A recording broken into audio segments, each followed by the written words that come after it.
go 100%. Blink to win every single moment. Caught up in the motion, got no use for caution. Hope you're ready for a fight. I believe it, I can see it. If it's in my sights, I achieve it. Ain't no leaving, no defeating. Show up complete and repeat it. I believe it, I can see it. If it's in my sights, I achieve it. Ain't no leaving, no defeating. Show up complete and repeat it. Every day, prove that game. I always go 100%. Start to end. Every single moment, caught up in the motion. Got no use for caution. Are you ready? Are you ready? Are you ready? Are you ready?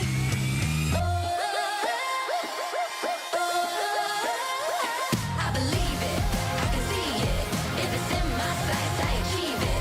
Ain't no leaving, no defeating. Show up complete and repeat it. I believe it, I can see it.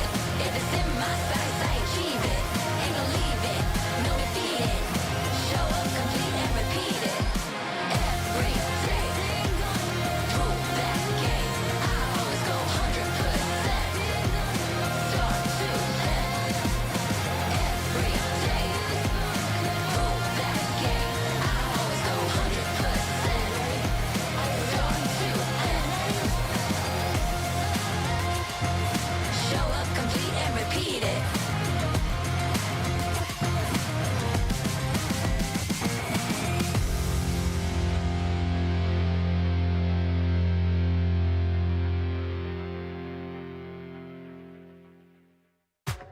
Ain't nobody in my lane. Me and you, we ain't even playing the same game. Take my own credit, no need to drop names. Drop the weight, clean slate, I'm insane. It's giving insanity on a melody. More flow than a manatee. Levels that I reach, man, I defy gravity. Heart so strong like it runs in the family. I've got the haters out of breath. Ain't talking about then and when I got them distressed. Giving palpitation when I say it with my chest. Do the calculation, it's time to invest. Acquiesce that I am the empress. Go is go fix someone called a vet. I just can't be tamed, that I'm the Loch Ness. So blessed, they can't comprehend. I turn a skeptic to believer. I am a leader resurrected like it's Easter. If you step to me, you'll get the misdemeanor. They can't defeat her, they can't connect the reader. Can't decline, don't worry, I'll be fine. Cause all I see is up in the line. Did I plan this? Is this by design? Come reflect, my light can't be denied. Come correct, cause this moment is mine. It's mine. Tell me you're feeling up. Tell me you're feeling up. Do it like nobody does. Sipping that haterade, right to the finish line. Tell me you're feeling up. Tell me you're feeling up. Do it like nobody does. Sipping that haterade, right to the finish line.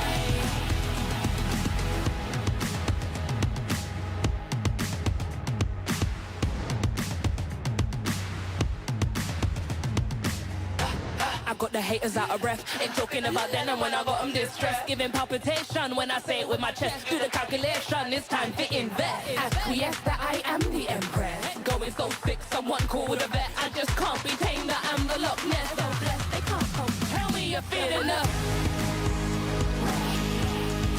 Tell me you're feeling up.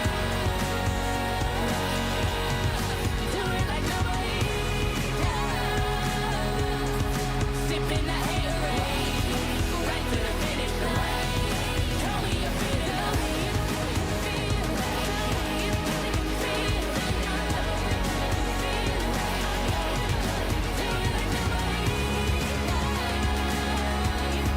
Sipping that haterade, right to the finish line.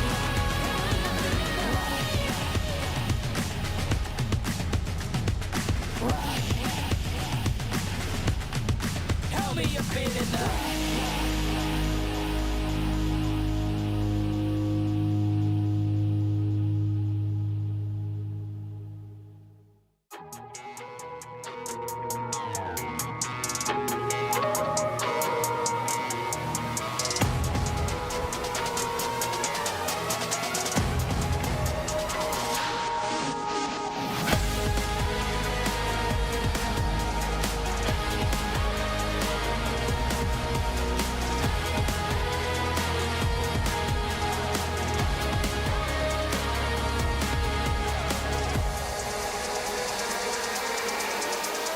climb my way to the top, I never stop. It's coming ready or not. Do you have what you say you got? Go till you drop, go until we hit the spot. Light, gonna shine bright. Anything I like, put it on the line. I've been taking chances all my life.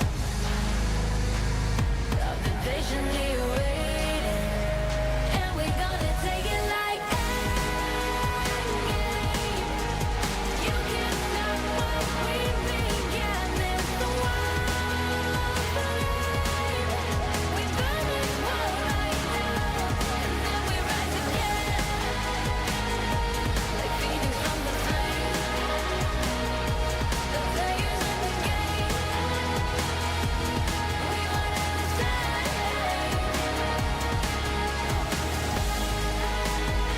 We at the finish line. It's one day at a time to make you feel alive.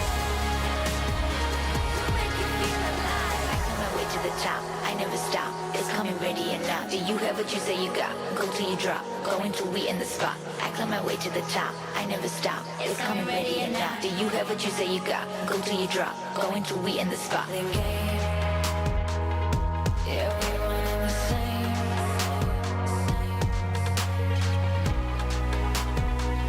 I've been patiently waiting, and we're gonna take it like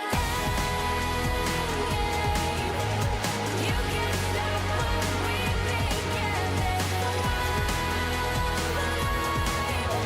We burn this world right down, and then we rise again, like phoenix from the flame. The players in the game, we want it the same.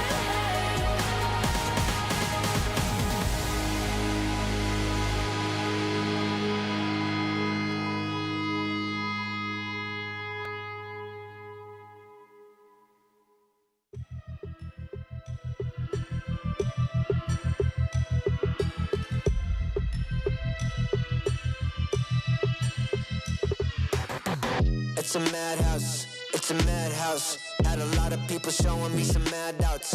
It's a madhouse, it's a madhouse. I got love for the game, I don't cash out. It's a madhouse, it's a madhouse.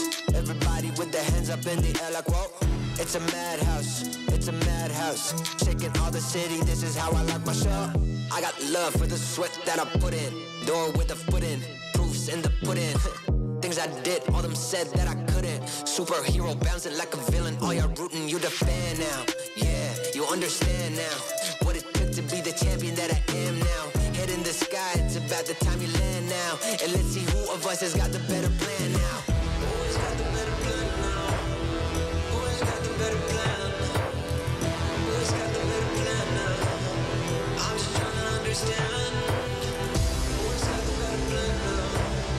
Who has got the better plan? Who has got the better plan now? Who has got the better plan? It's a madhouse, it's a madhouse. Had a lot of people showing me some mad doubts. It's a madhouse, it's a madhouse. I got love for the game, I don't cash out. It's a madhouse, it's a madhouse. Everybody with their hands up in the air like whoa. It's a madhouse, it's a madhouse. Shaking all the city, this is how I like my show. How I like my show. Hey. This is how I like my show. Hey. It's a madhouse.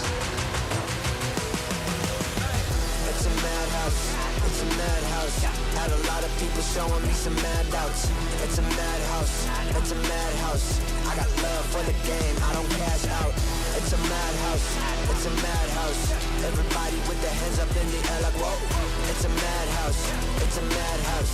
Shaking all the city, this is how I like my show.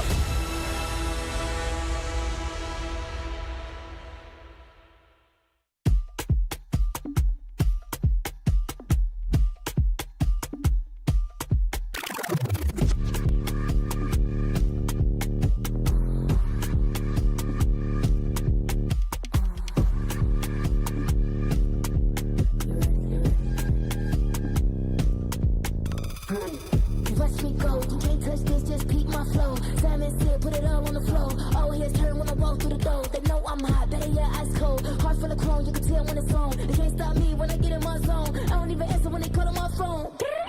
Baby, myself, I ain't like no wrongs. Play with me, I don't condone. I'm way too up, but I'm so far gone.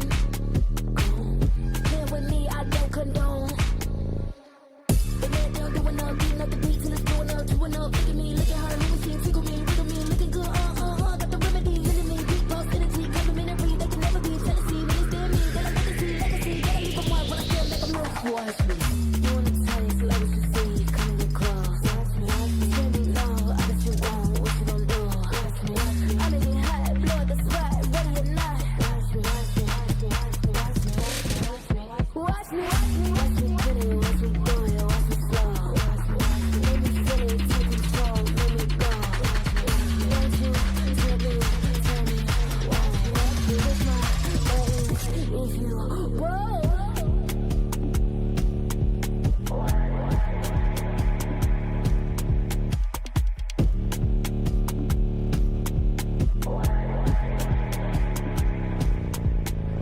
Watch me, better than me. Cocky, you like it's free. Watch me, who's better than me? Watch me, you like it's free.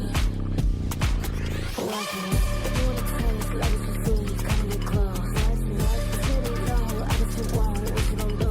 Watch me, I make it hot, blow the spot, ready or not. Watch me, watch me, watch me.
You get one night before the sun's up.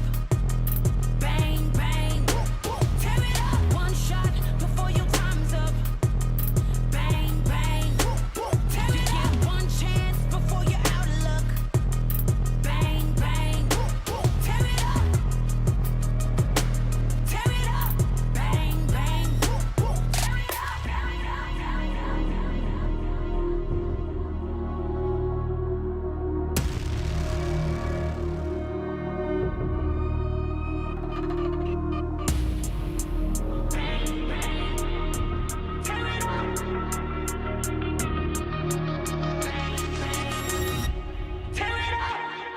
You get one night before the sun's up. Bang, bang, tear it up. One shot before your time's up. Bang, bang, tear it up. You get one chance before you're out of luck. Bang, bang, tear it up. Tear it up. Bang, bang, tear it up. One army, we unbreakable. Won't ever beat us. We too strong. Take a stand, raise all of your fists high. This is the one. We're fighting for our lives. Won't let the odds run up on us. We fight until the sun comes up. Don't try us, we the one. Bang, bang. Bang, bang. Bang, bang.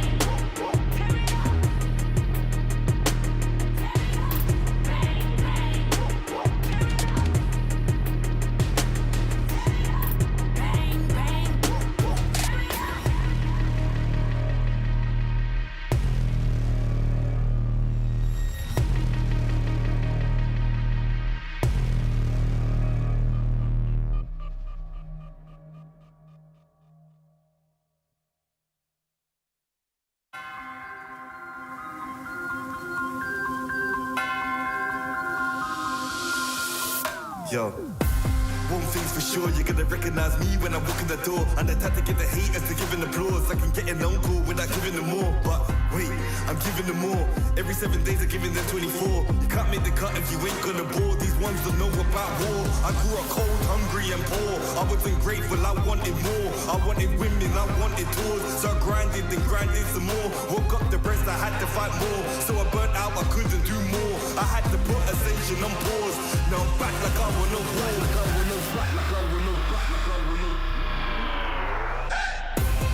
Winning again, I won't stop till I'm winning again. Winning again, I won't stop till I'm winning again. It's cold outside and I thought I couldn't do it again. Winning again, I won't stop till I'm winning again. I'm in my bag like loose change, self-proclaimed hero like Bruce Wayne. Out the sight even if you bought new frames. All this talk about weight but got no gains. How you gonna do a sight with no aim? Marathon longevity is my lane. I get dark like under the duvet and don't roll with a weak link like a broke chain. Self-ignorer when I was poorer. My struggle gave me a god flood of the Torah. I didn't stop me pleasuring somebody's daughter. My cup running over to the spills of the saucer. Cool me true to author. My battle plans rapper terroristic torture. These hands can bend water. Boom boom exploring like Avatar Korra.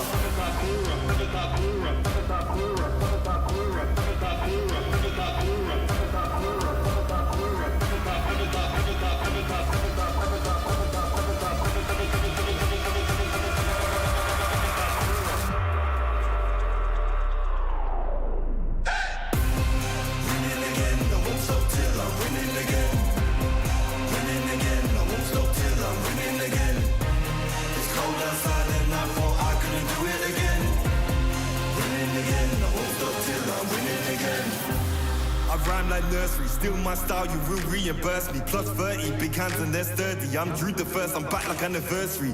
I came back worthy, like I swam in lava till it no longer burns me. I walked the desert for my ego's perjury, working for that zone where you can't outwork me. I'm a big man, but I ain't 32. I came to the front line with like 32. I'm a Rex, that's a shout out to 32. I'm a danger and I play 32. I'm just so 20, 32. Ahead of my time, so I'm hard like Broom.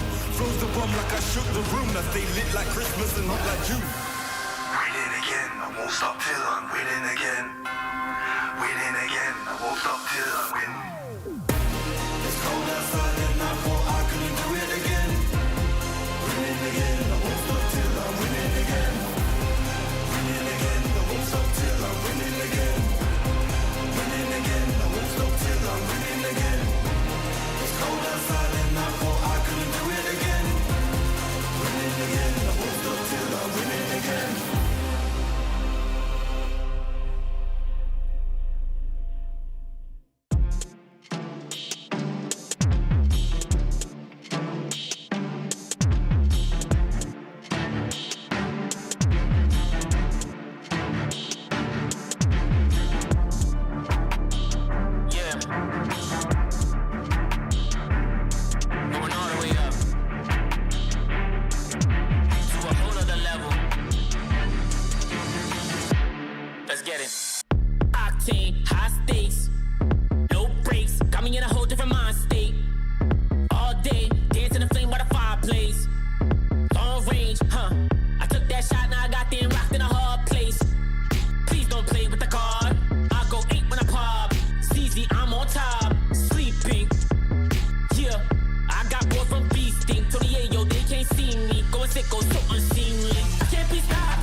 I'm leveling up. I can't be stopped.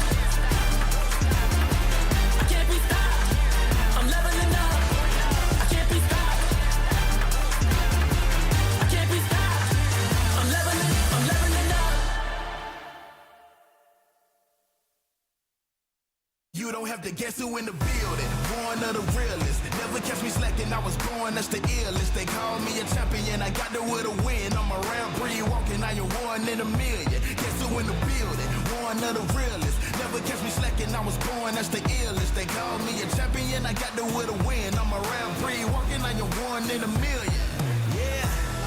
I am back in the place. Don't have to guess who in the building, cause I'm back in your face. Ready for anybody coming. I am here on my toes. Never was settled for defeat, cause I'm raising the stakes. Yeah. And I'm not coming to play. I got my game face on and I'm ready to shake. You see, my name will be known everywhere in the world, cause I'm a king at a throne and I never will break. Hey. One of the chosen, going that's the illest, watch me kill it like a supposed to. Never catch me slipping on my pimpin', I'm the coldest. The best I ever do it, I'ma show you how I know it. Notice, I am on my way. I'm here to handle business, I ain't come here to play. I see they in their feelings, I don't care what they say. I am one in a million. You don't have to guess who in the building. Born of the realest. Never catch me slacking, I was born, that's the illest. They call me a champion, I got there with a win. I'm around breed walking, I am one in a million. Guess who in the building? One of the realest. Never catch me slacking, I was born, that's the illest. They call me a champion, I got there with a win. I'm around breed walking, I am one in a million.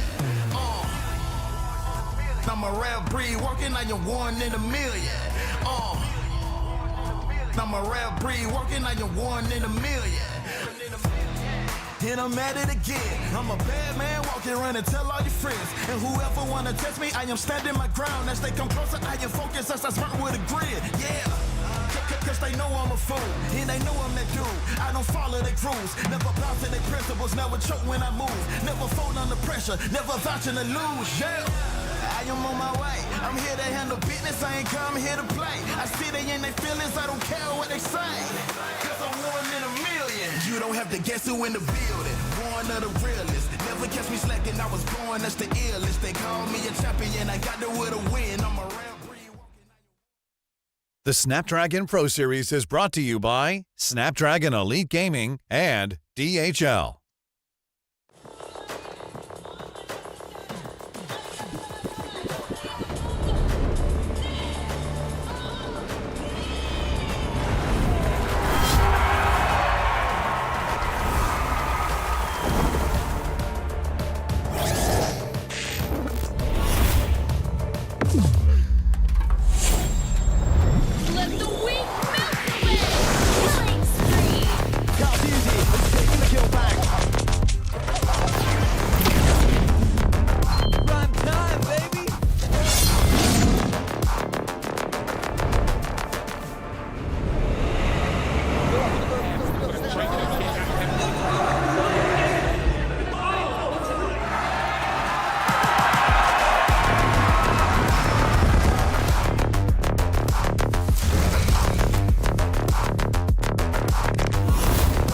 Looks like the players are ready. Here we go!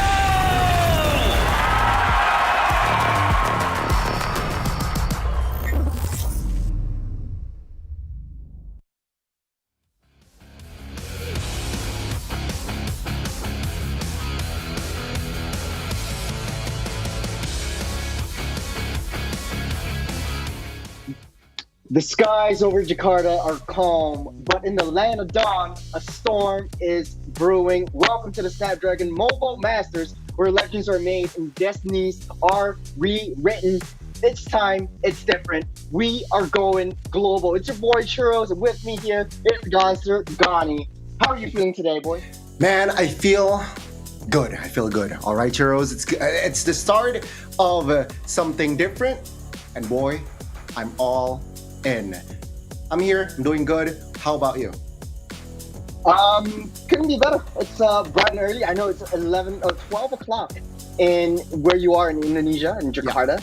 Yeah. It's actually 1 p.m. right here in Singapore. So we're doing this stream offline, but you know, all the action are gonna be happening spontaneous. We've got casters back in Malaysia, back again in the HQ, and also, you know, before we jump into the first match of the day, I just want to say I'm so excited to see like China going to be in this series, this entire series, as well as MENA. We've got Brazil, the Latam guys as well. What are your thoughts about that? Do you think finally this Mobile Masters they will be able to, you know, at least show us something that is a little bit different from what we usually see in Southeast Asia? That's what I'm hoping, right? This is, I feel like, what its purpose globally, right? You've got this multiple countries coming in. They want to test their limit themselves, and hopefully, right? Hopefully, a lot of these quote-unquote new teams, newcomers from other regions can also perform. YBG repping China. We got also Aurora, a rebranded team from Turkey, coming in as well. I want to see them, a lot of the teams actually, I want to see them just perform, display their best MLBB. Yeah, nicely said. But before we jump into the teams proper, we do want to talk a little bit about the tournament format right here. So this time it's going to be group stage. We have 3 streams that are going to be streaming simultaneously.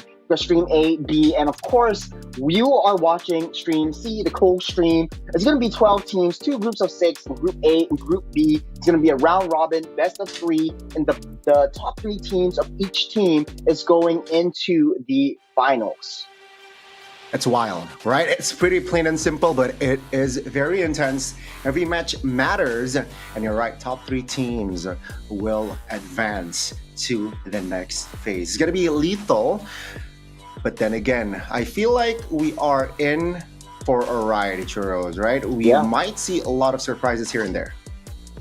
Yeah, and not to forget, the top 3 teams going into the playoffs. You got 6 teams, single elimination bracket, so there's no second round for anyone except the top teams going in as well. Format's pretty straightforward. Yeah. Best of 5s all the way through until the grand finals, and I am excited. Won't be casting the playoffs though, but this is going to be a very, very big statement for a lot of teams that are coming in global. We have the SPS Season 6 on February, and that as sort of like a teaser for what to expect in the C teams, but we don't know. We don't have any information about the global teams, about the EU MENA teams, Turkey. We don't know a lot about the Latam teams because we are sort of like very distant from them. Very much so. And remember, a lot of meta patches as well. But let's take a look at the VT here. Road to Masters. Let's check it out.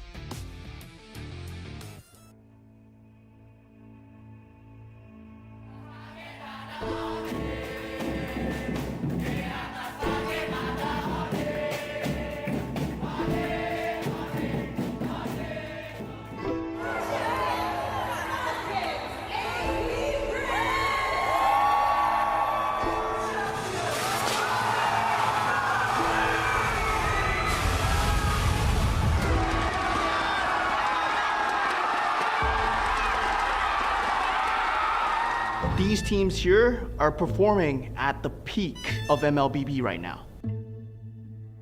The best of the best, they're here. 我觉得这次香伦大师赛强劲的对手很多，然后我们主要是抱着学习的态度来吧。Harapan gue di SPS Master ini mungkin bakal juarain ya, karena di MPL kita juga lagi turun juga kan. Jadi ya mau bounce back-nya sih di SPS Master Mobile ini sih. Turnamen terakhir yang SPS di Malaysia peringkat 2. Jadi sekarang yang buat Master mau fight buat cari championnya lah. Persiapan kita aja sih kurang matang. Mungkin sekarang kita udah siap lah. Kita bakal bangkit kembali. Cari pergi ke banyak. Sarap kreatif kan. 3 lagi dicari. Winnie ditumbang. I think Philippines is the best region right now. Dan Indonesia dan maybe Turkey. SPS Master yang paling tangguh mungkin Falcon sama Onyx ya. Onyx Philippines aslında kendini çok kanıtlamış bir takım. Onun hakkında çok konuşmak istemiyorum. Son turnuvalara bakarsak da her şey ortada.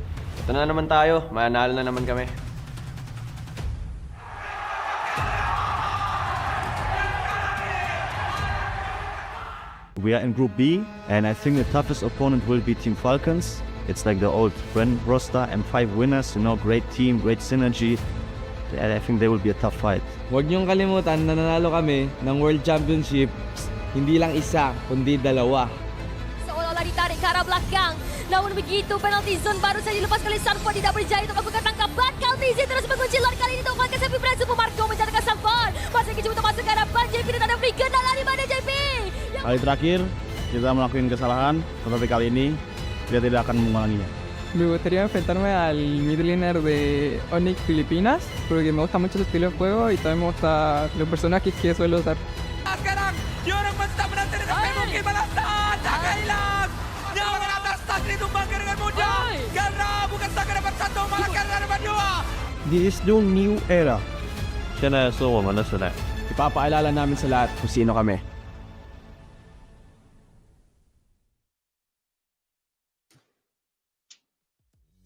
Wow, what a transition, man. Yeah. Like I've got 2 points that I do want to bring up.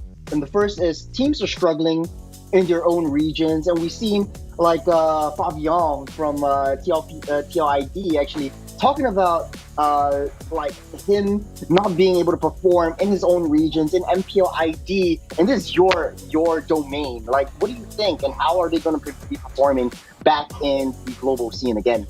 That's the thing, right? I think TLID, they're struggling, and Fabian said that. And this is going to challenge them more, right? A new setting, a new format, perhaps, a new, just a new setting in general, right? So I want to see the Indo teams, not just TLID, Onyx ID, also struggling locally. BTR, they are okay, but I want to see the Indonesian teams personally to improve a lot in this tournament.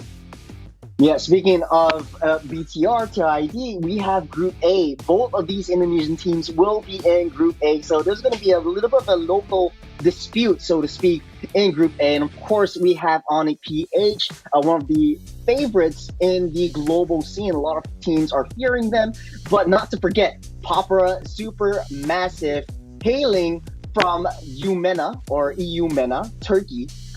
Influence Rage from Brazil in the Latam scene, and YBG Gaming. This is the team from China. Well, it's going to be a massive hurdle for not only the non-Southeast Asian teams to cross, but also the Philippines and Indonesian teams who are touted one of the top teams in the globe, in the world, to really prove themselves to show how far they are against the rest. Not to forget, let's jump straight into Group B. We've talked a little bit about Onyx ID struggling in their home regions. Here they are in Group B alongside Falcons PH and Falcons MENA. So these are two different teams, but the two Falcon brothers are going to be side by side, battling out in Group B. Of course, RRQ, Aurora, as well as we're going to be jumping into the prize pool. Just messed that one up on that last team. Yeah, good prize pool. One of the biggest prizes ever. First place, 80 grand USD. Man, what are you going to buy? What can you not buy with 80 grand? I mean, looking at the prize pool itself, I'm not a greedy person, Churros. But looking at the list from the 1st to 12, that makes me a little bit greedy. I'm a greedy man now, right? 80K, 40K for the second, and the third, 20K, as well as the fourth. And then we got 11, 6, 2 to a K, 1K for the 11th and 12th. But yeah, SPS Mobile Masters, man, they're not stingy. You're not stingy. And I think this is the reason why a lot of teams love SPS. I love casting for SPS. It's a very, very chill game, but not so chill anymore because Mobile Masters is going to be really, really intense. Tight. Really looking forward to a lot of the games that are coming through. And I forgot that one team was RRQ. How can I forget? Did I not say RRQ? That is so ridiculous. Kings. Man. I think the for my game, game, gonna come after me. No. Don't worries. Arashi is backing you up. And today's schedule, though, we got 4 matches. Yeah. Kicking things off soon, it's going to be Influence Rage versus Papara Supermassive. So Brazil versus Turkey is going to be a sight for sore eyes as well. Aurora versus Falcons MENA is happening at 2:30, 4:30. Papra Supermassive comes up again against YBG. Will the Turkish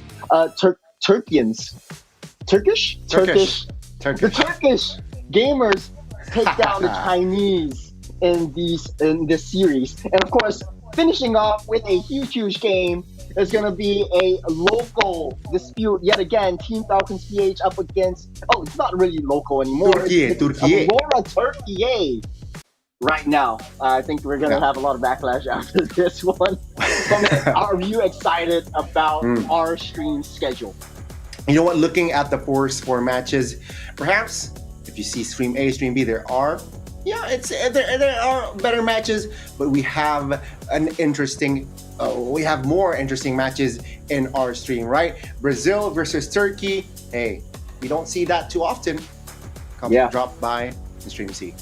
Yeah, if not, you have to wait till like maybe MSC, or you want to wait until M7 to see them battle up again. But this time we're bringing it to you. The action comes a little bit earlier, only with SPS Mobile Masters. Now, teams aside, there's a lot of changes in the recent games and recent patch notes. What do you think about that? What do you think is going to be different in the global scene as compared to the local scene in MPL ID?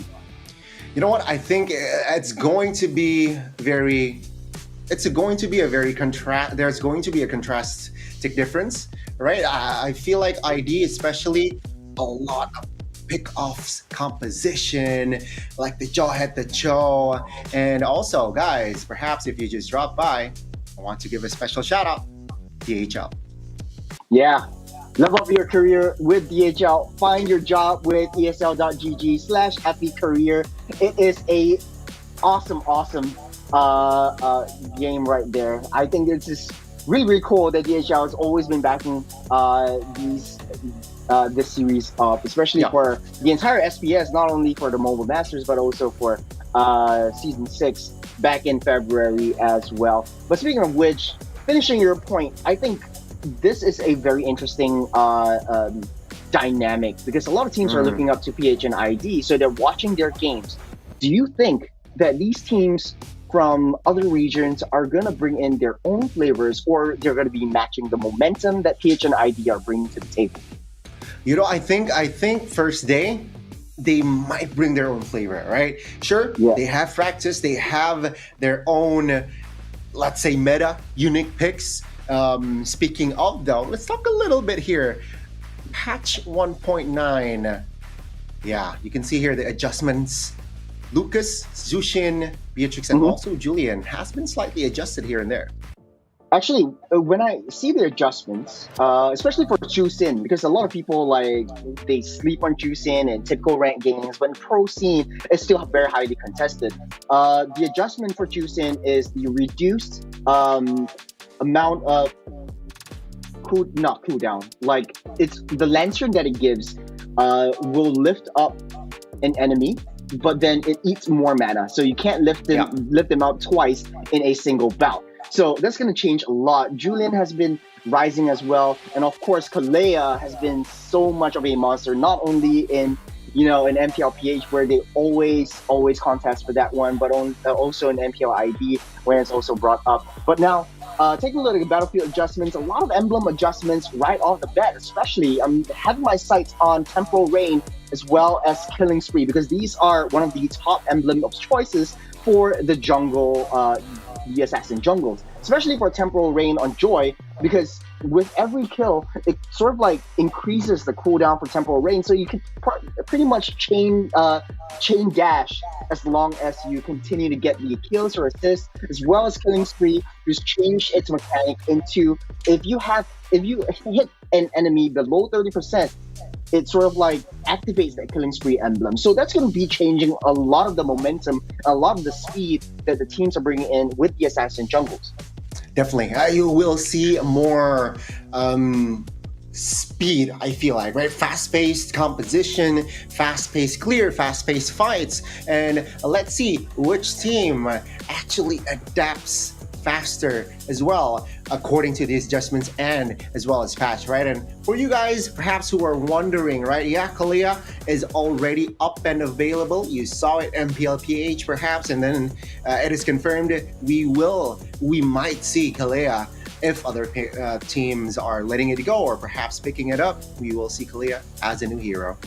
So, Kalea, fighter versus support. Which one do you think would be much more useful or impactful in, team fights, especially in the Lord takedowns, and the game as a whole? Do you want to see a Kalea in the EXP or Kalea in the roam? Or, you want to try something a little bit different, you want to go Kalea in the jungle? I've tried that before. Okay. It works in the early game, but in the late game it's just so bad if you want to put Kalea in the jungle. Yeah, I think Kalea jungle, we will not see that in the top tier play. But yeah, I think scrims, they might try it, but I feel like the most logical position Kalea is roamer. I think it is his or Kalea's effective position, right? EXP, if you think about it, perhaps it might work.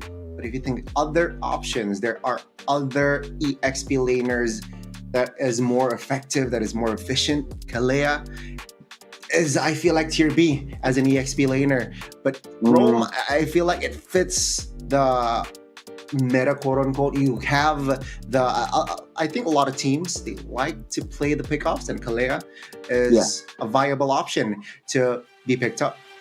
I think not only pick off, but for sustain as well, because one of the passives is that when she goes on a chain, sort of like a tidal surge, she's able to heal one of the weakest teammates next to her. So Kalea is really, really strong in sort of like initiating, sustaining, and of course escaping. And you never know where she comes from, because making use of that wall mechanic, and this is really a huge game changer for backline marksmen especially. So where they just like to stay behind, and Kalea could jump out of nowhere. And this is really quite a big change into the dynamics of the heroes' battlefields.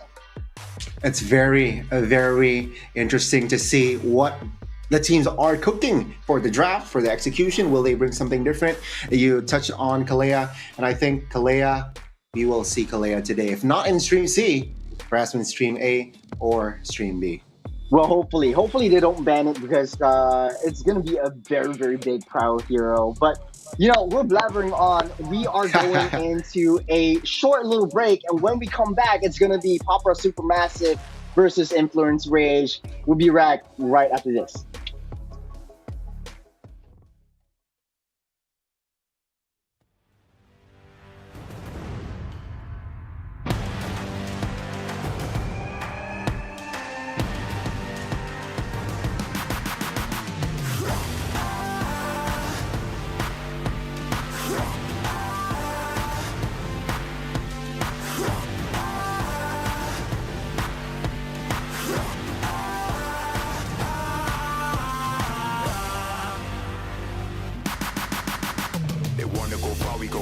They working hard, we're working smarter. Where they're gonna go, we go harder. Hit every swing, roam like a king. Every dream in your head getting bigger and bigger. Isn't it time we start pulling the trigger? Shoot for the clouds, let there be no doubt. We're flowing without any drought. Baddest the baddest, just call me rolling. Playing with folks for the serotonin. Placing your bets, yeah, we're going all in. Is somebody calling my destiny? Betting on me, you don't wanna be my enemy. Wait and see, lay on the waist. Taking the victory, not just a taste. Laying on fire, I'm storming the gates. You don't wanna be my enemy. Wait and see, lay on the waist. Taking the victory, not just a taste. Laying on fire, I'm storming the gates. Laying on fire, I'm storming the gates.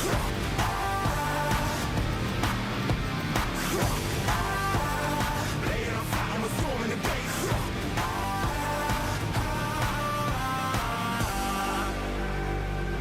Right from the heart of me, never apart from me. It's all I had and all I'll ever need.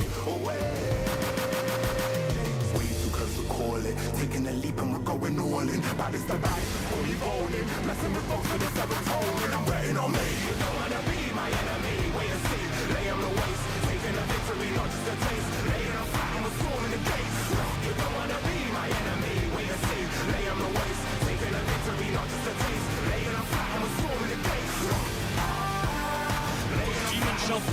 Their luck will likely go.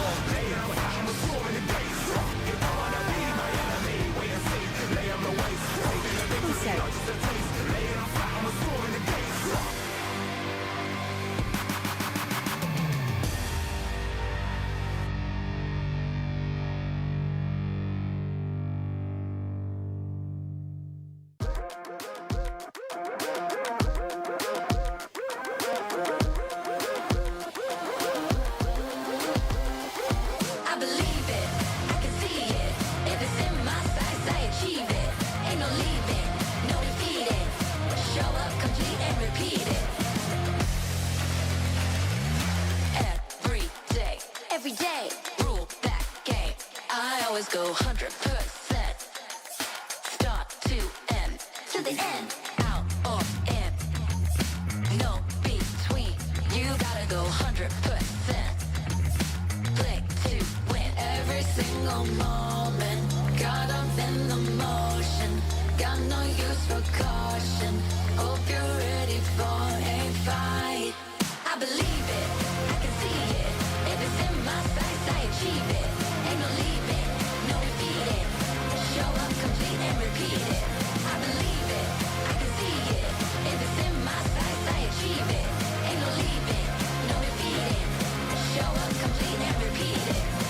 Every day, prove that game. I always go 100%.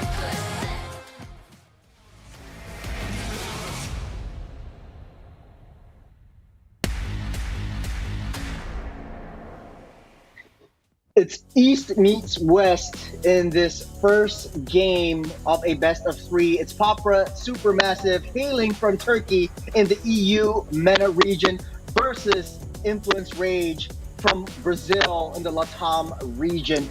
My name is Churros. This is Gani. We're back here right again to bring you all the action in the first game. Papra versus Influence Rage. Man, Gonster, what are you thinking about this? Man, it's going to be heat, all right?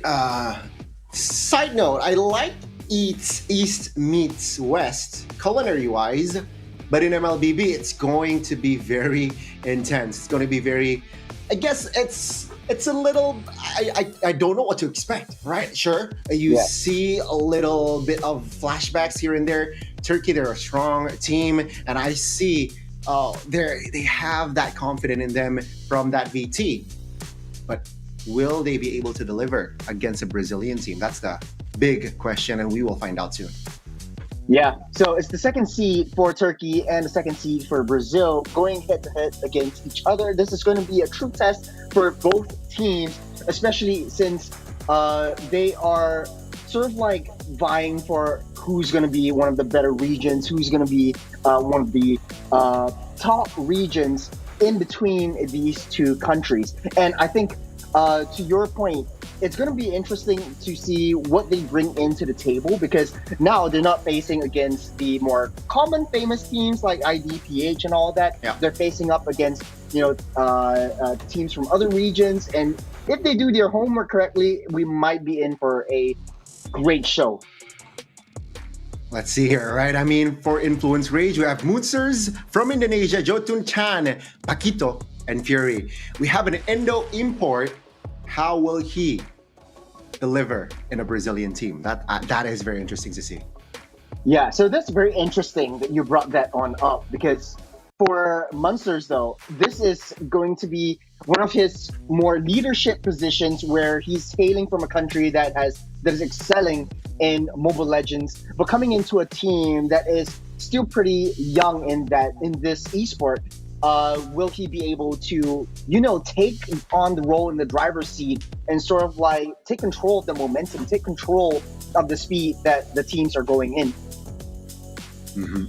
I don't know what to expect, man. Again, Indo, Moonsers, how will he communicate? But on the other side, that's Papara Supermassive. Yeah, going into EXP side, that's Wasa.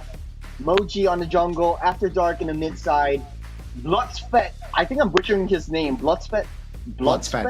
Yeah. Bloodsfet in the roam, and Xiao in the gold lane. So Xiao is it's a word that I recognize just because I'm Chinese, but I don't think he is Chinese, but Man, What does this that mean? is What does that mean, looking Juros? strong. Small. Oh, okay. Or maybe it might just be his name. I don't know. Okay. We don't. I don't really know a lot of Turkish words, but man, Fair. these guys are looking locked in and ready. Yeah, it seems like, again, you mentioned they're not facing up against the common PH teams, Indo teams, where sometimes there's a mental block going up against these giants, right? Now, Yeah. it's quite even. So let's see here which team is the better team right here, right now. Yeah. With that, well, they're in the zone, heads back and chilling, waiting for this game. Man, let's talk about the meta really quickly again, because we've seen the patch updates. There's a lot of changes to a lot of these heroes, a lot of nerfs, especially to one of the common assassin heroes like the Hayabusas and all that. And both of us are actually seeing 2-1s going to the side of Papra against Influence Rage. I think Husky as well is a 2-1 for him, for Papra to Influence Rage. What is your thought process going into this one? I know we haven't seen either of these teams a lot, but what's your thought process going into this matchup? I think it's going to be a full best of 3. We are going to see all 3 games. I kind of coin flip, but I see Turkey as a more stable, stable region, right? I'm not discounting Brazil, but Munster's coming in. He's Indo, but how are they going to communicate with Munsters? That's a big question, right? You can use English. You can perhaps use Brazilian. Munsters, I don't think he has enough time to learn. What do they use? Portuguese? I believe it's Portuguese, right? Yeah, Portuguese. In Brazil. So I don't see them giving results, but please prove me wrong. But I do believe it's going to be a close match. So this is interesting because you brought up a point of like communication is key when it comes to talking to their Indo import. And do you think Munsters understands a lot more English? I think basic English should be their main communication point right here, right now. Yeah. Yeah, but sometimes when you're so good at the game, you just don't really need to talk. It's like second nature to you. So we might be able to look out for that. On the other hand, though, Turkey doesn't have any of these imports or experience from imports coming in to sort of like influence their gameplay. Maybe they're a little bit more comfortable with themselves, and I think that's why, for me, I think Turkey will be on top of winning this game. But I do agree with you on a 3-game series because this is going to be a really, really close-knit region-to-region battle. It is. We might see even a 20-minute game per 3 games and 20 minutes each, right? Even more. I'm expecting that sort of caliber. I'm expecting the teams to perhaps, I think they want to have a fast-paced game here. I think their composition is going to be around the early game, of course, apart from the gold laners, and I feel like that is the current meta. And let's see who has more control in that early game. And of course, will they be able to close out the series or the game? Yeah. Speaking of the meta shifts, I really feel like for the mid lane, like across all regions, like ID, PH, they're mostly going for like the Sicilians, the Farses, the long-range artillery strikes, as well as like giving them a little bit of a closer on the back line. There is a small little case of like, let's bring the Selena again, but in a team fight to team fight battle or a team fight matchup, Selena might not be viable. Yes, she gives a lot of vision, but there's going to be a lot of sort of like stalemates down the mid side. So I think the patch coming in is trying to disrupt this stale meta that we've seen in the previous patches so far. It's sort of like, you know, in the tank jungle, everyone's complaining about like, oh man, tank jungle is boring. But like, let's bring in something a little bit more different. So what are some of the changes that you want to see going into a global scene of a in Mobile Masters? I think I want to see the dynamics in the gold lane, right? I think, sure, it's not been too long, but it has been Granger and Harith. Maybe we might see a small case of Irithel, sure. Irithel Moskov. Those are the main 4 heroes. Sometimes a little bit carry here and there. Not all teams can deliver the carry, but mainly, right, the bans have been the Granger, the Harith, or not. If you pick up the Granger, I'm gonna pick up the Harith, and I want to see more diversion in that lane. Will we see that be implemented in this tournament? Perhaps not yet, but yeah, I do expect perhaps Irithel should be a common response as well. So those 3 plus perhaps I think those 3 will be the main priority heroes in the gold lane for now. Yeah, I think one of the unspoken gold lanes that are being buffed right now, it's Brody. Lower the backstream time on his skill 1, skill 2 to roughly around 60%. So it's much more faster hitting, faster get your stats, and faster pop that torn apart memory. So jumping into the first stage of the draft is going to be Badang banned out, Kalea banned out. Very typical of that. I know there's a little bit of a nerf onto Badang, but it's still super prio just because it's so annoying. And that wall, though, just disrupts entire gameplays. So what's next? Let's see. All right. I mean, with this influence rage, okay, there you go. The Granger ban comes through. I think they want either the Harith or they might pick up the Suyo here for their first pick, right? I mean, the Suyo, the junglers, has been a little bit more, also a very, arguably a stale, like heroes, right? I mean, like Suyo and then Joy and then what? You got a Fanny. Fanny as well, but not all the teams can deliver a Fanny performance. It's going to be pretty big. So Fanny's open, Suyo's open, Joy's open. They're opening all of the assassins, banning out the mid lanes as well. So that's going to be the phobias being picked up first by influence race. So Brazil really likes that thick, tanky boy up in the EXP side. So Munster is going to be repping that one out.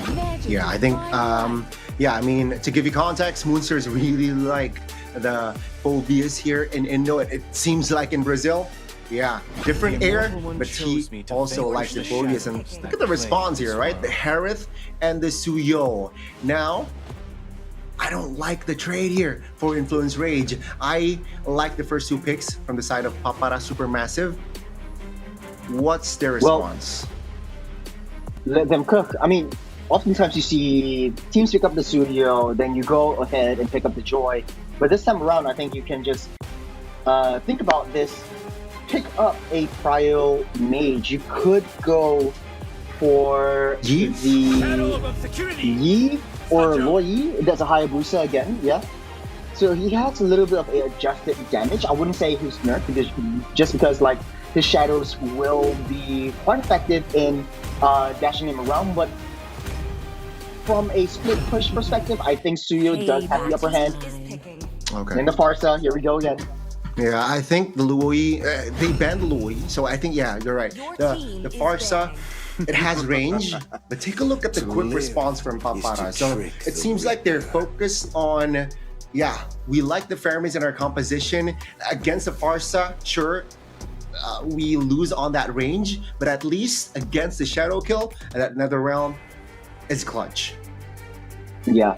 There's a lot of high rotations coming in from the Brazilians, especially with the Farsa. So early game, there's going to be a lot of fighting around in the side lanes and really fast wave clear. So they're trying to match that with the Fermis. Second phase ban, taking out the Gato, taking out the high loss.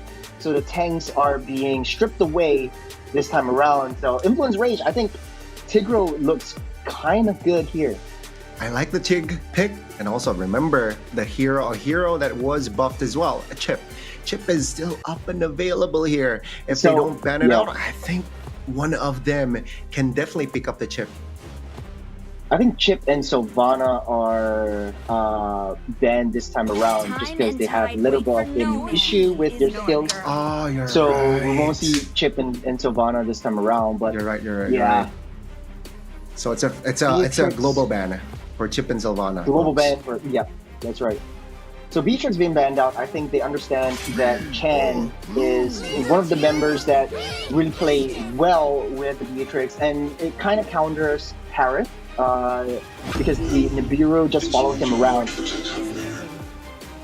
Wow, there's a jawhead pick, Churros. And so you mentioned about the early aggression that Influence Rage can apply. And with the jawhead, it somehow deflects or somehow negates that early pressure, right? With the jawhead, level 2 is also already considered Level strong. 1. Level 1 even, right? Yeah. So Papara Supermassive drops him to pick the jawhead up. And let's see here, the response from Influence Rage. What do they need? I think they need burst, or perhaps they need more bodies for that roam. They need more a sandbag hero. Yeah, I think this game is going to be tough for Jotun because he needs to find an angle to get that shadows in. So this is going to be Khalid and the mocked up. So split push advantage over to Influence Rage. Going to be countered by Papara Supermassive. You got the Jawhead and the Hilda combo right here. So the jungle is going to be in shambles. Jotun is going to have to watch out for that. Yeah, it makes Influence Rage movement, mobility a little bit limited here with the Hilda and the Jawhead pick, right? And then you got Suyo, who is a fast clearing hero, but those are going to be the 10 heroes that will step into the Land of Dawn for the first game. So coming into this first game, Turkey versus Brazil, which one do you have? I think for the first game, I really like the composition from Papara Supermassive. I think they can get game 1 here based on the drafts. Yeah, I do have to agree. But with the Jawhead and the Hilda, you have to play your cards right against a Hayabusa. He's going to have a tough time in jungle, but we'll see. It's just all about experience. It's all about skills. We don't have to wait anymore because this is it. The first game in Stream C. It's Influence Rage versus Papara Supermassive. The Turkish versus the Brazilians. Who will take it? Ooh, let's see, ladies and gentlemen. Welcome to the Land of Dawn. And wow, you can see here the two purifies already brought by the two members of Papara Supermassive. So they want to control fights, but they want to also let the enemy know that, hey, it's not easy to crowd control me. So I think it's really interesting about the rotations for Papara because the Jawhead usually is trying to seek information from the enemy's jungles, but it's leashing Moji's farms so that he farms a little bit faster, moves a little bit faster, and gets that early rotation. You see from the gold, it's not too much, but just on a 200 gold lead by Supermassive at this point. Not too much, but this shows and it snowballs quite a little bit. Looking at player emblems, does anything speak out? So that's going to be Killing Spree on Suyo. It's typically the Imperial Rage because of the small adjustments right there.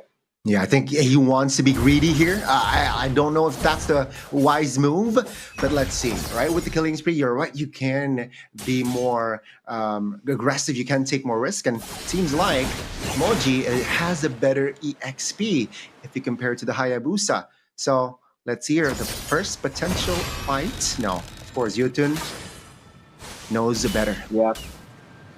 We're taking it slow. It's still 7 seconds until the first turtle spawns up. Papara Supermassive already in position because Influence Rage has the Hayabusa. They know that they can't contest for this one. Bloodspet is right there, building up a wall to drop off Moji.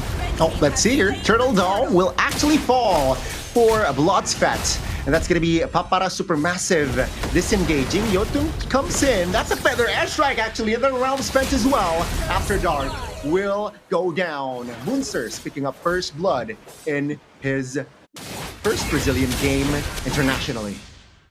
Yeah, after dark, lights already shut off on the wrong side of the wall. But now taking up that turtle, losing a member though, put them down by 400 gold. Still not that much, but it's a close game at this point. But with Paquito on the lead, that's a lot of fast farm right there. Trying to unleash that gold crab, getting it to Fury as well. So this is really teamwork at its best. But on the bottom side, though, Jotun. 2v1. Wasa has enough space to get out of that. And a quick ejector on towards Paquito, and the damage from Moji is enough to take him down. Kill-wise, it's 1-1. Yeah, nice little alley-oop from Blockspet. Just waited in that bush right there, knowing the passing routes of Paquito and where he is, where he will be. So Turkey, that's a good call right there. Moji. Moonsters has to be careful. Taking a lot of damage, taking a lot of heat, and he will fall. Papara Supermassive was up and ready there with the Netherrealm committed as well. Yeah, after that, taking a little bit too much damage is right after the Netherrealm ended. But they will touch and go. But Influence Rage, though, not having a good time on that top side as Xiao trying to hold his lane strong. I think there's a lot of benefits to Papara Supermassive not caring about that gold lane because you want to shift the attention away from that gold lane. That's a flicker. Raging Sandstorm. Oh my goodness, that's a nasty damage there. But take a look at the backside. It's actually Bloodspats somehow zoning 3 members there, Churros. Second neutral objective is up, and it seems like Influence Rage has more tempo on the second ult. Yeah, Jotun's already starting things up. Here comes Xiao pushing him back. Jotun takes down that turtle. No, he finds more. Wasa, though, takes the kill. Harith finds in the Shaman Force. Bloodspat. Oh my god. That's a lot of damage. He will fall. Papara Supermassive now wants more, though. Wasa taking a little heat. Moji in the backside. Saved by the Netherrealm, though. Moonsters delivers the kill. The Moonsters again applying more pressure, and Papara Supermassive finally disengaging.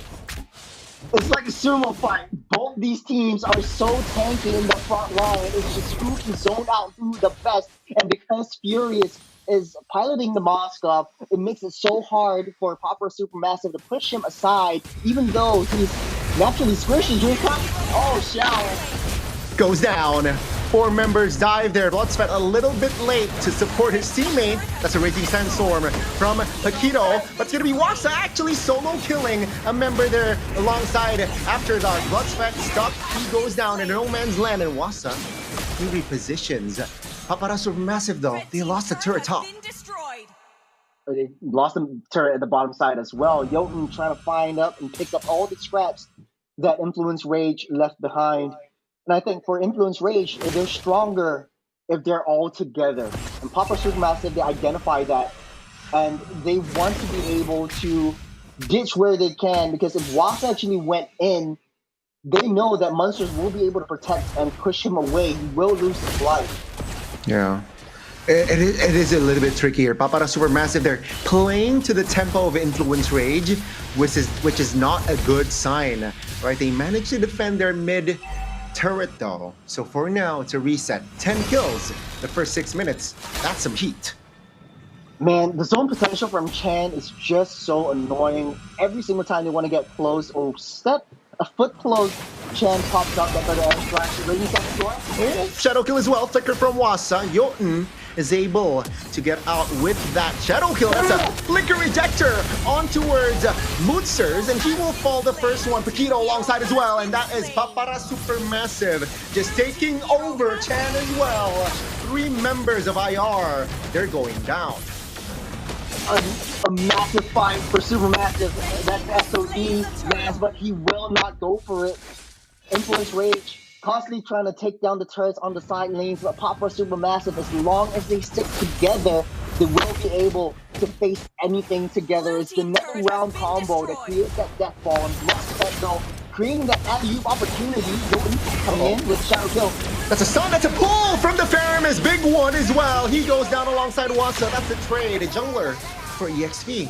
Papara Supermassive still somehow in control, even though they lost both top and bot turret earlier on. Yeah, I think it's due to the fact that, like, who do you send to split push? It should be Moji, but you need Moji there for an additional stun up. If not, you don't have enough damage. The Shell just come online a little bit sooner. But right now, Papa Supermassive still on top with 8 kills to 7. The gold lead is equalized, and Papa Supermassive is still hunkering down. They're not bothering about that side lanes. They're not too worried about that as of now, but it will come to bite them in their foot in the later stage of the game. Especially you have a Moskov in your opposing team, right? That's gonna be a handful in that late game if Fury does continue applying pressure in those side lanes. Now, ladies and gentlemen, we are about to enter the mid game. Papara Supermassive and Influence Rage seems like it's still even Stevens here. Outside of the turrets, take a look at the economy. Very much the same almost. Just 400 gold lead for Papa Supermassive. Not much. Lord spawning up to 20 seconds. The play for Influence Rage is if you have the Moskov, just split push and get your SLD, hope it lands, and try to join in the team fight. And Papa Supermassive has to respond to the push that Fury is bringing into the table. Take a look at itemizations right now. There seems to be quite a bit of defense coming in for the Anticuraz, but they're just riding Chan off, but that Feather Airstrike is just doing so much damage. Even Blocksped or Wasa coming too close will be wiped out by that Feather Airstrike. Yeah, that's the thing, right? You pick up a Feramis in front of the Arsa, it is going to be tricky. And now the Flicker Ejector, Unstoppable Force as well. Moonsters, though, is able to flicker out.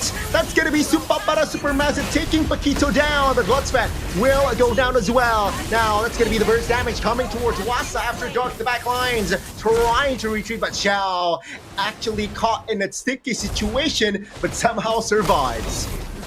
With a sliver, no less. Forcing Papa Supermassive back. No Bloodspet, no Wasa, no front wall. It's a free Lord pick for Influence Rage. Jordan picks that one up.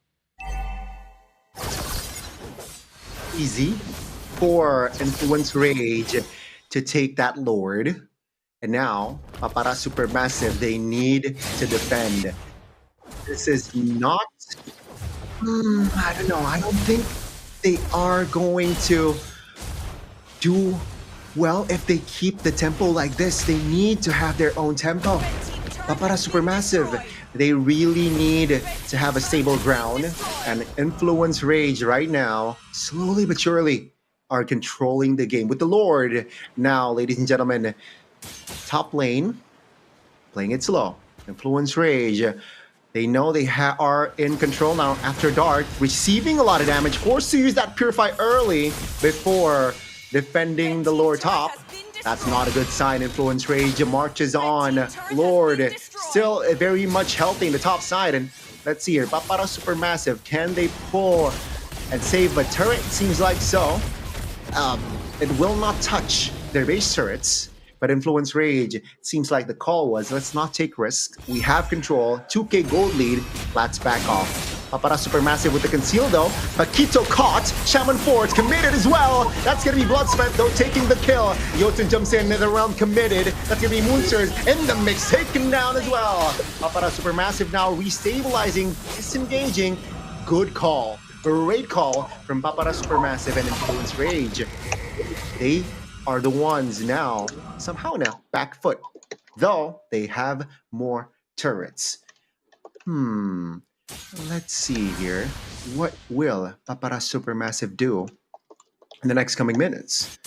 Influence Rage. Let's see the replay, right? Good conceal. Perfectly timed. Paquito. Yeah, he has no flicker.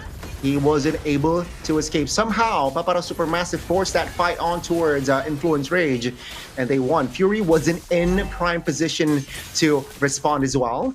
And now, in 40 seconds, let's give you the next Lord coming up. Papara Supermassive somehow still holding on. 1k gold lead, though, for Influence Rage. So, Influence Rage, what's the call here? I think their call is going to have that conceal. Wings by Wing committed as well. Feather Airstrike Force. Jotun though in the mid. Shadow Kill committed. Not much of a threat. Jotun! He goes down. That's a mistake there. Good read by Bloodspat applying pressure. And that's going to be Influence Rage not having their own jungler for the Lord fight. Ladies and gentlemen, 12 minutes in. It's still the mid game technically, but we are going to head to the late game soon. And Influence Rage now, they were in a lead 2K gold through 3 minutes ago. Para Supermassive now, opening things up. They're initiating the Lord. Can Influence Rage without their jungler respond? Seems like now with the SOD connecting, that's going to be Fury jumping in with the free hit, finding a kill. Wasa though trying to apply pressure, but in the back, Lux caught in fire. That's going to be 2 members down and out for Papara Supermassive. Brazil 4v5, no problem at all. Though Papara Supermassive, they have the Lord.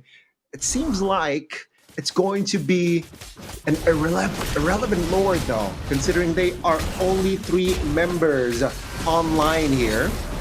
And Influence Rage will take care of the Lord, no problem.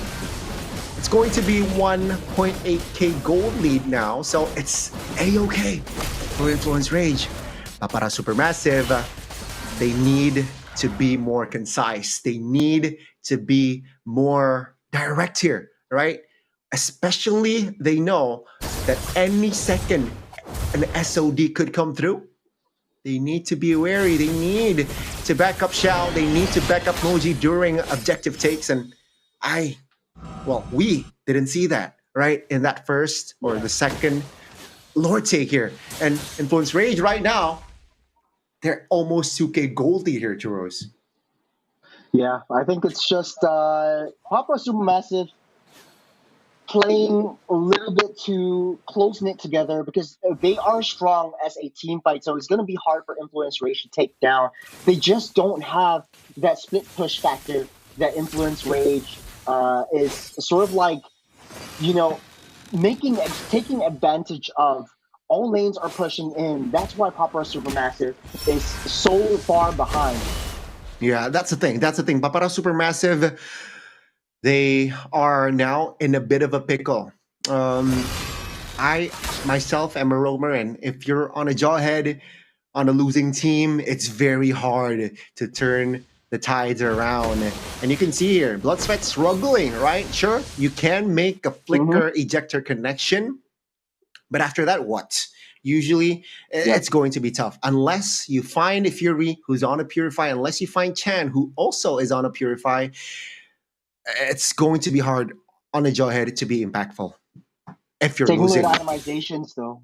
Singular itemizations. You see Wasa and Bloodsweat not building that magic defense, but I think it's actually Chan who's so annoying and pushing them away whenever they step close. The Predator Airstrike is sort of like dismantling Papara Supermassive from taking any further steps in and dismantling that front line before Xiao could actually do anything at all. That, and also take a look at Fury, right? He is full items already, Churros, with the Rose Gold in hand as well. It's very much hard here. It's so hard to catch Fury, who is still deathless right now, 16 minutes in. And you can see here, very tidy gameplay shown by Influence Rage in the first game, especially after the objective, during objective takes. Yeah. Come to think of it, I remember the question I asked you before the game started. Like Monsters coming in the driver's seat and sort of like leading that team and showing how things are being played out really shows how Influence Rage like to play this Moskov around, and especially for Fury just waiting on that top side. No one is coming to defend that top lane. It's gonna get that slow push in, slowly whittle down that turret. And Papara Supermassive at any one point of time, they really need to send someone to sort of like have an answer for this Moskov.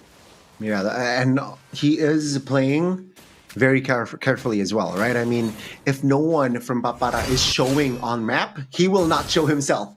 Unless there are 4 members like clearing shown in his map, then he'll show perhaps top or bot. And that is very intelligent, very, very, again, clean gameplay from Fury.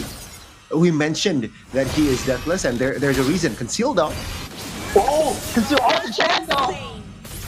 That is Chan, even though he popped his Purify, but the damage comes through.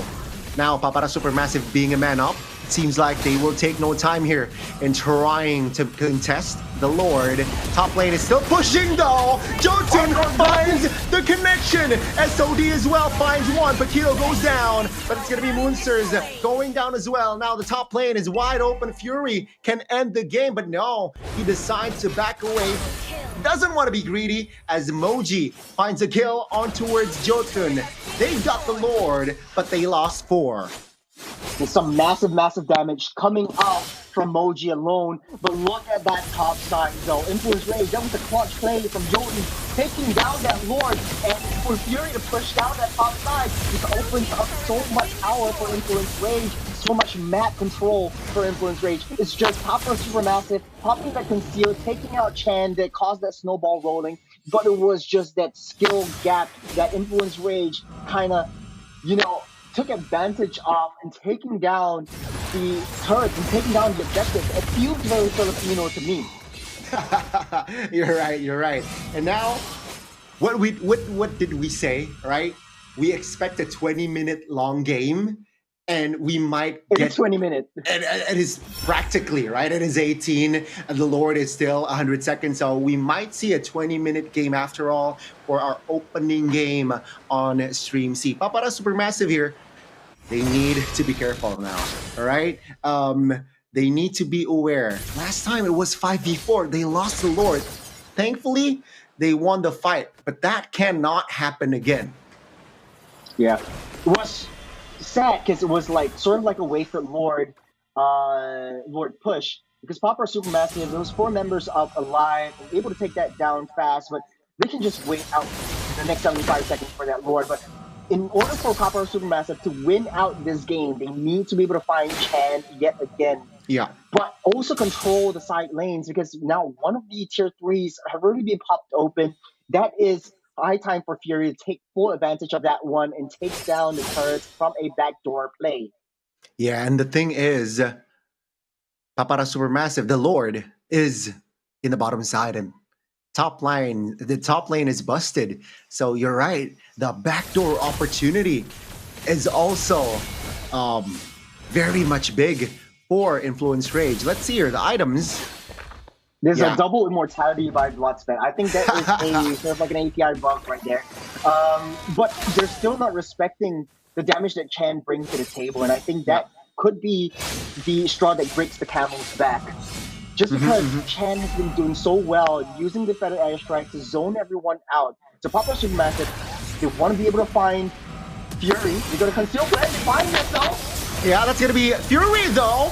Find the immortality in time! Now take a look at the response from the side of Influence Rage. Chan though goes down. It's gonna be Papara Supermassive just restabilizing. That's gonna be Moji now in trouble with the Shadow. He fought immortality in time as well. Moji survives, and Afterdark finds a kill on towards Moonsters. 3 members down and out, and Papara Supermassive and Influence Rage, they want blood. 2 members only up now. Will Papara close the series out? There's a tier 2 being shredded down by Papara. We'll be going for the next one though. This is their time to shine though. It's Fury and Jotun against the world. I don't think they can defend. Let's see here. Papara Supermassive flickering. Wasa doesn't find the connection. That's a steal. Take a look at the base turret. It's going to be Papara Supermassive closing the series out 1-0 for Papara. Playing from the back foot, Papara actually popping off. I don't know, that punch is just so weird, but then again, this was a huge comeback from Papara. All of this time in the mid-game, they were playing from that back foot. Influence Rage were influencing them to stray away from the major objectives, opening up turrets, opening up room for error. But in the end, though, it was just one crucial mistake that they couldn't capitalize on that caused Papara's success. Yeah, what an unfortunate game for the side of Influence Rage. That one call, hey, Fury is top lane, let's conceal. That is what I think the game changer, right? Because sure, Fury wasn't taken down but he's not in the fight. You got Chan, who is unfortunately taken down early in that long fight. And there goes the damage dealers from the side of Influence Rage. That's why Papara Supermassive won that last fight. 3 members out, and they got the base. Yeah, what a game. What a game. You said it was 20 minutes. It really was a 20-minute long game. It was either side to win. But this is still game number 1.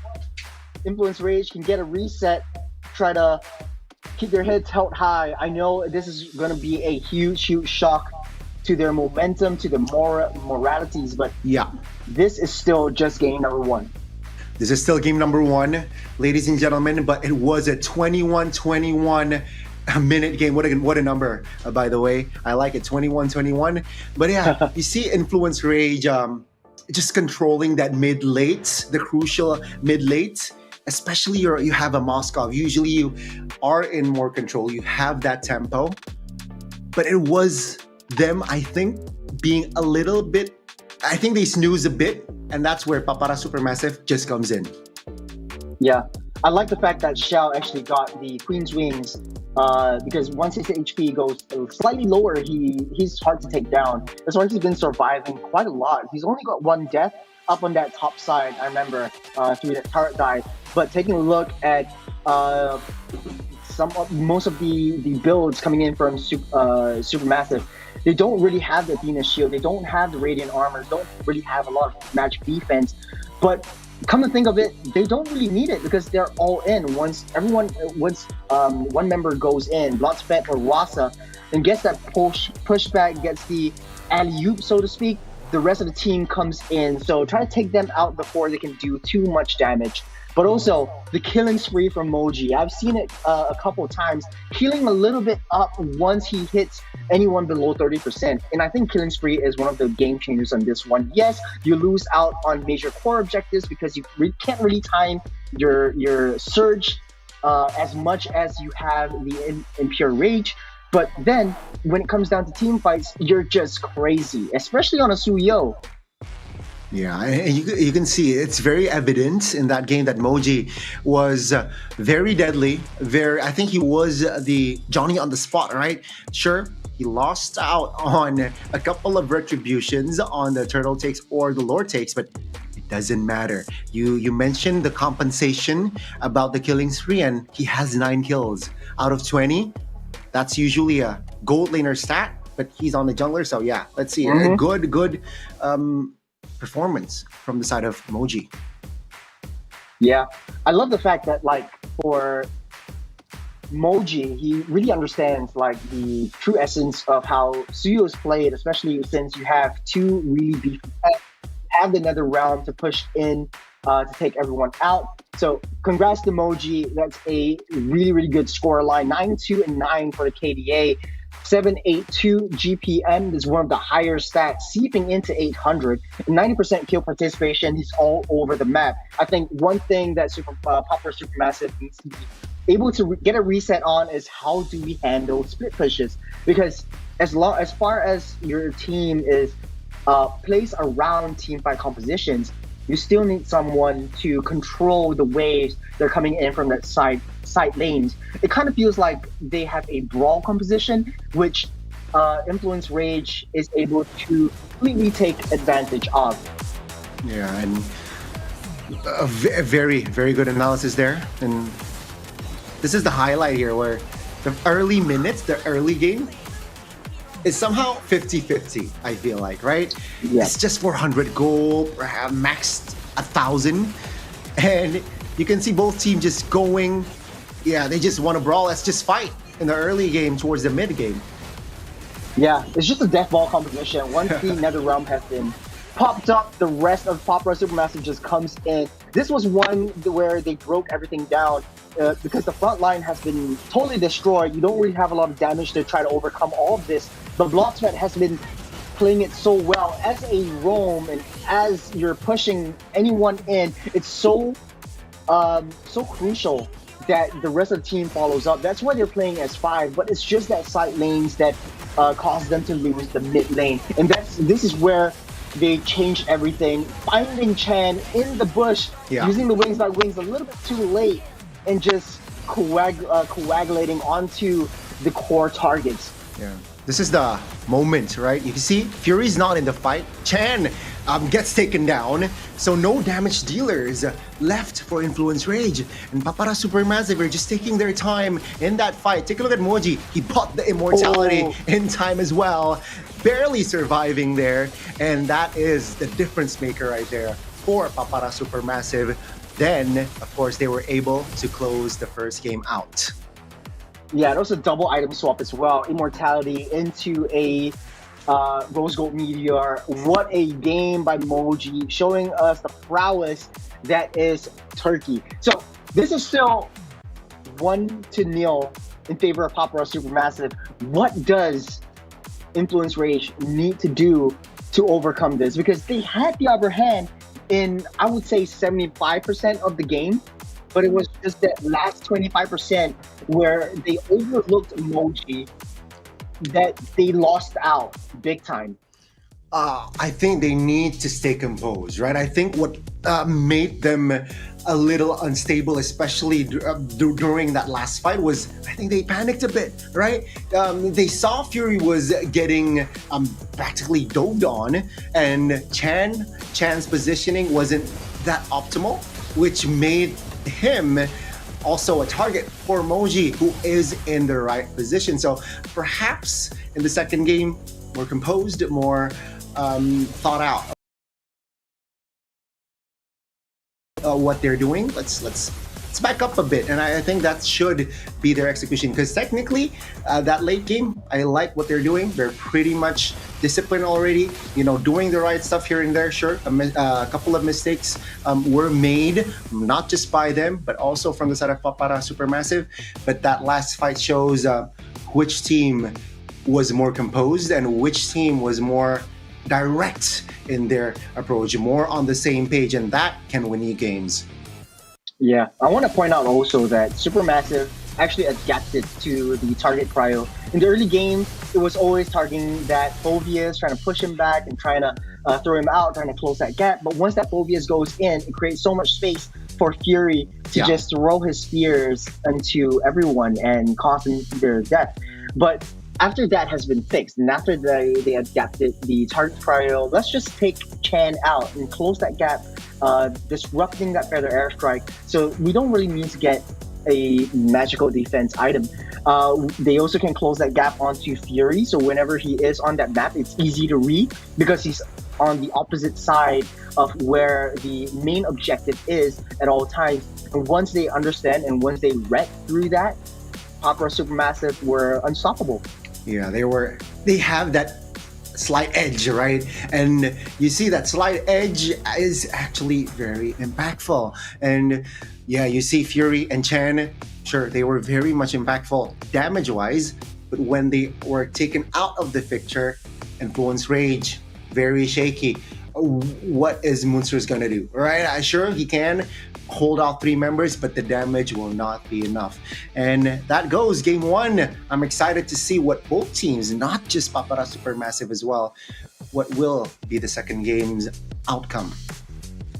Yeah, I think, truth be told, I feel like the Khalid that Influence Rage picked up didn't really have a lot of impact, especially in the late game, because he's always diving in, getting the right Raging Sandstorms, but he gets bursted down or decimated like right there and then.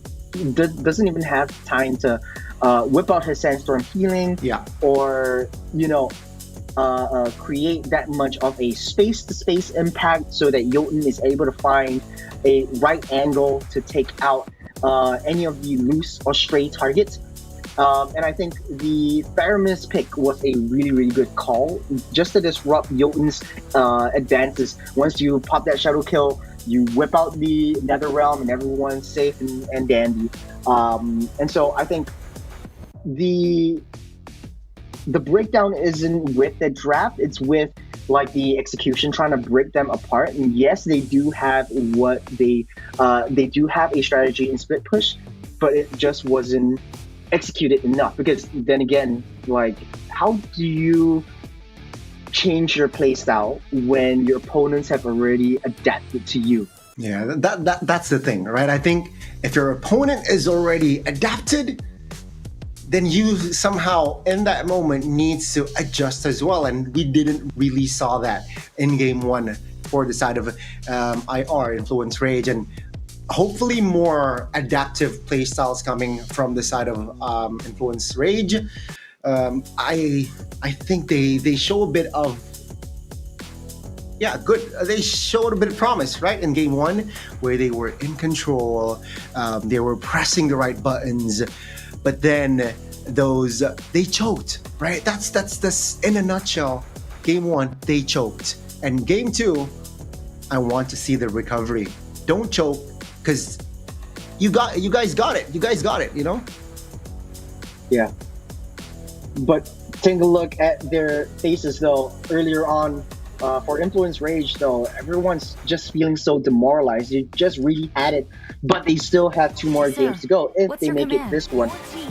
I know that both of these teams, they really have it in them to play a really, really smooth game. But then again, Influence Rage, getting that reset is really crucial coming into this one. So we're seeing a difference in terms of the bans coming in. Matilda will be first ban. Papa Supermassive identifies that Phobius is one of Monster's signature heroes. They don't want to deal with that anymore, especially in the early game to mid-game. It's so disruptive. But for Influence Rage, though, banning out the Palea once again, as well as the Fanny. Yeah, a very good transition here. Papara Supermassive, I like it.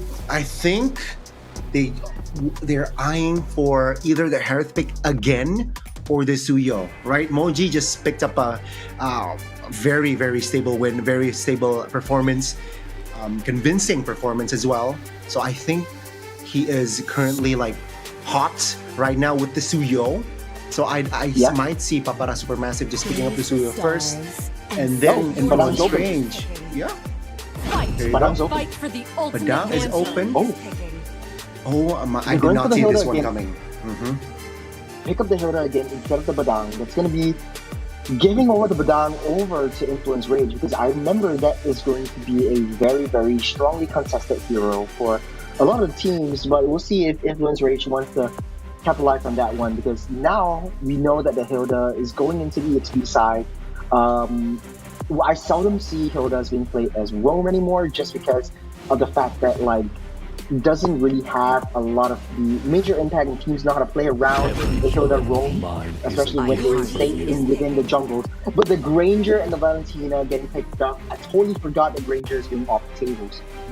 Granger, very solid. And Influence Rage, they picked up this Valentina to somehow anticipate a potential Lucas pick from the side of Papara Supermassive, right? And let's see here, Papara Supermassive, they will lock in the Hereth before entering the second phase, denying the potential ban from the side of Influence Rage. And Papara Supermassive taking their time here. I feel like they should pick up themselves a jungler here. If not, it will be limited in the second phase. Oh, it's going to be Jawhead again. They're going for the Jawhead again. So I think they practiced this synergy. I think it works pretty well in the previous game. It's just they have to fix their early game if they want to make it work. For Influence Rage, though, Asuyo is on the tables. They could pick that up, deny it away from Moji, so they can play a little bit differently right there and then. They still have the option to pick up the Badang as well. To try to limit the amount of jungle heroes in Papara Supermassive pool, or even pick up the Lucas and try to disrupt a lot of the gameplays on the side lanes. What do you think? Yeah, I think Lucas or the Suyo here, right? Just is the two logical answers. If not the jungler, I see them picking up the gold here. I mean the EXP. But there you go. It's going to be the Badang. So they are taking a risk. The junglers here should be banned by both teams. So take out the Suyo, take out the Joy, take out the Hayabusa. Take out the Lucas, perhaps. Lucas as well, yeah. So there's the 4 bans as well. You don't really need to care too much about the gold lane because both of them are set. Yeah. You've got the mid lanes as well. So Faramis maybe, possibly taken out by Influence Rage. The immortal one chose me maybe, but then they have the Valentina that can actually seal another realm as well. So it's like Influence Rage, they're teasing, right? All right, you popped off the first game with the Faramis. Now let's see here. If I pick up the Valentina, will you pick up the Faramis again? Papara Supermassive though, yeah, the heroes, the junglers, as predicted, we were banned here with the Lucas and the Suyo. Now, will they limit up more options in their last two bans? It could be the Gacha being banned out as well for Papara Supermassive, so to speak, just to limit Influence Rage's EXP pool. You've also got the glue that was previously banned out that could be annoying, but not too difficult as well. Yeah. Glue. I think glue is... I think Moonsters can definitely deliver with the glue as well. So I think that is definitely a hero to look out for. Papara Supermassive, what's the call here? Influence Rage will not commit to another jungler ban. Instead, they opted for let's ban out the Sicilian. We don't want any troubles in the late game. Last game was 20 minutes. Imagine a Sicilian in a 20-minute game. Yeah. It's going to be very, very tough. So good read there by Influence Rage, stabilizing. Papara Supermassive, what's their last ban? Yeah. Hylos will be banned last. I think Influence Rage might be able to pick up Joy, or even, if you want to go a little bit more tanky on this one, pick up the Alpha instead. It kind of works.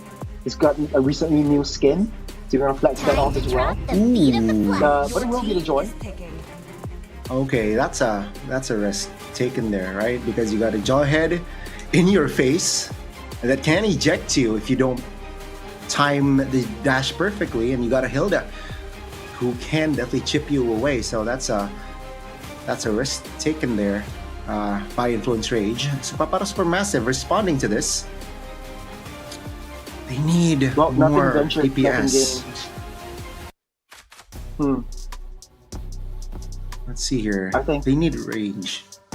You can gamble the Hayabusa again. Standing up for myself. Odette. So that's going to be Odette. That's the range. Interesting. So jungler. Security. Yeah, the Hayabusa again. So the Odette is what scares me, because you can be disrupted quite easily, but you have a lot of damage as well. Winter Crown onto the Swan Song, there's going to be quite a strong little ode of team fight. Everyone comes close, you pop their combo, and everyone falls like flies. Or you could give the Swan Song over to Chen, who's going to make full use of the damage that Valentina has and the EXP advantage of the passive to get ahead of the Odette. Yeah, that's the gamble that they're taking, right? I mean, against a Valentina, a potential steal for that Swan Song. So we might see two Swan Songs in a fight, but it seems like Moonsters will rock the jaw. Now that's interesting. I think Influence Rage just wants more mobility. You got mobility on all heroes right there and then. But for Papara Supermassive, it's all in. We'll sacrifice ourselves and we'll get the job done. Close things off for the second draft. Which one do you have? Papara or Influence Rage? You know, I am not convinced with the Odette. It's a flary pick, but I think we might see a game 3 here. Churros, what do you think? Man, a little bit too early to tell, but I do see where they're going with the Odette. It pairs well with the Jawhead and the Hilda as well. So just protecting that zonal control, and you have the Harriet in. But ladies and gentlemen, we are going to be jumping into game number 2. Papara Supermassive with 1 game away from winning this series. But Influence Rage, they might be able to take 1 game away from this one, just as the casters predicted. We're starting off with a huge leash by Supermassive onto the orange buff. Yeah, a very standard start here. If you have a Jawhead, you have the option to leash for your jungler, and there you go. Right, Moji is on his third camp there. So now Influence Rage slightly behind. Take a look at the Hilda there, trying to be annoying already towards the Joy. This is what we mentioned from the draft as well, right? The Joy are very, very, yeah, that's a risk taken there. That's a gamble. And now in the mid, 3v2. Potential fight for now. Bloodspat and friends. It seems like they will move. Apply pressure on towards Chan. And Paquito will be the first casualty in this game as Chan barely survives. Pops his flicker. Yeah, I saw the notes from After Dark. Notes were almost going to bounce off of Chan, hit Jotun, and back to him and take him out. But then again, he understands, okay, the note's coming. I need to be away from everyone. But then again, taking a look at the itemizations, it's the Runeless Blessing for 3 members, so there's a lot of fast speed. Paquito coming in from that flank as well. Oh no, Shadow Kill. It's a mess out there. Jotun almost taken out there as well. But Influence Rage actually might, they have done an equalize 1-1. Yeah, it's a lot of the high mobility, especially with the river being buffed up as well. So lots of movements, lots of high aggressions coming in from both teams, especially for Influence Rage, where you have that Chow coming in from that flank on that bottom side. He needs to be all of that map. EXP lanes in this meta is doing the Lord's work. They're running all around. They're everywhere. Yeah, and let's see here. Flicker from Wasa. Influence Rage trying to take control in the Turtle Spit. Paquito, though, still level 3. Moonsters now jumping into the backslide. It's going to be the Retribution falling for Jotun. Now it's going to be Influence Rage not going for more. Very disciplined there. And Papara Supermassive, no compensation.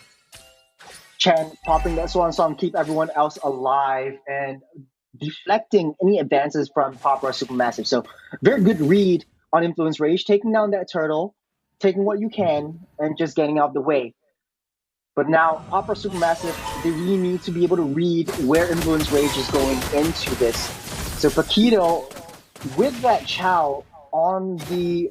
Actually, it's the Chill Roam and the Badang in the XP side. I just immediately realized that a little bit slower rotation if you have Badang on the EXP, but you have higher scaling, higher, faster level gain, and you'll become a menace in the late game. So there's going to be a tough matchup for Influence Rage in the early game if they don't play their cards right, if they're making mistakes on the rotation side. And yeah, I thought it was going to be Moonsters rocking that Cho as well, but no, it's going to be I guess a conventional, right? It's a conventional Cho in the roam position. And yeah, again, similar to game 1. Influence Rage and Papara Supermassive here. It's even Stevens here for the first 4 minutes. I think the Chow's pickup was just the Disrupt After Dark Swan Song. And that we won't see that as of now, but it's going to be a big hurdle that After Dark needs to be able to overcome in the mid to late stage of the game. And Chan already has the ultimate ready. It's picking up that Swan Song, trying to deflect any of these advances. 14 minutes till the turtle spawns up.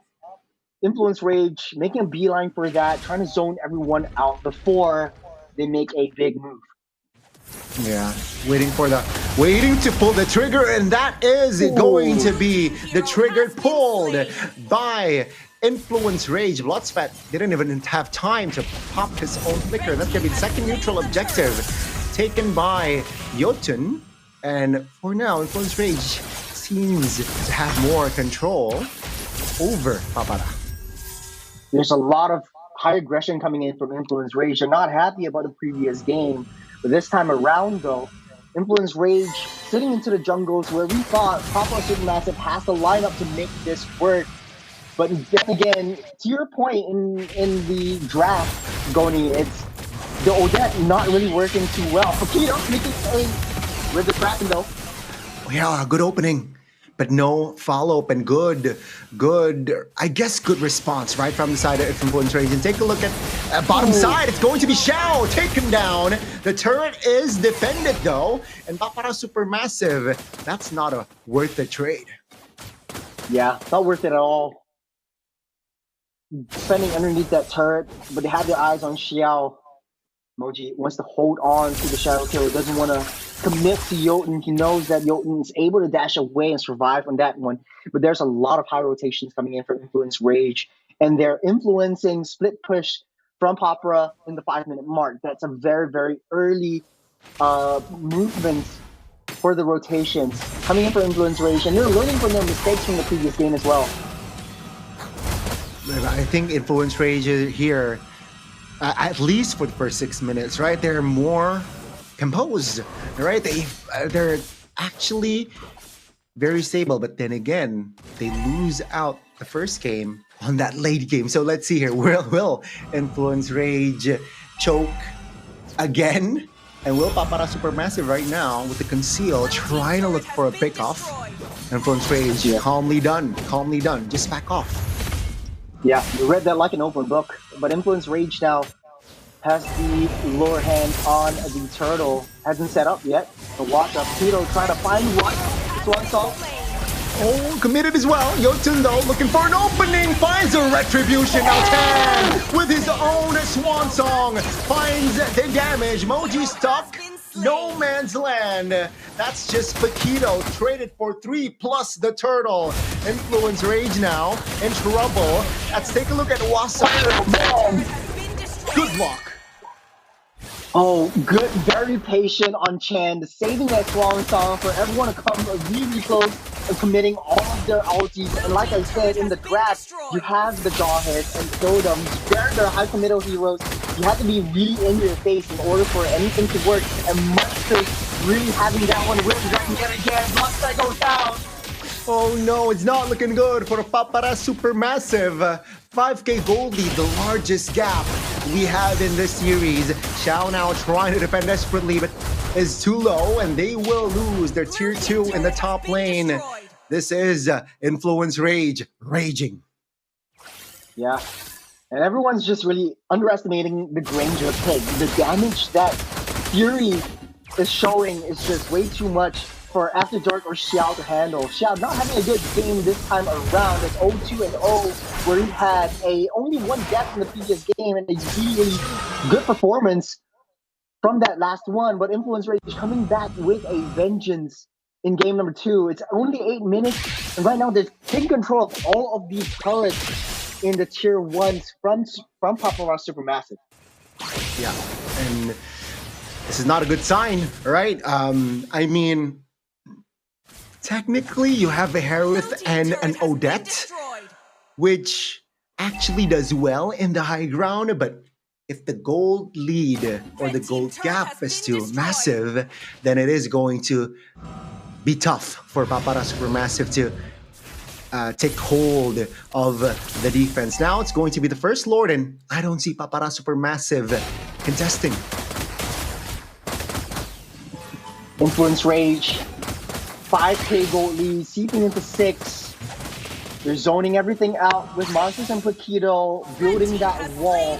There's nothing that Papara can do or Papara will do to try to contest for this one. They know that if they step a little bit too close, everything will go haywire. Yeah, very, yeah. It's tough, it's tough. I mean, they're down 5k gold lead here, Churros. Yeah, with the high rotations and the high mobility that Influence Rage brings, they're all over the map, and even if Papara Supermassive wants to take down one, it will be hard. Oh, Fury using the Sonata just to check for the bushes. He knows what's up. Yeah. Oh, an attempt with Dragon. Yeah, that's the thing. Wrongly timed, Fury in trouble. Good flicker, but that's going to be the Swan Song popped prematurely from Chan, just to have that shielding. Now that's going to be the Lord here. Well, it will not charge, but it will trigger the passive, the holy shielding there. And yeah, Influence Rage here wasn't able to crack their base turret, though. All tier 2 is officially out for Papara Supermassive. Yeah. No boom down on the tier 3 top side, but also no T2s to be seen, no T1, T2s to be seen from Supermassive. There's going to be the item builds coming in And I see the dire hit already built up by Chen. Nothing venture, nothing gain. Might be able to wait for that one. Does look like there's 2 rolling boots, but hold on a second. That's a quick pickoff, but it seems like Influence Rage wants to fight even though they're a man down. Papara Supermassive, even though they're 5 members up, they were the ones disengaging here. They know that they are still behind in gold, and taking down 1 is already more than enough for Papara Supermassive. Yeah. It's a high risk, high reward for After Dark though. This time around, still going strong. Papara Supermassive again struggling with that split push, or controlling that split push that Influence Rage brings. You've always seen Jotun away from where Fury is, and all Influence Rage has to do is create space for Fury to have that much damage coming in, where the Dragon takes onto Bloodspet. Yeah, is that the right target? Bloodspet, though, will be taken down alongside Paquito After Dark, caught in the crossfire. But good news for Papara. Moji picks up the double, and Fury was also taken down in that huge fight. Good timing there by Moji to find the right angles and take down Fury. Will be up again for that Lord, spawning up in 15 seconds as Influence Rage slowly losing their grip like they did in game number 1. It's Papara Supermassive. They do have a lot more tankiness in that late game, and After Dark slowly but surely needs to be able to find a way to stay away from Paquito. And Paquito is 0-5-6. Try to disrupt, but every time he hits a with the Dragon, it's After Dark popping in that Swan Song. Yeah. So it's a bit tricky here for Paquito, right? It's like Paquito is trying to be selfless here, but it seems like Papara Supermassive will concede another Lord. They will rather defend than contest. That's going to be Wasa, though.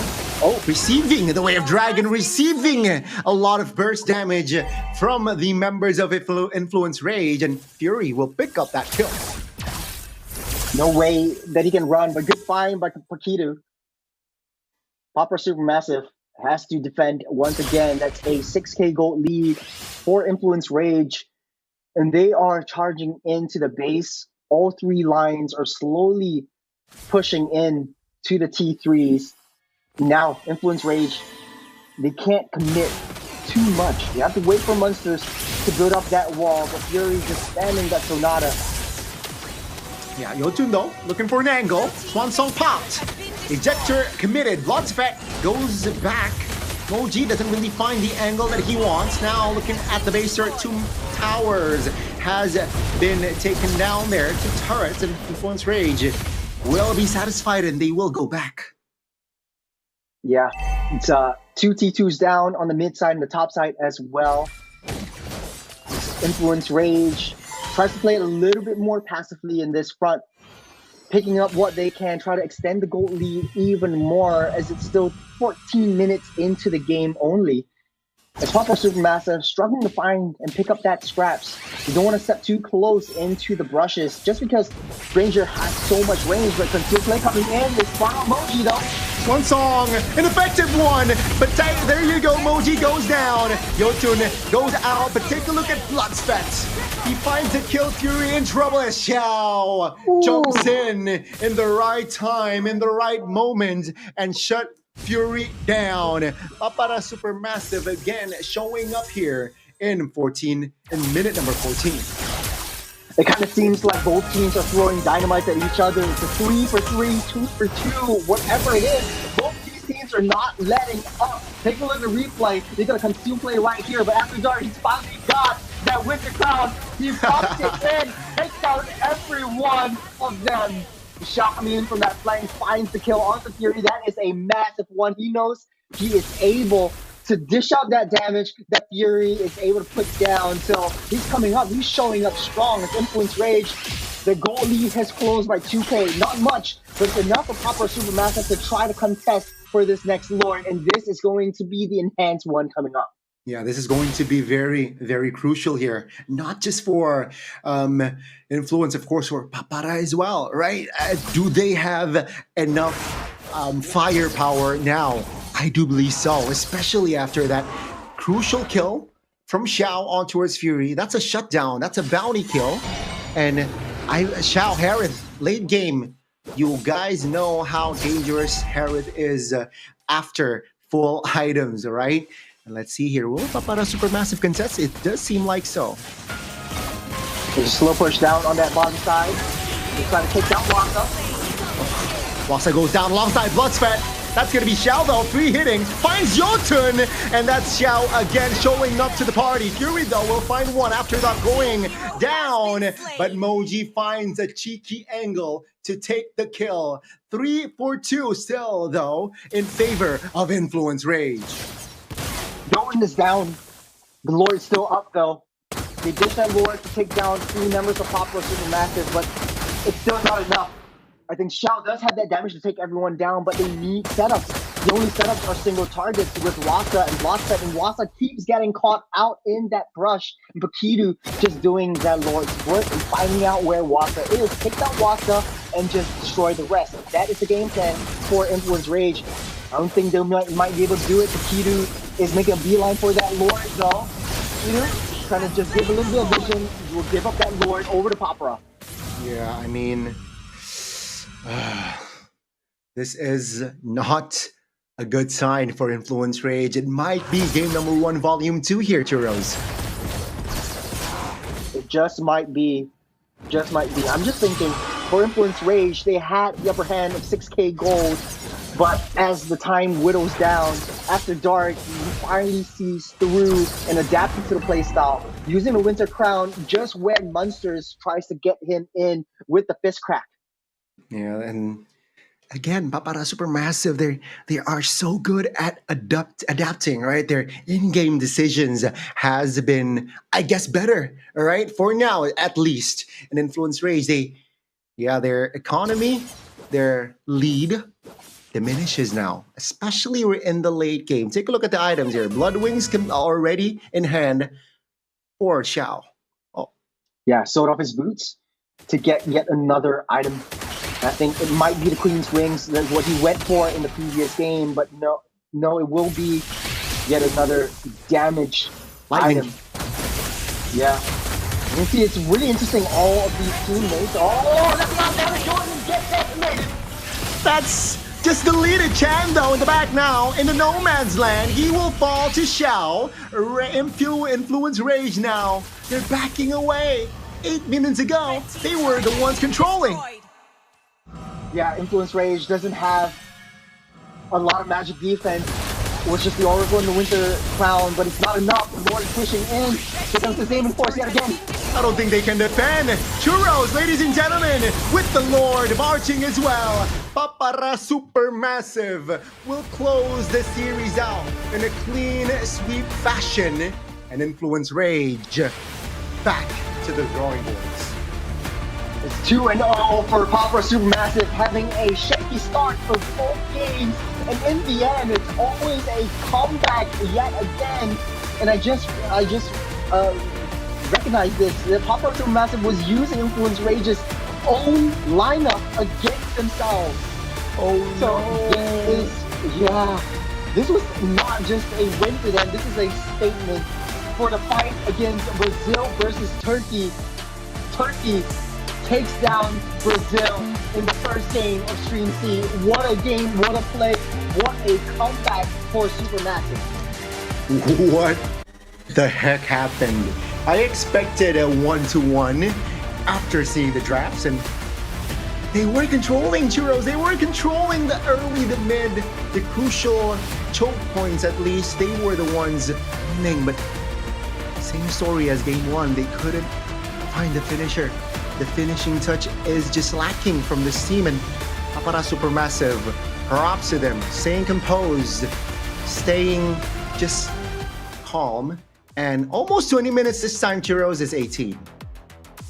Yeah, then I do gotta say, like, later we'll watch this in replay, but it was Jotun who went in a little bit too gung-ho into the face of After Dark. Yeah. And After Dark just pops in the Swan Song and the Winter Crown so that he doesn't get any damage from Jotun at all. And the rest, as they say, is history. Take a look at the itemizations And I just want to say this in the game itself, but every single time I want to bring that up, it's fights after fights after fights, but there's roam boots all across the board. And for the side of Influence Rage, though, they went in to, okay, let's split up the type of roam boots that we have for all of our members. They've got the Encourage, they've got the Dire Hit, they've got the Conceal, they've got everything under control, but then they lose out a lot on the gold that comes into play and shifting it a lot to Fury. And Fury has the Sky Piercer as well. I think he got it right in the mid game, right around like the 14-minute mark. So that's going to have quite a bit of stacks onto it.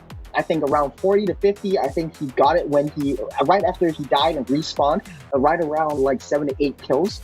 But for Supermassive though, they got what they came here for. They knew that the main trouble at hand was going to be Jotun, got the Athena shield, got a lot of magic defense, and tried to disrupt how Jotun wants to play it. And to be honest though, they played it very, very reactively, and that's what worked for their synergy.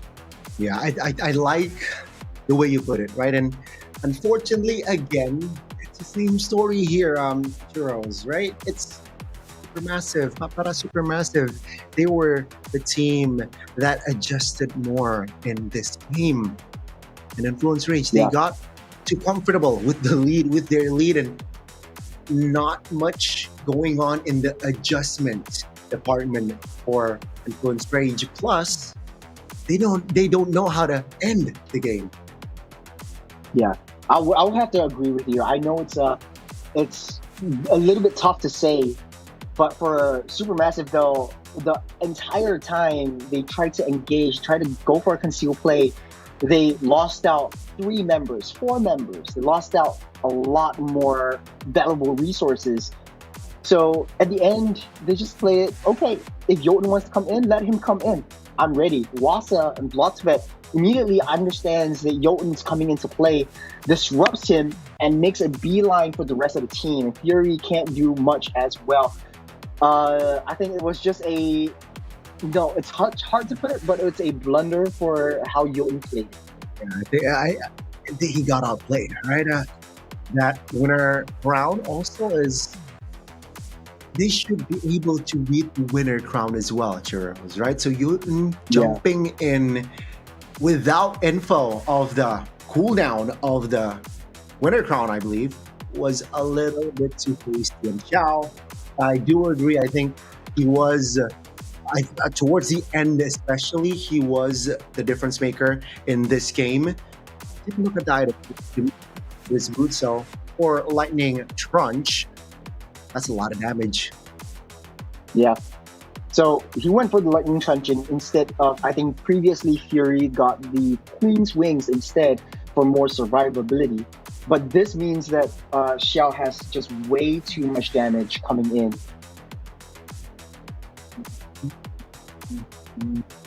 Yeah, not bad for Xiao. All right, a very, very stable win for the side of Papara Supermassive. And I'm excited to see what the stream will bring more into this tournament. Yeah. Let's take a look at the highlights. Supermassive made a really, really huge play right here.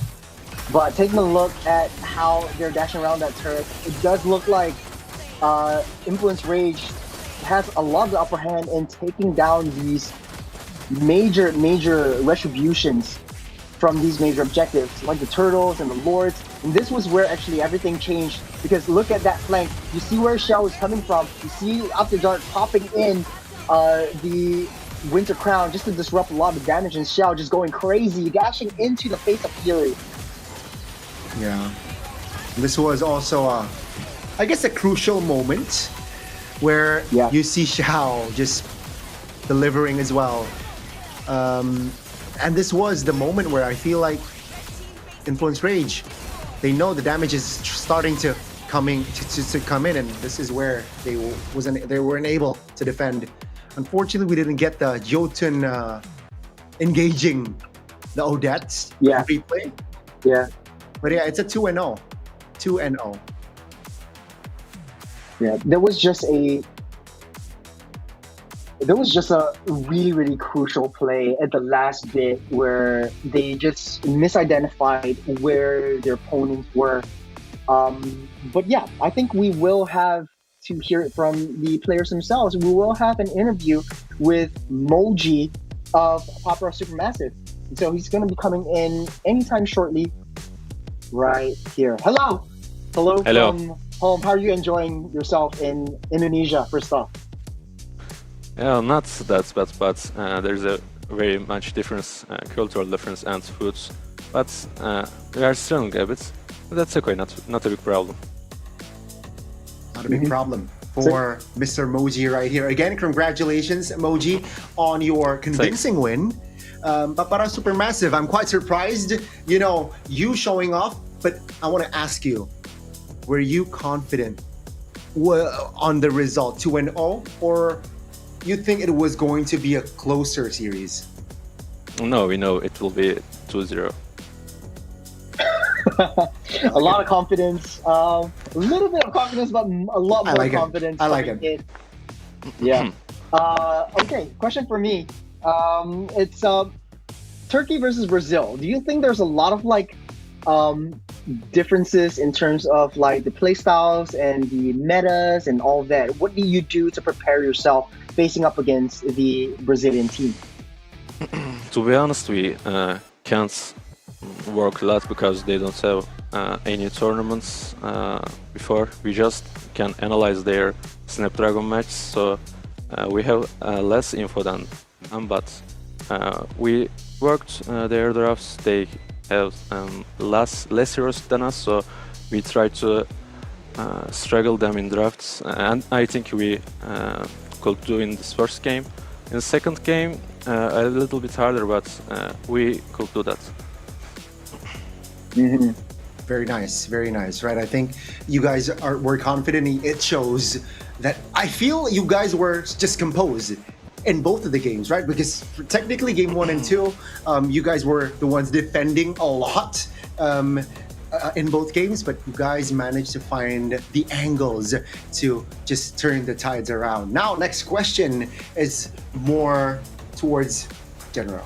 You guys, I want to know from you, how confident are you in advancing to the next stage? I don't know. I think we will try to go to playoffs first. We want to win the next game today.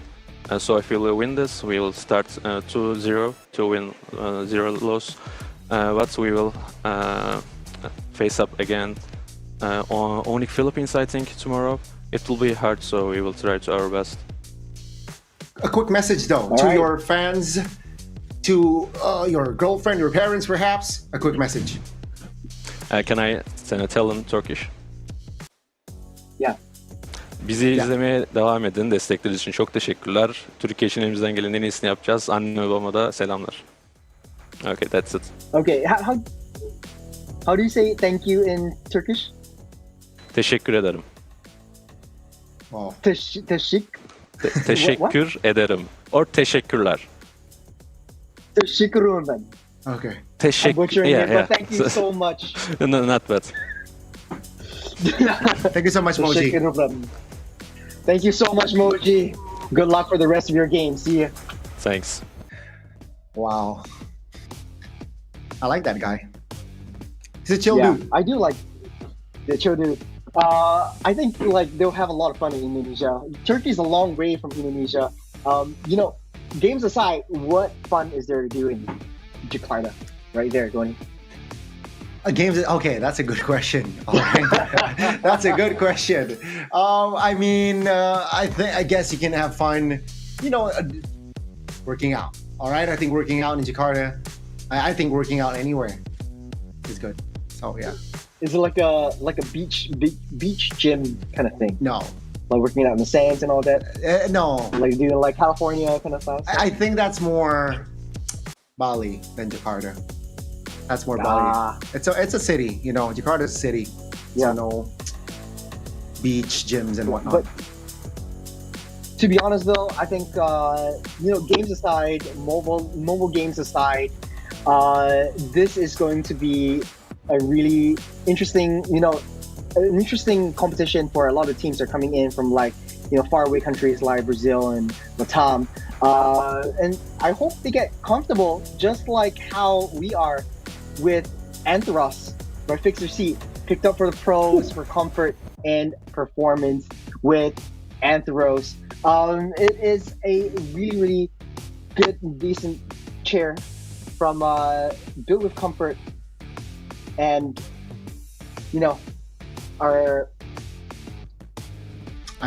it's very comfortable. Yeah, it's very comfortable, right? It's ergonomic and it's just perfectly.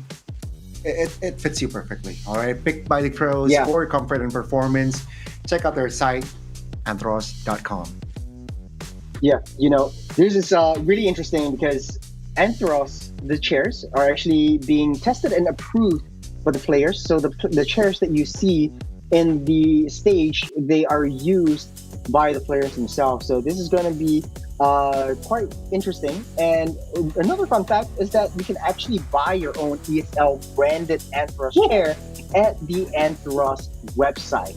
So, what are you waiting for? Ah, okay, interesting. But that was the first match, Churros. Yeah. So we will be taking a little bit of a break. I know there's a little bit of a delay from when we talk over onto each other. So there's in the normal conversation, we'll be immediately coming in, jumping in. But this is a little bit different on an off-air stream or offline stream. But thank you very much for watching. We will be jumping into a break really soon. But when we come back, it's game number 2 coming at you. We'll see you soon.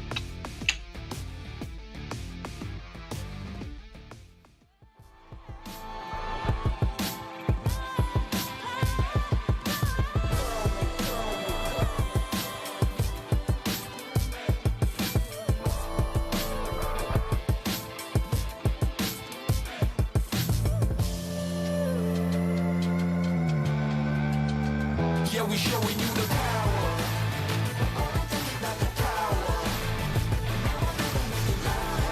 Make it loud.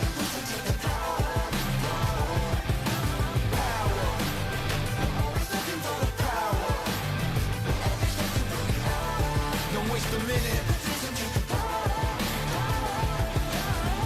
Yeah, I'm moving automatic. See the top spot, but I move right past it. You're not number one, man, you thought you had it. I got what I want, now it's more than average. We are the masters. Now we back on the road, headed back to the throne. Cause we back what we on. Now we here to set the tone. Got the spirit, got the soul, never question the power.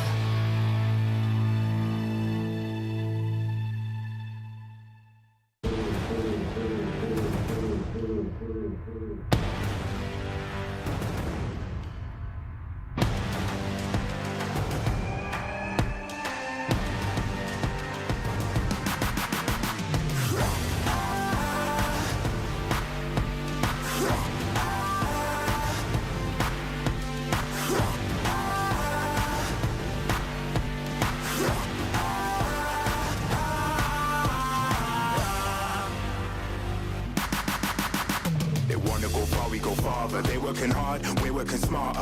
Where they're gonna go, we go harder. Hit every swing, roam like a king.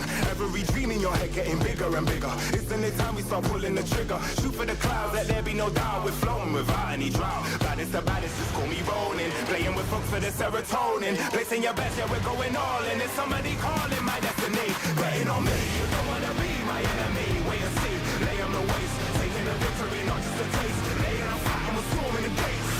You don't wanna be my enemy, wait and see. Lay on the waist, taking the victory, not just a taste. Laying on fire, and we're storming the gates. Laying on fire, and we're storming the gates.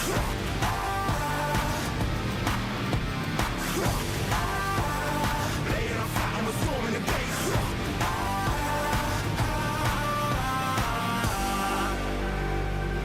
Right from the heart of me.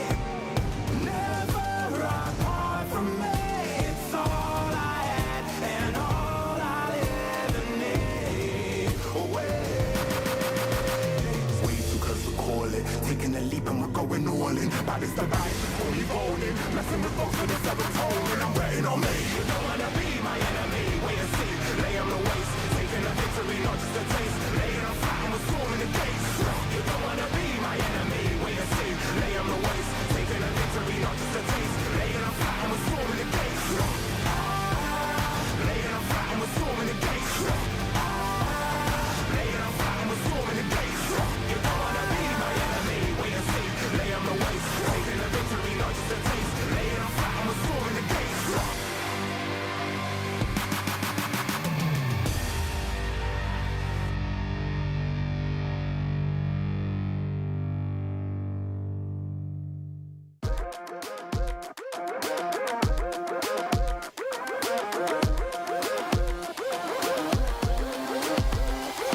I believe it, I can see it. If it's in my sights, I achieve it. Ain't no leaving, no defeating. Show up, complete and repeat it. Every day, rule that game. I always go 100%. Start to end, to the end, out or in. No between, you gotta go 100%. Click to win every single moment. Caught up in the motion, got no use for caution. Hope you're ready for a fight. I believe it, I can see it. If it's in my sights, I achieve it. Ain't no leaving, no defeating. Show up, complete and repeat it. I believe it, I can see it. If it's in my sights, I achieve it. Ain't no leaving, no defeating. Show up, complete and repeat it. Every day, rule that game. I always go 100%. Start to end. Every single moment, caught up in the motion,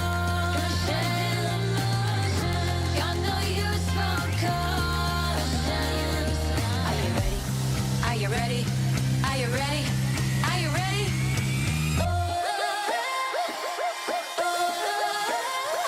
I believe it, I can see it. If it's in my sights, I achieve it.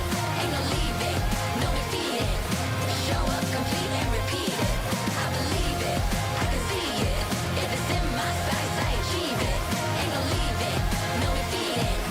Show up, complete and repeat it. Every day, rule that game. I always go 100%. Start to end. Every day, rule that game. I always go 100%. Start to end. Show up, complete and repeat it.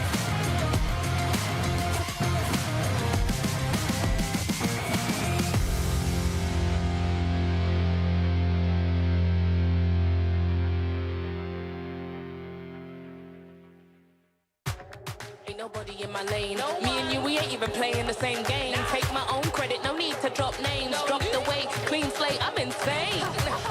It's giving insanity on a melody. More flow than a manatee. Levels that I reach, man, I defy gravity. Heart so strong like it runs in the family. I got the haters out of breath. Ain't talking about dinner when I got them distressed. Giving palpitation when I say it with my chest. Do the calculation, this time fitting best. Acquiesce that I am the empress. Going so sick, someone call the vet. I just can't be tamed, that I'm the Loch Ness. So blessed, they can't comprehend. I turn a skeptic to believer. I am a leader, resurrected like it's Easter. If you step to me, you'll get the misdemeanor. They can't defeat her, they can't connect the reader. Can't decline, don't worry, I'll be fine. Cause all I see is ups in the line. Did I plan this? Is this by design? Come reflect my light, can't be denied. Come correct, cause this moment is mine. It's mine. Tell me you're feeling enough. Tell me you're feeling enough. Do it like nobody does. Sipping that haterade, right to the finish line. Tell me you're feeling enough. Tell me you're feeling enough. Do it like nobody does. Sipping that haterade, right to the finish line.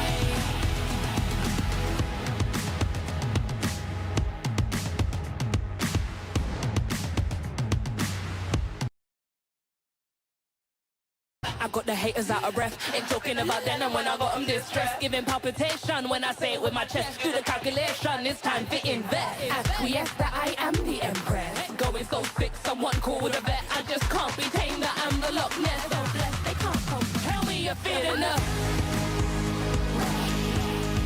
Tell me you're feeling enough. Do it like nobody does. Sipping that haterade, right to the finish line. Tell me you're feeling enough.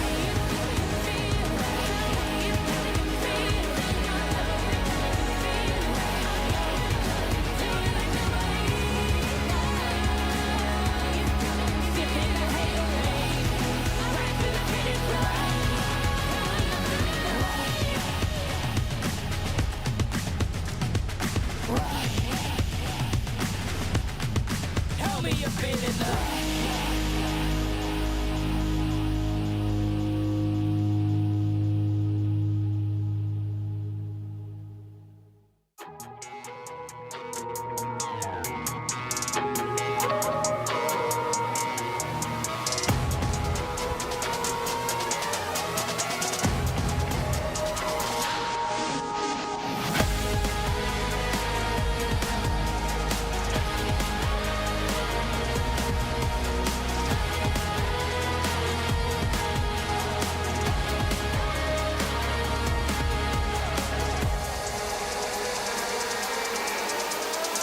Way to the top, I never stop. It's coming ready or not. Do you have what you say you got? Go till you drop. Go until we hit the spotlight. Gonna shine bright. Anything I like. Put it on the line. I've been taking chances all my life. I've been patiently waiting, and we're gonna take it like that. You can't stop what we began. It's the one.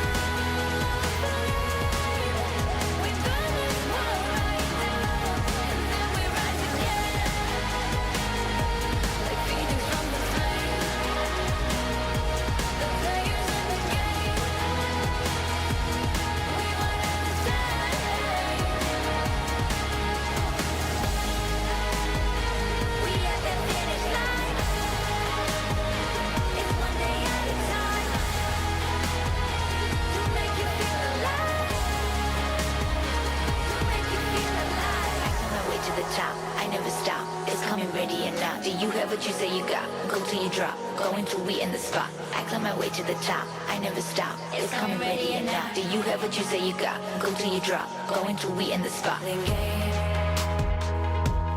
we one and the same.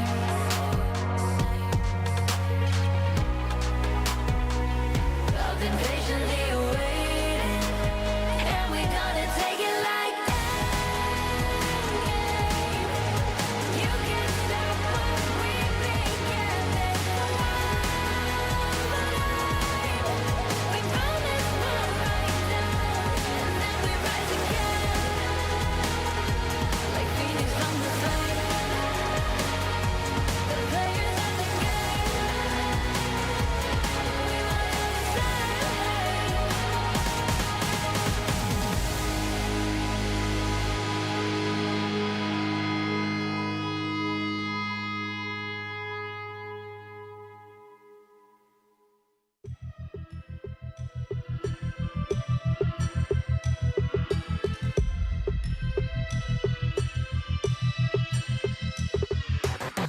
It's a madhouse, it's a madhouse. Had a lot of people showing me some mad doubts. It's a madhouse, it's a madhouse. I got love for the game, I don't cash out.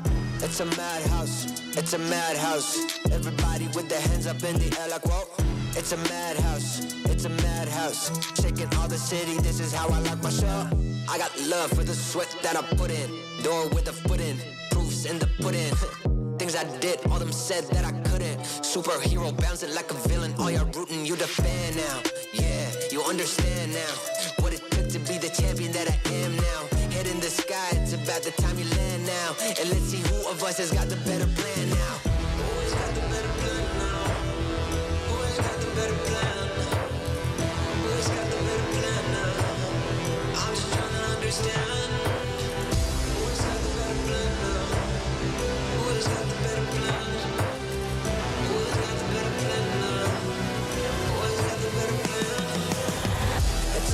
madhouse, it's a madhouse. Had a lot of people showing me some mad doubts. It's a madhouse, it's a madhouse. I got love for the game, I don't cash out. It's a madhouse, it's a madhouse. Everybody with their hands up in the air like whoa. It's a madhouse, it's a madhouse. Shaking all the city, this is how I like my show. How I like my show. Hey. This is how I like my show. Hey. It's a madhouse. Hey. It's a madhouse. It's a madhouse. Had a lot of people showing me some mad doubts. It's a madhouse. It's a madhouse. I got love for the game, I don't cash out. It's a madhouse, it's a madhouse. Everybody with their hands up in the air like whoa. It's a madhouse, it's a madhouse. Shaking all the city, this is how I like my show.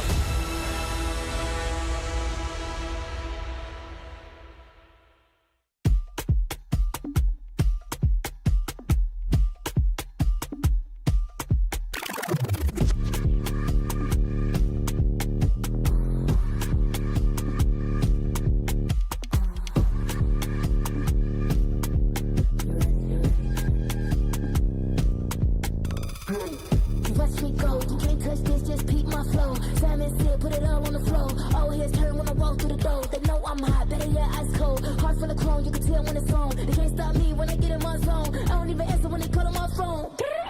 Baby, myself, I ain't writing no wrongs. Here with me, I don't condone. I'm way too up, but I'm so far gone. Here with me, I don't condone. The man down doing up, beating up the beat till it's blowing up, queuing up, look at me, look at her, never seen, tickle me, riddle me, looking good, got the remedy, into me, deep boss energy, complimentary, they can never be jealousy, when they stare me, they like legacy, legacy, gotta leave a mark when I feel like I'm lost. Watch me, you wanna taste, love what you see, come in close, watch me, tell me love, I got you on, what you gon' do, watch me, I make it hot, blow the spot, ready or not, watch me, watch me, watch me, watch me, watch me, watch me, watch me, watch me, watch me, get it, watch me do it, watch me flow, watch me, let me feel it, take control, let me go, watch me, tell me, watch me, with my buttons, if you, whoa.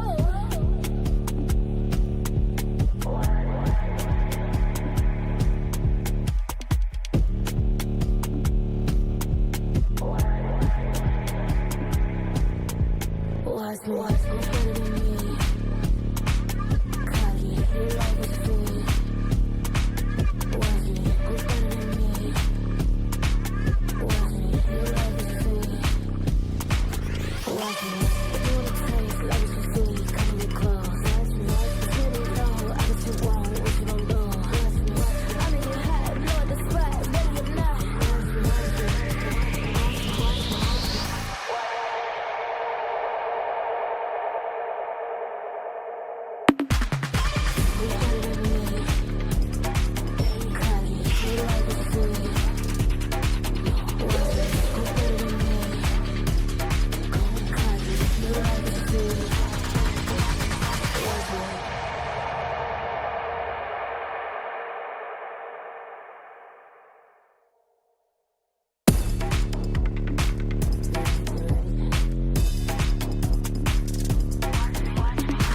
me.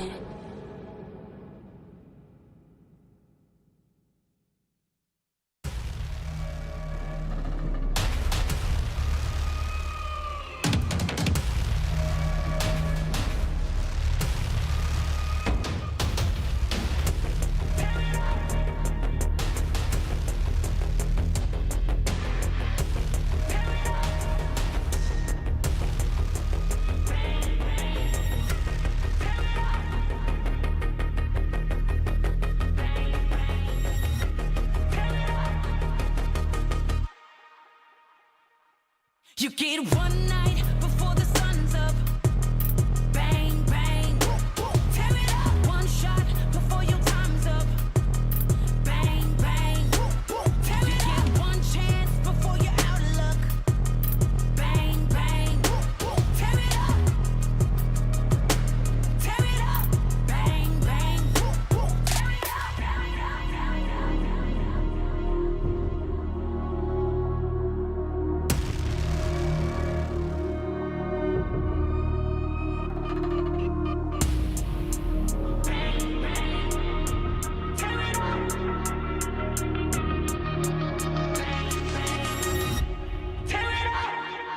You get one night before the sun's up. Bang, bang, tear it up. One shot before your time's up. Bang, bang, tear it up. You get one chance before you're out of luck. Bang, bang, tear it up. Tear it up. Bang, bang, tear it up. One army, we unbreakable. Won't ever beat us. We too strong. Take a stand, raise all of your fists high. This is the one. Fighting for our lives. Won't let the odds run up on us. We fight until the sun comes up. Don't try us, we the one. Bang, bang. Bang, bang.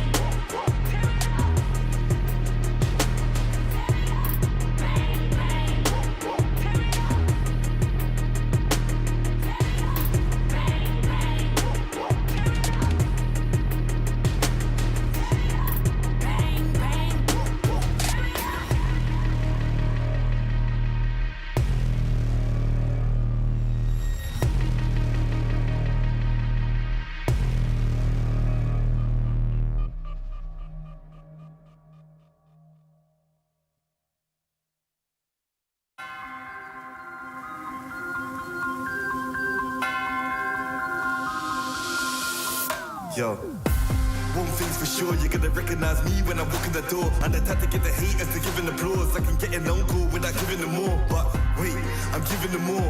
Every 7 days I'm giving them 24. You can't make the cut if you ain't gonna bore. These ones don't know about war. I grew up cold, hungry and poor. I wasn't grateful, I wanted more. I wanted women, I wanted tours. So I grinded and grinded some more. Woke up depressed, I had to fight more. So I burnt out, I couldn't do more. I had to put ascension on pause. Now I'm back like I want no war.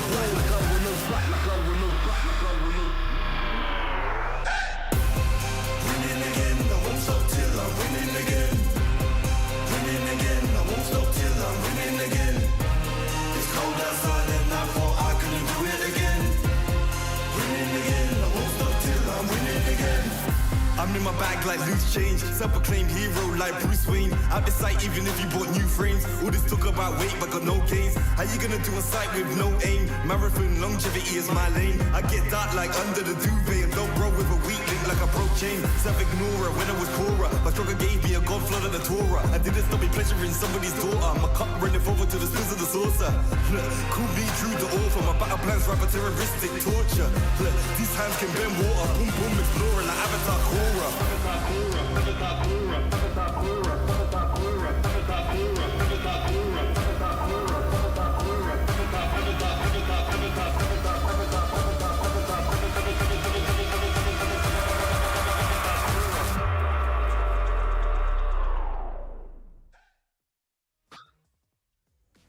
Ladies and gentlemen, welcome back to the Snapdragon Pro Series Mobile Masters, happening live right now in Jakarta, Indonesia. This is Stream C. It's me, Husky, as Churros will be taking a short break alongside Goni, bringing you the second best of 3 of this group stage.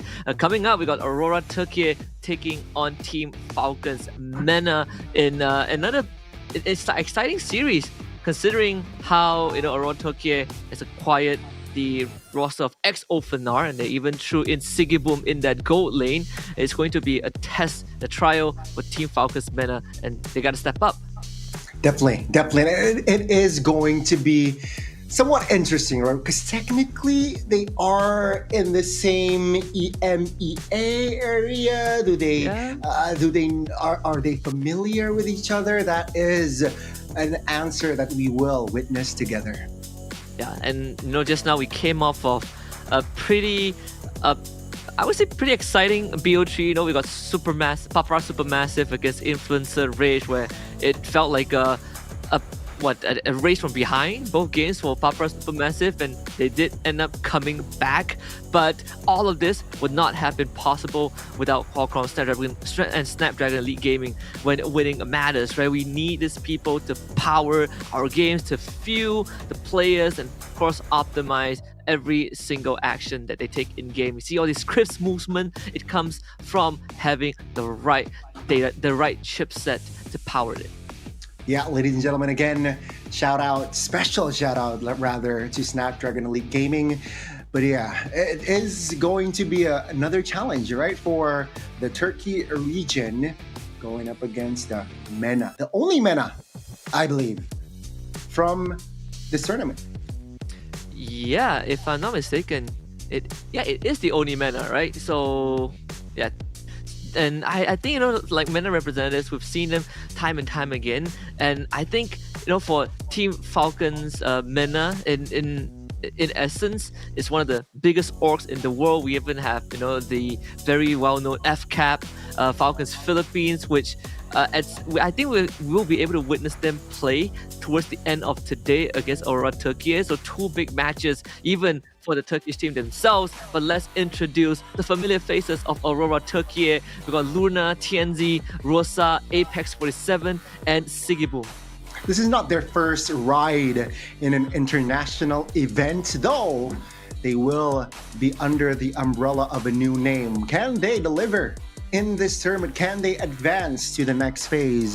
That is going to be answered later on. Now they need to focus against their tough opponent, I gotta say, in Team Falcons.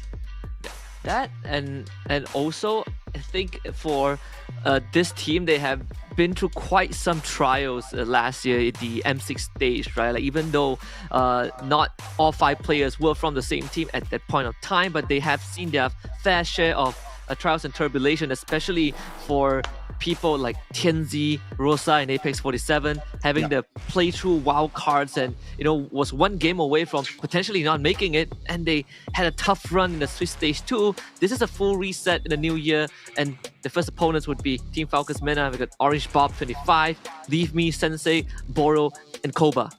Yeah, this team, again, not the favorites, but I guess they can bring us surprises here, Husky, here and there. Hopefully, they can, I guess, bring something new, right? That is what I'm expecting from this team. And my God, he has green eyes, ladies and gentlemen. Yeah. The guy on the right, the guy on the far right has green eyes. That is crazy. So, that's a beautiful gene right there.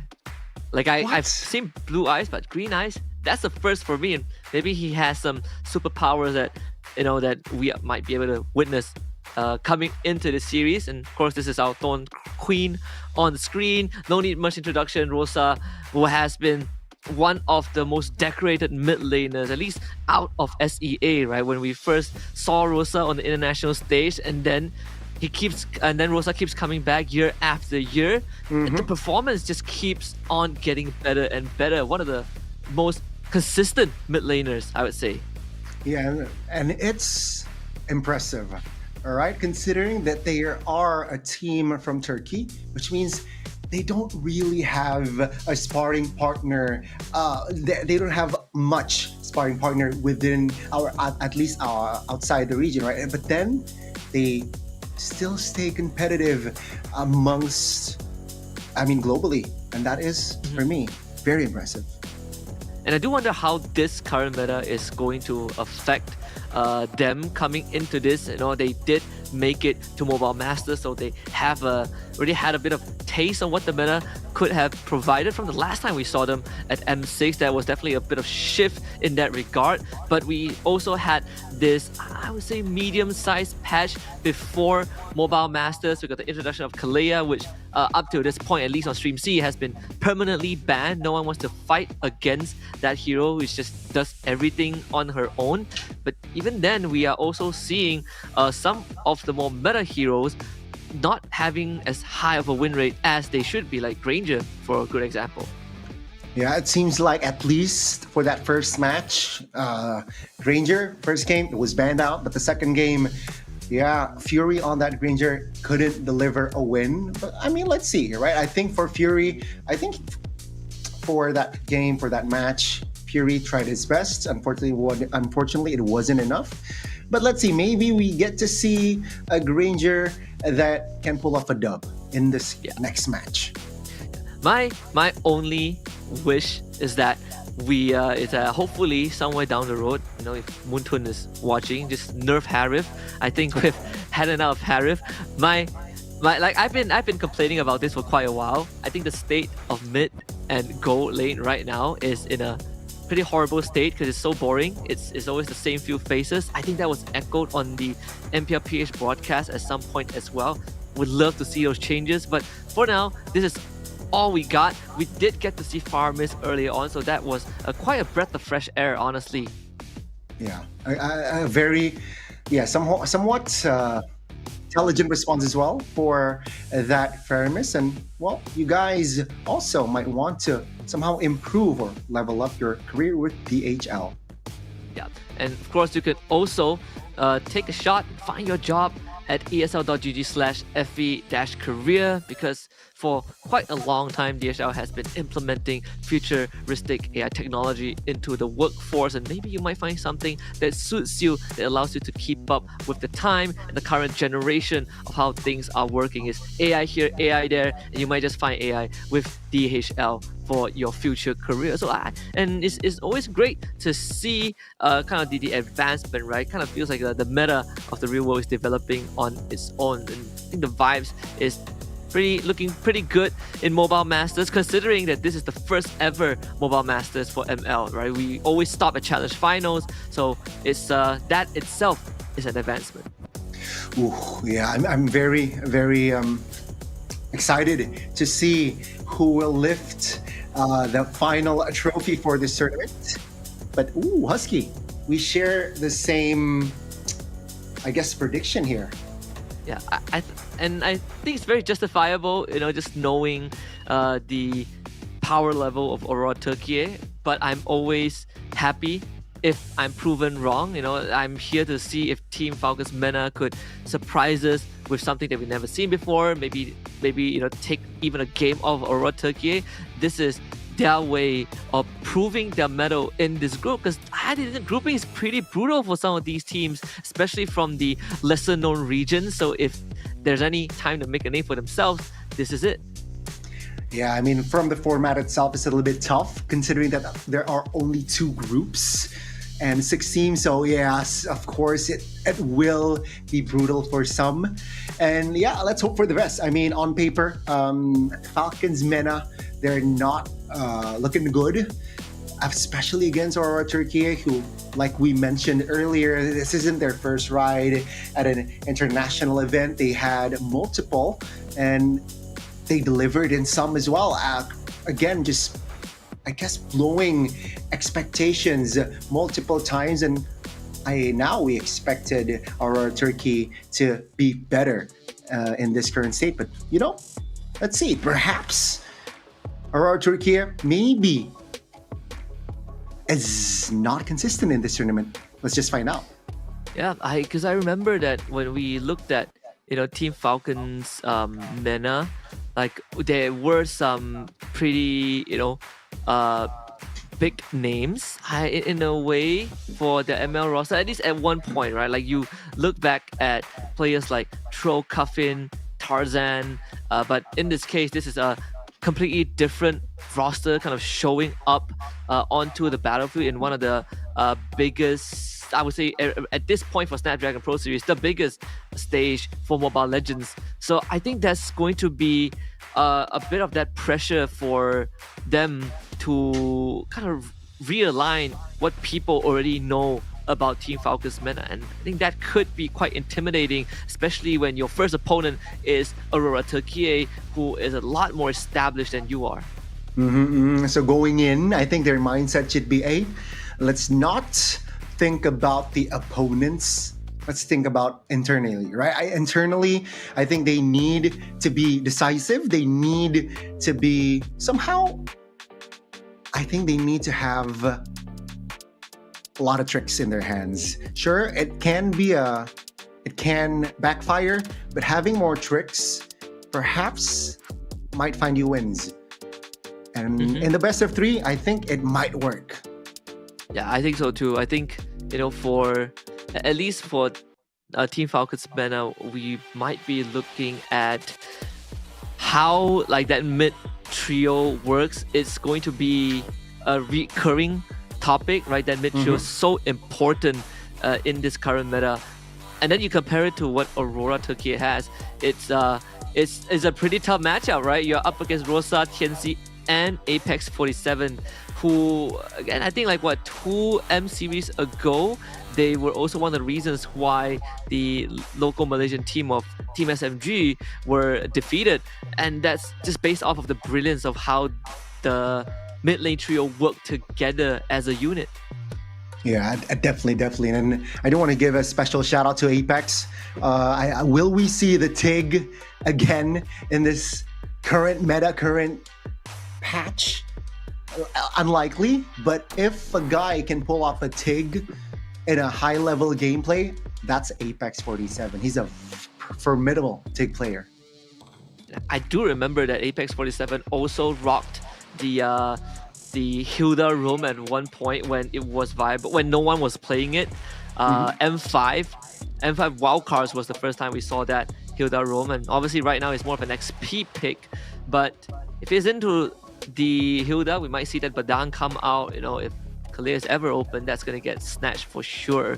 I think for Team Falcons right now, they probably would be looking to try and at least match Apex 47. That's going to be a big point of contention, right? That roam roll right now is so impactful for that first few minutes of the game. Very much so. And again, ladies and gentlemen, we are about to see the draft. So apart from the TIG, the Kalea, I guess you mentioned the mid and the gold being stale. I think the jungler arguably is also very much predictable. I think mid has more diversity. I personally think mid has more diversity than the jungle. Yeah, I think I can agree with that, right? In at least the hero pools. Like jungler, we have like what, the usual Suyo, Joy, we see Alpha, Haya. Yeah, so that's like what, that's 4. What else am I missing in the jungle? I feel like that's all. Or maybe Hanzo, a couple of the Hanzo, Fredrin, sometimes Fred, unlikely, but yeah. Yeah, so that's like what, 6 heroes. Yeah, the jungle pool is pretty. It's so tight, right? Like, I know we saw Baxia at some point. Was it MPL ID? Was it PH? Like one of the games had a Baxia. I remember. I feel like it was MPL ID. I think RQ did it. One this of the season? teams. Yeah, this season. I remember seeing Baxia. Like I think one of the games in SEA, but it's very niche, right? Like the more popular ones definitely is very far and few in between. Yeah, I think it's just the Joy, Suyo, Haya, and the Alpha. I think that's the common, that's the mainstream ones, right? Sure, you get the Hanzo, sure, you get the Fred sometimes, but let's see. Will the patch later on be, I guess, adjusted, or will we see the same style, same heroes? I've seen some teasers, at least on the advanced server, because it's everywhere right now, right? Every time the advanced server has news, you are going to see it online anyways. I think there are some adjustments to certain junglers, but I'm not sure if it's going to affect the jungle pool, at least when it gets released. So that's a conversation for the future. Right now, the teams just have to work what's best. We're going to head into the drafting phase for game number 1 between Aurora Turkey and Team Falcons MENA to see what do these teams have in store, right? Like Phobius banned out by Aurora, Falcons MENA going for the Zusin ban. Yeah, it seems like it's somewhat a standard ban for Team Falcons, but Aurora Turkey, it seems like they did a little research here. The Phobius, quite specific here, Husky. It seems like they are somewhat targeting Orange Bob here. Yeah, and then the Matilda ban on top of that. So that's one of the roamers gone. Fanny banned by Falcons MENA. Nothing too out of the ordinary. And there was this long thread I saw recently about Phobius, and it was how Phobius actually it might look like a niche pick, but the applications of Phobius can be deadly when you're up against the current meta heroes, which honestly hasn't changed much, right? They all want to be mobile, so Phobius acts as this big door stopper. So Aurora Turkey going for the Harif first pick. It's honestly, Harif, it's still way too strong, man. You just gotta pick it. And I think Aurora sets this Hereth pick quite well with the Granger band. And now Team Falcons, I think they're forced to use an Irithel, have some Moskov, but now Kalea, Husky. Finally we get to see some Kalea action in Stream C, and they paired it with the Suyo. Yeah, and we talked about Kalea and how she is such an all-rounder. You have abilities that scale off maximum HP. Imagine that. Great Thunderbelt user, regardless whether you are XP or Roam, and Kalea can be flexed into XP, and that's kind of what Team Falcons Meta have, right? This flexible pick that is deadly in both roles, wins lane regardless, and has so much coverage. And not to mention, you have a Suyo that can be mobile around the map. Kalea is such a good setup. In fact, if she hops on top of the wall, you essentially cover the entirety of that mid lane up till the front steps of that tier 1 turret. That itself gives you a lot of presence. Yeah, it's going to be very tricky, but you gotta remember the Jawhead and the Hilda somehow counters the bush control of Kalea, right? With Kalea, you want to have bush control. Good response there with the Hilda and the Jawhead.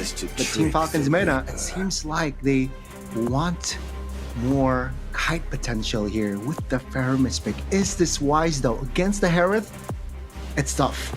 I think it's a full dive, right? Like it definitely feels like it. I've Kalea that can dive in. I'm gonna take Flicker anyways, and then I have a Faramis for that. Like sure you have a Hereth, but if we jump on top of you, we're gonna blow you up regardless. So they take out Rosa's signature Valentina. And Raw Turkey bans out the Moscow, so really targeting Koba. I assume it's going to be another gold lane ban, maybe the Irithel coming out, so it might just leave Koba with someone like a Claw to work with in the second phase. Yeah, it is going to be tough for Koba here because options are very much limited. But apart from Rosa's signature, it's very smart because they do not want to share that Nether Realm or that Tsunami Slam, right, to Aurora Turkey. And that's going to be the Hayabusa ban here from Team Falcon. So Joy though, Joy is still open. Is this a bait from Team Falcon's Meta? It could be a bait, right? Like maybe Team Falcon's Meta felt that, okay, we have actually tons of control. If the Joy wants to run into us, we have the Tsunami Slam to just, grab her and toss her elsewhere. But we have a second layer in that Nether Realm to keep us safe. Obviously, there are ways to navigate around the Nether Realm if you can bait it out with some, long-range damage, which so far Aurora Turkey doesn't have it. And the only viable slot right now, role that could force out an early Nether Realm is probably mid lane, like a Farsa or an Yi from Rosa. If not, then you are essentially playing a very close range comp that Team Falcons Meta would gladly dive onto. Yeah, it's tricky. It's tricky for Aurora as well because technically if you're on a Farsa, it's also a target for that Kalea.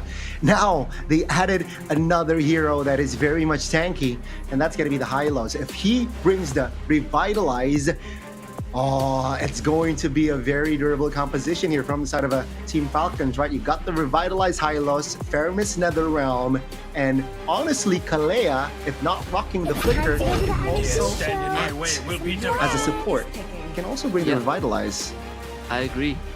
So the solution to this dive comp is Lilia, right? Great Pew. If Falcons Meta wants to stick together, you're gonna eat Gloom after Gloom. So eventually, this prolonged fight would actually benefit Aurora Turkey a bit more, having Hanzo as well, this late game monster for TNZ, and not to mention I've seen. I'm sure this doesn't really happen much in pro play, but if they feel cheeky, you could go for that very cheesy Sky Piercer Hanzo build where you chomp someone at 30% HP and they just die. That could be a way of approaching, beefy, high HP revitalized users. Falcons Meta, they go for the Irithel, which is not banned out, so within our expectations. But now that you have a Hylos that can take Revitalize, I feel like that Flicker actually brings a lot more value because I want to find a Harif, I want to look for the Hanzo too. Double Revitalize doesn't really feel too good if you're stepping on Lilia's glue. Yeah, I think that's. Let's see here. Right? I think, yeah, what you said makes sense. And we mentioned the range lacking from the side of Aurora, and I think Hanzo brings range, right? You can technically just assassinate people from afar. Let's see though the execution. The 10 heroes are set for game 1. What are we looking at in this Gani? Like, what's the win conditions for both teams? I really like the composition that was brought by Mena, but I personally I want to see them executing it. I think even though I predict 2-0, I think seeing the drafts, it's 1-0 for Mena Falcons. Alright, we're starting it off hot. Let's see, game 1, we got Aurora Turkey on blue side, Team Falcons Mena on that red side. Of course, as a Hanzo, you're going to start off slightly faster on the clear, and very good lead from Apex 47. TNZ saving the retribution for the purple buff, so he gets double buff in under 40 seconds. So it's gonna be able to make it to Little Wonder in time, and even then, Aurora Turkey making sure that they do their due diligence to open up the map at the start. Yeah, it does seem like rotation-wise, Aurora, they're a bit ahead. Take a look at the Hanzo, right? Already stealing camps in the territory of Team Falcons Mena. But if you take a look at the emblems here, we saw the Suyo killing spree. It seems like it will leave me here, will replicate that emblem. And we did say that there's a chance that Kalea goes for the flicker. We see Boro having that as well. So mid lane control is established. Of course, still a pretty long time before the turtle is even a point of contention, so they will try to vie for this extra crab. Leave Me easily gets it with that retribution and quell the evil. In fact, we're seeing Apex 47 trying to get push control mid side, but Team Falcons Mena are really keeping up with the tempo. Yeah, it seems like they're behind, but not too far, right? They can take compensations later on, but now their main focus here is already at the turtle. It seems like top lane, there was an attempt for action, but I feel like Hanzo will have a level in hand, so that gives Aurora Turkey an advantage. And Limi didn't go to his purple buff to take it because they want control over the turtle. It means, like you say, Gani, Suyo will be one level behind Team Falcons Mena on the objective already. Orange buff not for just yet, but Lunar is. So Aurora Turkey goes in, gets the objective, and now we'll get first blood. TNZ slays Leave Me without much effort. Boro now drop low too. Falcons Mena forced to disengage. Impressive execution from Aurora Turkey, and Team Falcons Mena, they somehow snooze a bit, right? They should have read that TNZ wanted the level 5, but Leave Me was just hovering around the turtle pit, not getting the objectives, and he paid the price. He lost the turtle, lost his life as well, and now Aurora, 3 minutes in, already 1,000 gold, and also Leave Me lost his orange. Oh, TNZ with a drive-by. Bottom lane is also pretty much done. Koba forced to go for the recall. He is going to lose that cannon minion, the catapult to the turret, and Apex 47 essentially locks off the entire bottom part just by standing in that bush. And even though Boro is on the Kalea, he doesn't want to be there. So Aurora Turkey, basically off of one turtle contest, they have gotten almost 2k gold lead. This is huge, right? Remember, ladies and gentlemen, why 2k is huge. It's just 3 minutes in. Top lane action, orange buff. What is happening? TNZ almost level 8. He runs down a Hylos with Revitalize and Glorious Pathway. Of course, with the help of Lunar, they were going to try and look for Rosa, who pops the Purify. Sniped by Quell the Evil. Falcons Mena finds a respawn. Yeah, finally first kill on the board. Not too shabby there from Team Falcons Mena. Now, Aurora, they're restabilizing. 2k is still a huge lead at this point, and they do not want to lose that. Second neutral objective is coming up. Team Falcons Mena, it seems like they are the ones who are setting up first. Let's see, will the takeover happen again? Let's look at where TNZ and Apex 47 are at. Siggy Boom. He just recalled Bakoba. He just face checks the bush. someone wasn't given intel, because that should not have happened. So now you lose the intel again. This time with a death, lose control of the turtle too. Things are not looking good here for the MENA representatives in Aurora. It seems like there are no pushovers, right? They will go for the objective and even the zone. And you can see here Leave Me struggling. 2 levels already. The gap between TNZ and Leave Me. Yeah, Sigiboom did pop the Purify to get out of the Tsunami Slam, so good attempt from Boro, but unfortunately couldn't get the kill. 5 minutes in, mid-tier 1 of Team Falcons Mena has just been destroyed. Boro getting once more zoned away by Lunar. Falcons Mena had the whole team here. Drop the thrower's pathway once around to Lunar, but he just easily zooms out of there, gets stunned up. Pretty tanky, flickers to safety, while the evil damage insufficient, so Aurora Turkey once more gets out. A little bit desperate, but I guess beggars can't be choosers there. TNZ takes the tier 1 top, and Aurora just putting salt to the wound now in the bottom side. Koba flickers out. And Flicker saving his life, Apex 47 looking to run away. They are indecisive of who to go for, and in the end, wanting to go for multiple choices leads up to getting nothing for Team Falcons Mena. In fact, haven't really seen Miss Kalea exert the dominance that we know that she can. It's tough, right? 2 Purifies on the main damage dealers early game, right? Sigiboom and Rosa, so it's really tough if you're a Boro on this Galea. You can target the tanky heroes, but then the damage output will not be enough just yet. Punish Bob losing half his health bar just like that. We did say that this comp from Team Falcons Mena is all about going in and going in hard. It's a one-way ticket. But right now, they just don't have the resources to do that. TNZ, plenty of targets to choose from. Goes on a Borrow, but will retreat for now. There's no rush to get any sort of a takedown. And Rosa just alone in the mid lane is doing all the work. Yeah, I mean, Rosa, such... Again, intelligent player, knows his calculations, know the calculations, and now this will be the last turtle. Aurora, if they're greedy, they will wait for the Lord in top lane action. Leave Me is going to be gone on by TNZ, Sliver of Health, and again, Assassination. TNZ finds the mega kill. They will think about fighting the Shadow Stampede from Sensei. Actually doesn't pull Lunar back. Now eats a face roll. Gloom, Borrow shows up, forcing the black shoes from Rosa. Team Falcons Mena defend the top tier 2, but in the process, bottom lane is completely unguarded, so that tier 2 is going to take plenty of damage. Third turtle for Aurora. Yeah, it seems like they will play the disciplined way, taking the new... Oh, that's a pickoff! Aurora was somehow just out of position. They're using the flicker, ignore that tsunami slam, so losing Borrow means that engaging is going to be tougher, but they will try the Doran's pathway to make sure Aurora Turkey doesn't overextend, and they will punish those who do. Lunar will be the first one to go down. Great Nether Realm to keep the team alive. Now it's even. Good flicker toss. Koba out of position. Still has the flicker though, turns around, being very patient, but TNZ on top of him, and he will eventually fall. Team Falcons Mena losing another 2. Oh no, 2 for 2, Leave Me. Oh, so close. Oh, just in the nick of time to save him, but he's up against Sigiboom. Tsunami Slam not really over the wall as intended, and TNZ, he's back for more. Finds Sensei and also Borrow. Ladies and gentlemen, this is...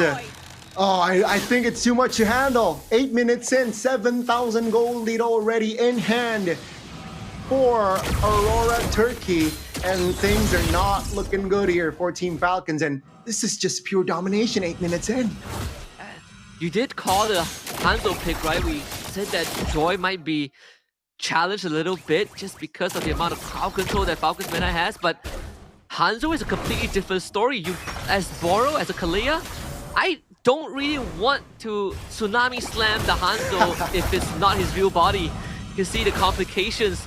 Not to mention, TNZ is 7-0-2. He's level 14. He's just got his Trinity. He's going for item number 4. I believe that could be a Malefic gun. I've seen, Mr. Assassin Dave show off some pretty insane technology with the Malefic gun that actually affects the skill range.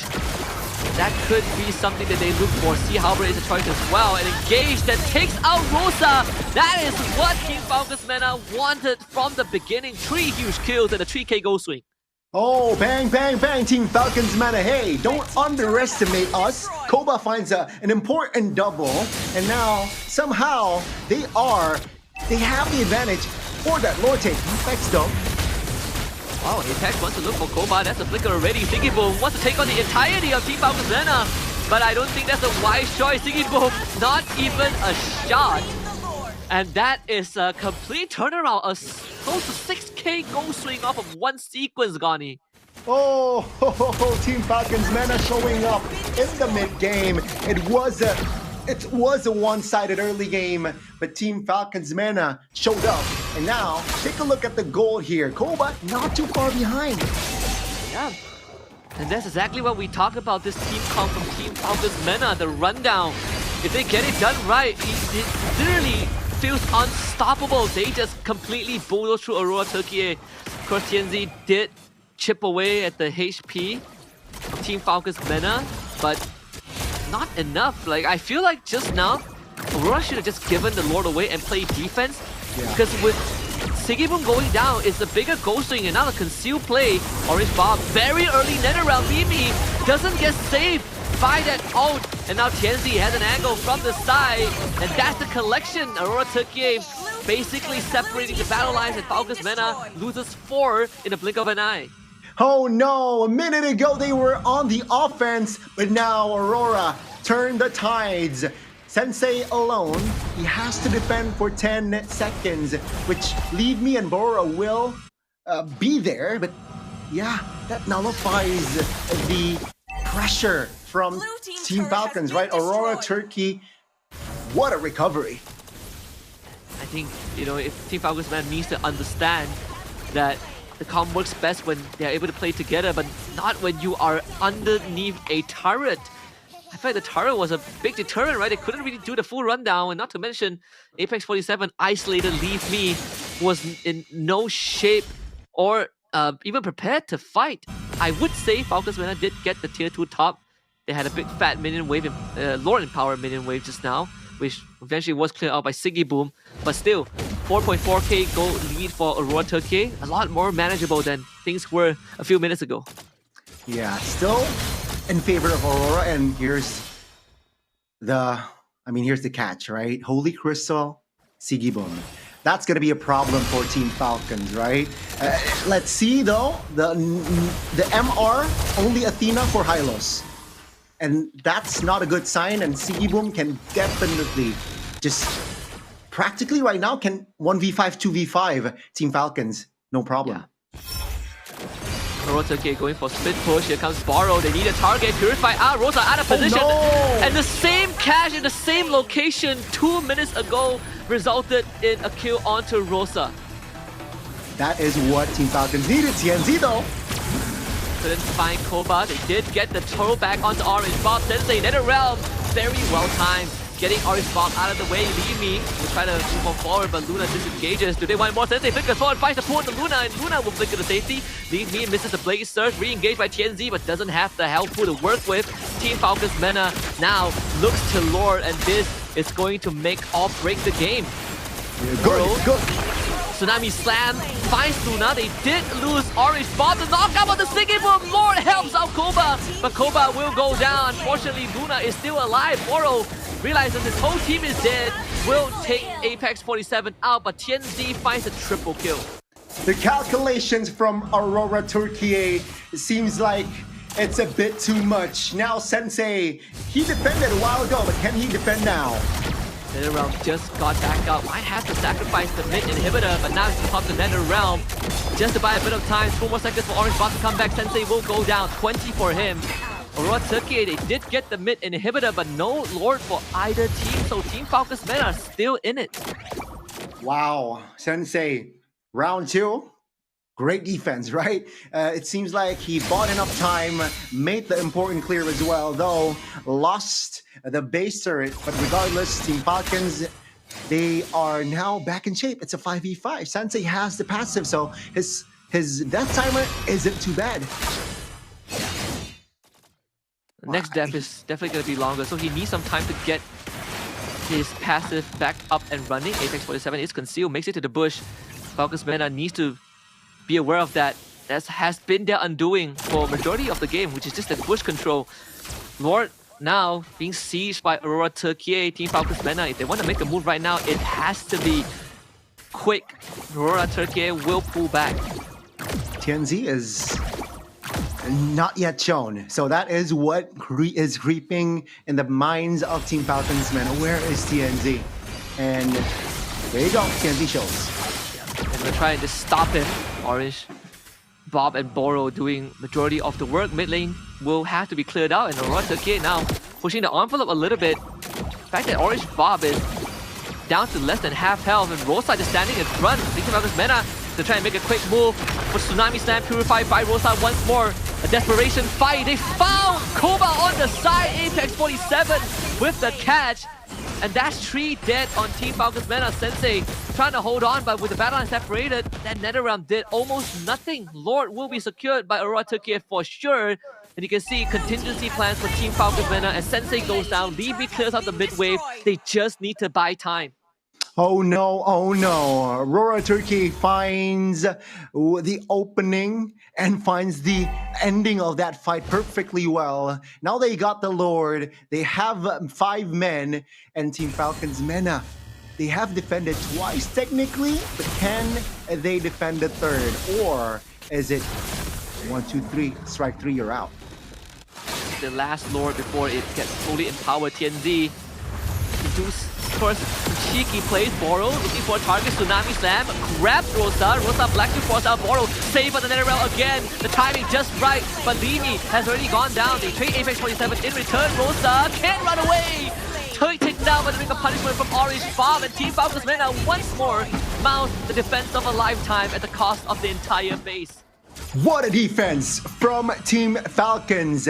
Though they have to sacrifice both of their remaining base turrets, but they can weather the storm. Take a look at the items here. Oh, it's full item for Koba. So now, you know, hey, at least they have the firepower to take damage and also give output damage. Remember, Sigibum is also full items, and it's a lot of damage, all right? He adds the Blood Wings as well as security and also adds magic power. So it's still Aurora Turkey's game. But if they blunder, don't count Team Falcons Mena out just yet. I'm seeing the fleeting time onto Boro, so they...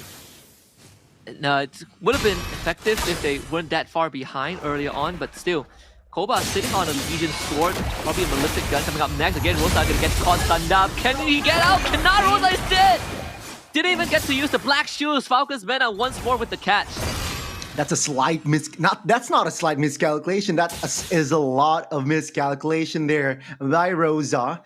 And he got punished for it, right? He thought perhaps he can hold it off, seek out information, and popped his Black Shoes as security measure. But no, the stun, the crowd control chain was too massive there, and the damage output from the side of Team Falcons, like we mentioned, is already more than enough to burst the 10 heroes.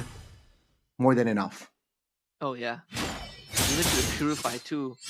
To get hit by any crowd control for the Kalea, if the Tidal Strike hits you, you are essentially unable to move. Luna will have to flicker. So Falcons Mena, despite not having any inhibitors, are doing a pretty good job at managing the waves and getting that map control. But they gotta keep it up a lot more time. Uh-oh, they found Boro. He needs to get away. Sensei comes in with the NetherRealm very early on. TNZ in the back line. That's what Aurora Turkey is setting up for, to separate Falcons Mena's members from one another. Now losing Orange Bomb means that this fight is pretty much done. Leave Me wants them to leave him alone, but Apex 47 doesn't want to do so. Ejection button. Boro has the immortality.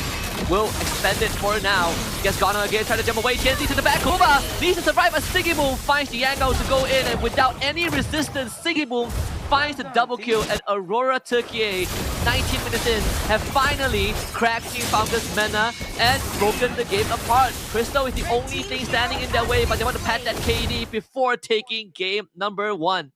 Whoa, ladies and gentlemen, Siggy Siggy Boom again delivers to close out game one.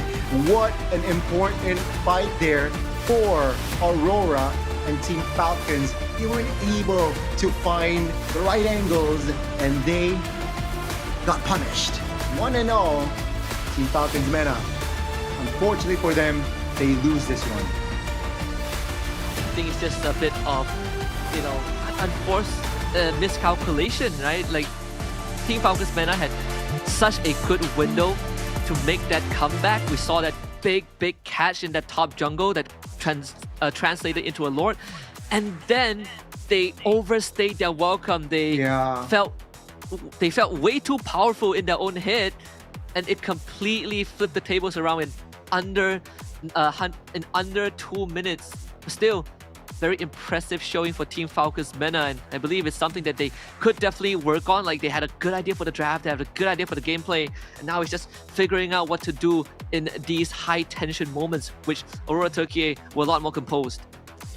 Very much. And they got a little bit too hasty there, right? They managed to force the flicker out of the Hilda, but then comes the other members of Aurora. And I feel like you mentioned them overstaying. Yeah, it was a little bit too hasty for them to engage with the glorious path there. I think Koba wasn't in prime position to give out damage, so yeah, Aurora managed to punish them for it. And with that, it felt shorter, but it was 19 minutes, Husky. Yeah, it was 19 minutes. Like, we've seen so many great defenses from Team Falcons Mena.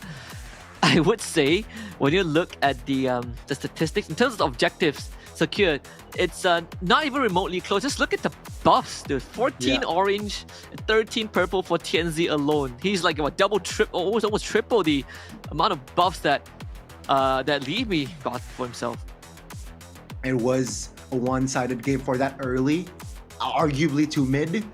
But then we saw Rosa making a mistake. We saw Aurora also somehow overcommitting, and Falcons, they managed to punish that, and that is why it was almost a 20-minute game. So yeah, we saw some loopholes there for Aurora. If they do not fix that, game number 2, I think we can see a game 3 if Falcons Mena adapted. Oh yeah, I agree. I think even for today, like today's schedule, like for Aurora Turkey themselves, they have some pretty intense game coming up just for day number 1, right? They had to play Team Falcons Mena, but also I think eventually they will have to play Team Falcons Philippines, and that itself is a very scary thought. So essentially, Aurora Turkey is playing the entire Falcons organization in Mobile Masters on day 1 itself. It's not fair, Husky. It's a 2v1. It's not fair. But I mean, as of right now, Aurora, they got a win, a game win, and a dominating one. It was 20 minutes, but it's still on paper, it's one-sided, right? 14 kills for the Hanzo. Will we see a Hanzo ban at the second game? I feel like there might be. We gotta see what Team Falcons go for first, though. Like, I do agree that this Hanzo was a big problem, but it's not on the Hanzo alone. I think the rest of Aurora really did all the work, right? We talked about the mid lane trio, like Apex 47 and Rosa. That mid lane control really allowed TNZ to do, honestly, whatever the hell he wanted. He could come in from the side, he could, easily just pop his ultimate, go in, chip away the health bars of Falcons Mena, and there wasn't really anyone there to punish him. Yeah. So what a display from Aurora, generally speaking. And man, TNZ, he's a jungler, but he is putting up gold laner stat there with the 918 GPM. Yeah, he's just farming out of his mind, right? By the first hurdle, he was like, what, 2 levels ahead, and then we saw him, with the help of Lunar, basically just destroy the health bar of a of a healthy Hylos who had revitalized and grown his pathway. And by then, you know that this Hanzo has gone out of control. Honestly, the only time he went down was when they got jumped on in that red side jungle. But aside from that, Tianzi had a flawless game. Yeah, a very, very structured display and also a very direct Aurora Turkey. And this is going to be the highlights here, ladies and gentlemen. The first 2 minutes, we already saw an advantage for the side of Aurora. Meanwhile, this was the only miscalculation, big miscalculation from the side of Aurora. Apart from this as well, they got technically a wipeout there. They got the Lord, but this is the recovery from the side of Aurora. Aurora definitely had a game plan coming into this, right? They had a clear blueprint of what they wanted to do. They fully understood that if we just run straight into Team Falcon's mana, we are going to lose because of the Nether Realm. And even this one, right, almost felt like a disaster when Siggy Boom got killed thanks to the Lord. But because Tianzi was around and the battle line is completely split, there was no one to protect Koba. So, a bit of a blessing in disguise considering everything that has happened, and most of the big fights in the endgame that were won by Aurora was just because they were able to force out the Nether Realm a bit too early. Like the fights that Falcon's Mana won, Nether Realm didn't have to be popped until like the mid phase of the fight, but if it's popped at the start, Aurora just waits it out and runs them down. Yeah, very good understanding on how to go up against the Paramis, and this was the finishing blow. Siggy Bum, late game Harith is disgusting, ladies and gentlemen. It still is, and yeah, they managed to finally crack the base, and wow, what a showing from the side of Aurora Turkey. Can't wait for him to kind of bump down the numbers on that Starlim's side, because it's not fun being a tank against a late game Harith. He just eats through your health bar, and he honestly does not care much about your MR because he does true damage anyways. So that's something that I feel like maybe teams might feel a lot more comfortable banning Harith and letting Granger through. We'll have to see what Game 2 has in store for us from Team Falcon's Mana, who at least as the little brother of the Team Falcon's org in Mobile Masters has shown some great promises, right? Maybe this is one of their ways to expose what Aurora Turkey's Achilles heels are before Big Brother comes in to clean up shop in a couple of hours. Yeah, I think this is a good, a good homework for their brothers. But let's see. Anything can happen, Husky. If they get too complacent, if they get too comfortable, Team Falcons can definitely punish in Game 2 and potentially Game 3. We'll let these players have a bit of time to deliberate before the start of Game 2. We'll head for a short break, and then we will return for Game 2 between Aurora Turkey and Team Falcons Mana.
You don't have to guess who in the building.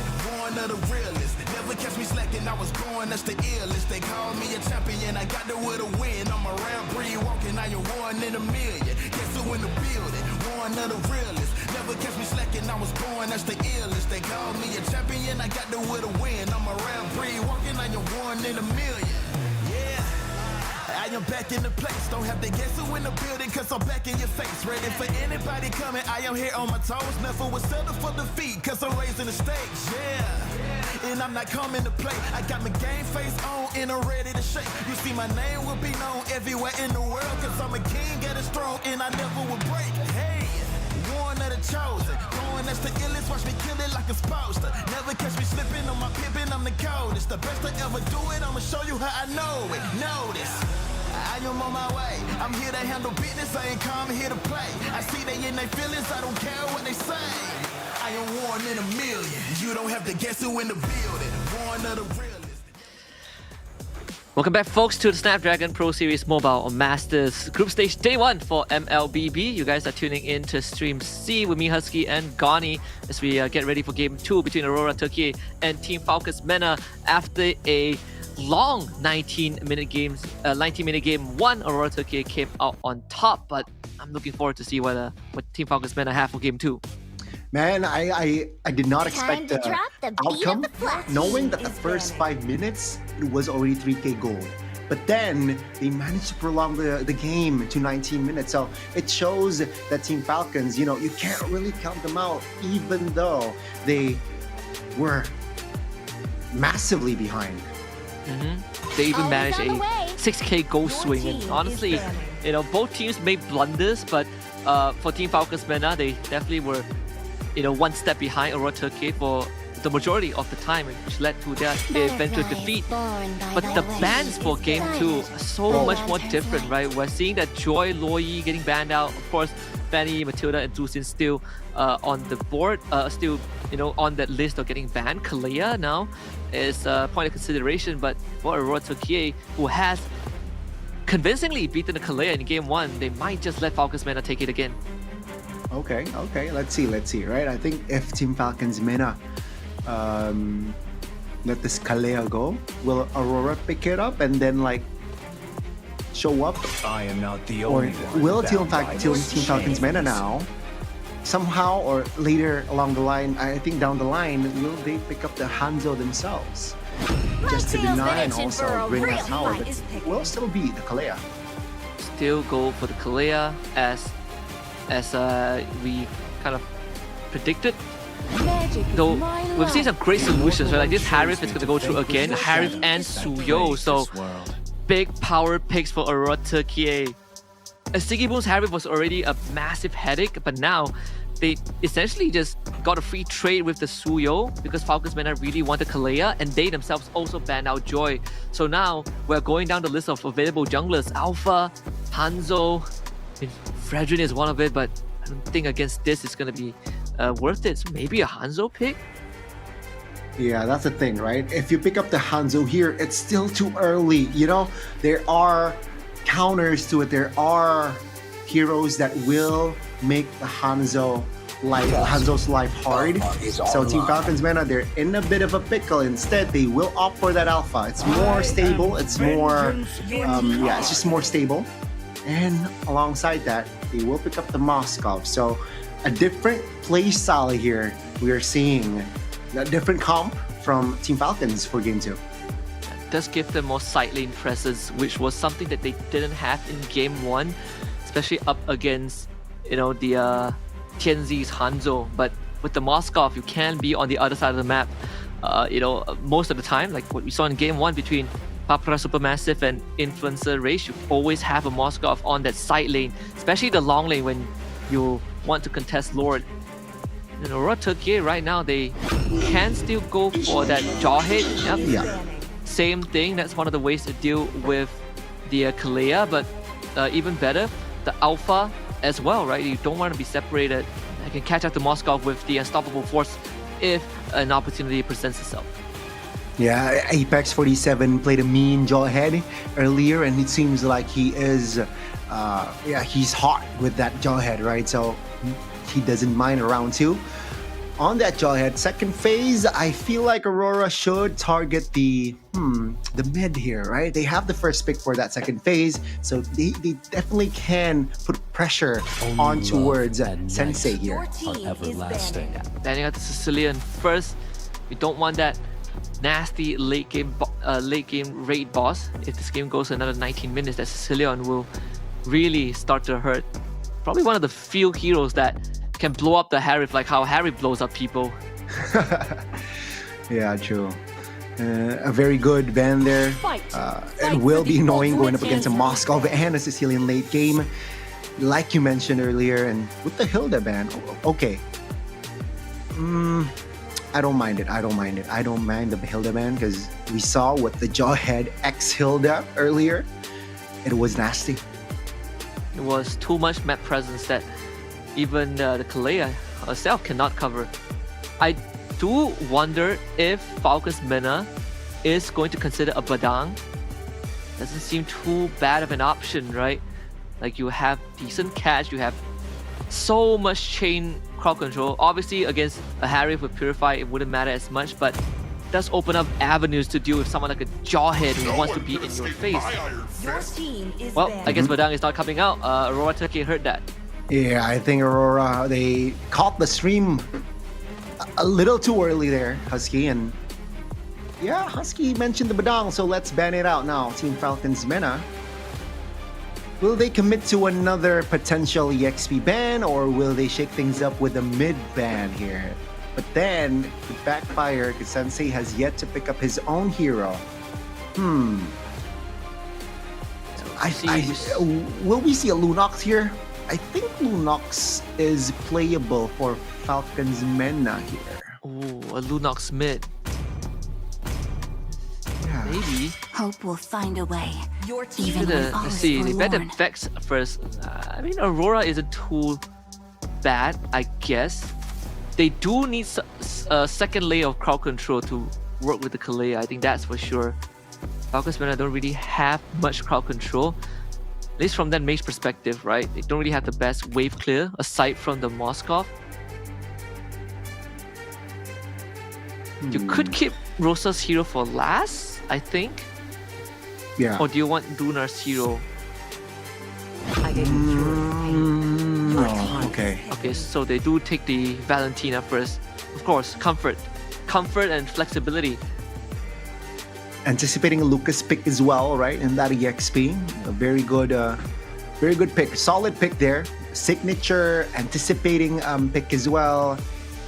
And now, what will they go for here, right? If you want to go conventional, what are the options left without Sicilian, without Chushin and Luoyi? Vermis?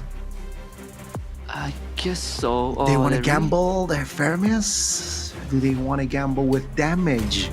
Utility or damage here? Because I really like the Lunox if they want to take risks for that damage, but if they want to go utility, I guess the Aurora or the Vermis. So they go for the Farsa and the Gatot.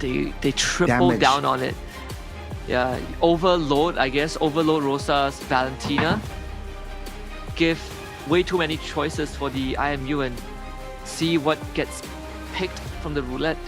Though I would, now that there's a Valentina on Aurora Turkey and a Jawhead, I would love to see Rosa going for the Apex 47, ejecting someone into Rosa, and then the Tsunami Slam follow-up to bring the target further back. That would be fun. Crowd control, chain crowd control. And for the EXP though, against a Gatot, I don't mind a CC. I actually don't mind a CC here. Though, they will not be as tanky, their composition, but they will go for the tanky route, and that is going to be the Barats. Oh, and that's someone you don't want to grab. I feel like this is an answer to the Kalea, because I think it's a Kalea XP. I don't feel like you should put Gatot XP at this point. But it's such a smart pick though, because you have this beefy Michu who doesn't really care who is his lane opponent in this current matchup. And then you have a Jawhead roam who wants to be fast, so Falcons Mena have some brainstorming to do before they go in game on who is the roamer.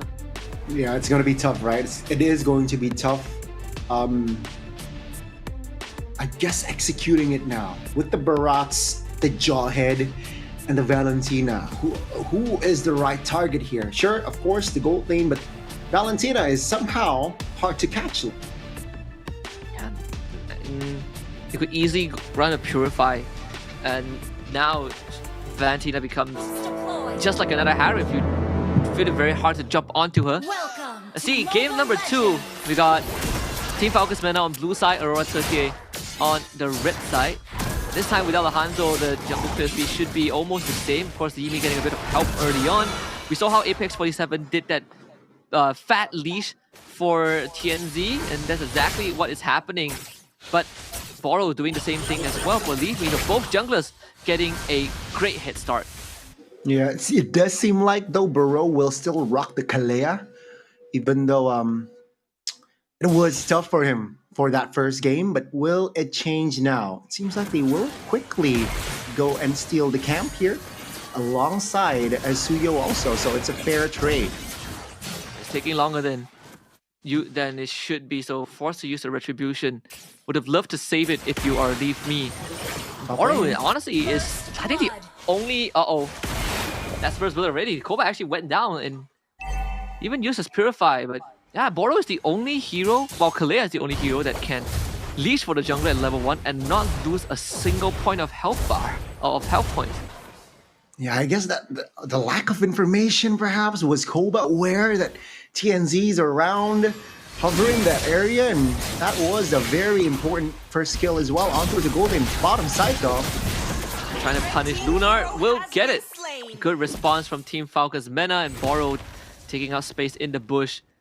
This 3-man gang squad actually can be pretty deadly, and Boro, Spidey senses tingling. It's either Apex 47 or TNZ. What are they gonna guess?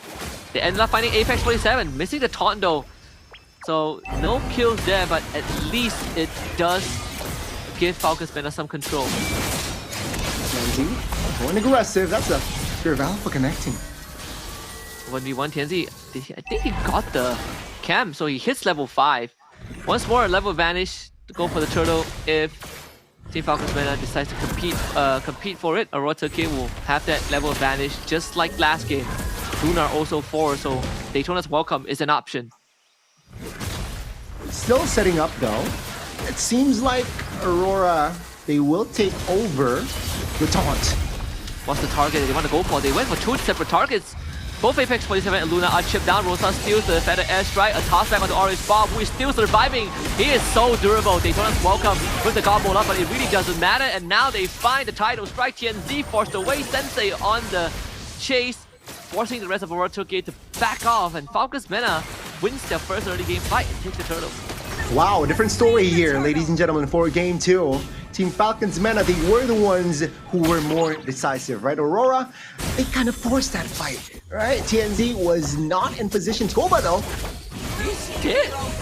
That's a solo kill. Solo kill by Sigiboom. He really wanted to get that wave and he got nothing. Apex 27 though, overextended, eats the RKO and punished by Sensei. Oh no, out of nowhere as well.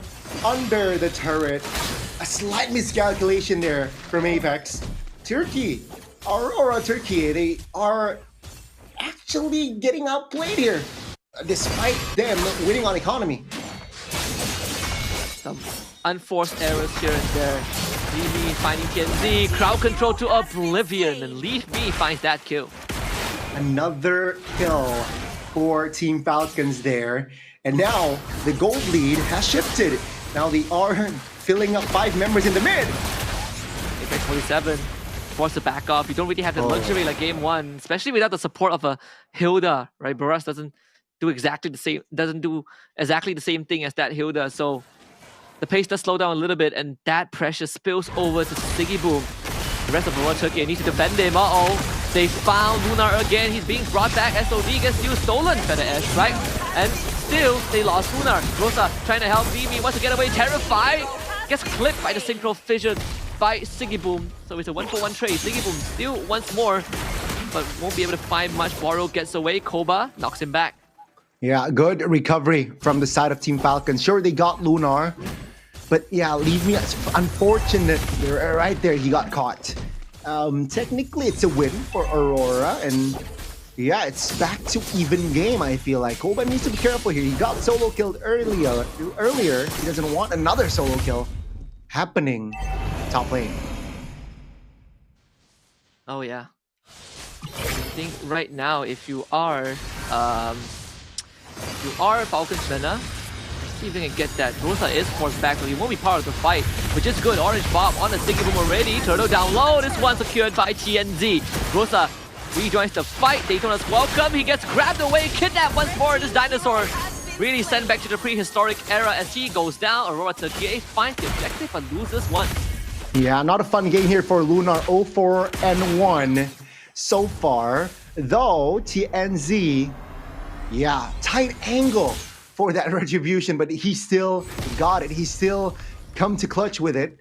And both teams now slowing down the tempo, and Koba is already playing the pressure, the far lane pressure. They're taking down the first turret in the game. This is definitely a different side of Falcon's Mena that we are seeing here, folks. But still, no goal advantage for either side, which is good news for them. Better airstrike once more stolen. Sensei barely gets out. Orange Bob misses AOG, but really doesn't matter. In fact, the stun was enough to keep Aurora Turkey away. SOD top misses Sticky Boom, so it's going to be the walk of shame back to the top side. Lunar will get the Guardian helmet. Yeah, good response. Oh, leading. Tossed up, stunned up, just out of position in his own jungle. Ah, that's a good setup there by Aurora. And for now, they are still able to defend their mid. But again, I want to mention Apex 47, right? And this Jawhead presence. You need to be careful entering bushes, right? Because on a Jawhead, his bush control is amazing. Idol Slam, Tsunami Slam, everything used by Apex 47. He distanced himself with the ultimate. Taunted up, but the damage from these two tanks pretty much enough to take out Apex 47. Instant conceal. TNZ sees that though. Gonna try and call for the retreat. Orange Bomb misses the ult, but gets in range for the taunt onto Luna. Sticky Boom from the side now. Falcon's Mena really knees deep in this fight. TNZ, can he find the stun from Blazers? No available target, so TNZ is gonna hold back on that. Borrow gone on. Terrified, doesn't connect. Borrow disengages. Well, it seems like the early minutes is even Stevens, but entering the mid game, Aurora, they have more grounds here. It's gonna be Orange Ball. Trying to survive with the passive, but the Terrified breaks that. So he will go down. So that's 2 turtles for Aurora Turkey and 1 for Falcon's Mena. Can they defend though? Continue to amp up the pressure, trying to save the jungle. Lunar actually will end up getting dragged underneath the turret and he will fall. So still some punish by Team Falcon's Mena, but Aurora Turkey, they are consistently amping up the pressure. They want this tier 1 Falcon's Mena. I think you give it away. That defense was not worth it. All of them will go down and Aurora Turkey has found the cracks. Yeah, take a look at the alley-oop, right? That assist. He tossed Rosa and he stunned 2 members of Team Falcon's Mena. And Aurora was able to deliver the damage. It was a comfortable early game for both teams, but now it seems like Aurora, they are leading 5,000 gold here, 8 minutes in. And you can see it translates to the equipment, of course. Rosa having 2 items already in hand with the Enchanted Talisman and the glowing one that can impact the game. If you take a look at Siggy Bum, he is 2k gold ahead from Moscow. That's not a good sign. In game 1, he was dominating his lane opponent.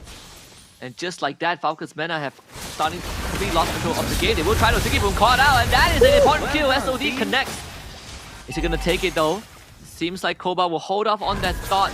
Don't need to be too hasty. Sticky Boom is enough. Yeah, I mean, they need to stabilize as well. They got the shutdown, and they got the Purify as well. So that's info, important info for Team Falcons, knowing that the 10 seconds, the Lord is up. Good scouting from Orange Bob. Might have to sacrifice himself. Stolen AOG gets nothing.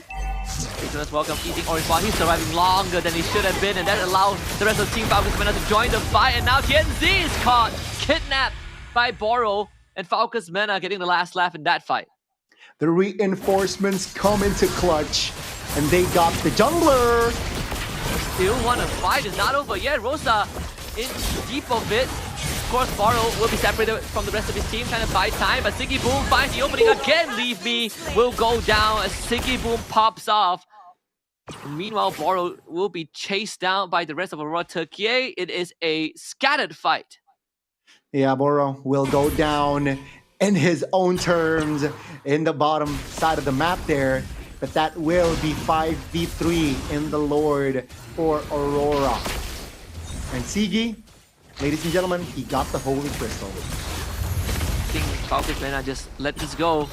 It's not worth it, people. It's not worth it. Just back up and play defense. This contest is already done and dusted. Lord for Aurora Turkiye. Team Falcons Mena now having to play from the back foot. They did push it away bottom side, so it will stagger the advancements a little bit, but it's all about holding on to your inhibitors. Oh, this is not looking good here. Team Falcons are not in good shape.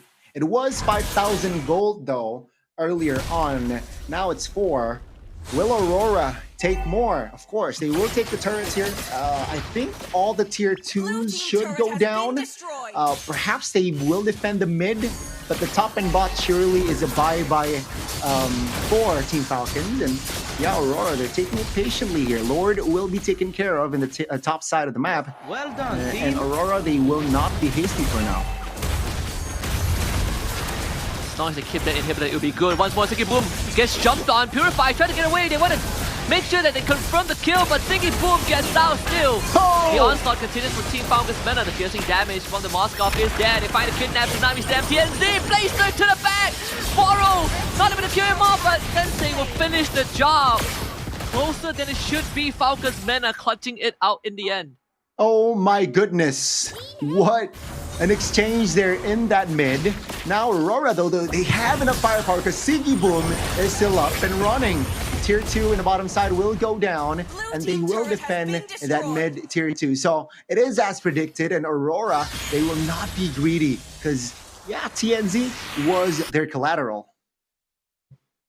All things considered, though, TNZ almost made the play of the series with this Blazers, right? He joins the fight, he gets kidnapped by the Tsunami Slam, and then this Blazers, woo, almost slicing through both Sensei and Borrow.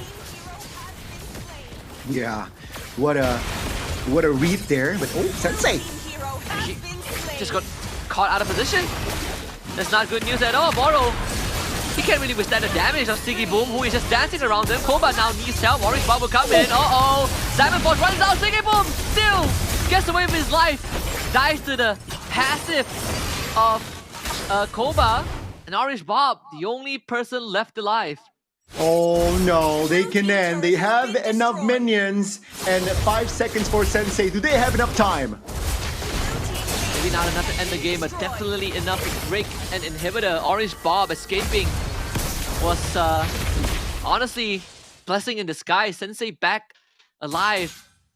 Of course, without Sensei in the previous fight, it was essentially over for Team Falcons Mena. They still were able to salvage some of the pieces by killing off Siggy Boom, which would have been the endgame condition for Aurora.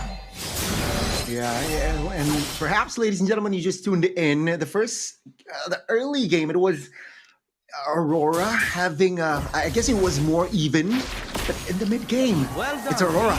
Now they got the conceal. Siggy Boom, what was that? Why would you go in that direction? Now Siggy Boom is dead. Orange Bob misses the AOG. They get the kidnap. They just welcome to the back line. They're underneath the tier 1. The turret doing mad work. But Falcons Mena will full set either way. Orange Bob knows he's dead. The tier 1 is the hidden hero for Aurora Turkiye in that fight because it could have gone 10 times worse still. 2 for 2. Impeccable call from Team Falcons, right? They saw that I think Siggy Boom's in the mid. They have an idea where Siggy Boom is. Pops the conceal, got the position, and Siggy Boom, perhaps some slight mismechanic there, or was it a miscalculation? But he didn't even pop his Purify. So I guess now Team Falcons, they have firepower to contest. Aurora, will they take the gamble here and commit fully on the Lord? That's a misfit of Alpha. So Libby is out of the fight already. Oh Wishing my Lantern goodness. almost takes him down. That Lord will be forcefully reset, but Libby is out of the fight for now, which means Aurora Turkey gets to establish control once more. There's the wave pushing in top. One day Falcons Mena, I don't think they have the time to utilize it because they need to fight for the Lord. Libby is going to be there in time. Aurora Turkey will get it. Yeah, good call. Do they want to fight? Daytona's Welcome is going to negate the tidal strike, but still Lunars will go down. It's a small price to pay for the objective. Yeah, I guess they got a slight compensation there. Lunar going out for 30.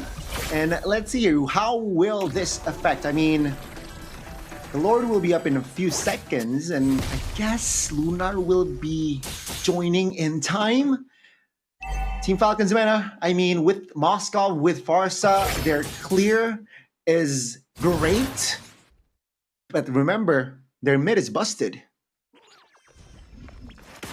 This might result in them losing their site inhibitor again, but of course you have Moscow, Farsa, some of the best Lord clearers, the best wave clearers even. Koba, just found Rosa! Oh no, that should not have been what Aurora Turkey wanted. That means this defense is going to come true. They might not even lose any side lane inhibitors. Orange Bob does lose his immortality thanks to TNZ.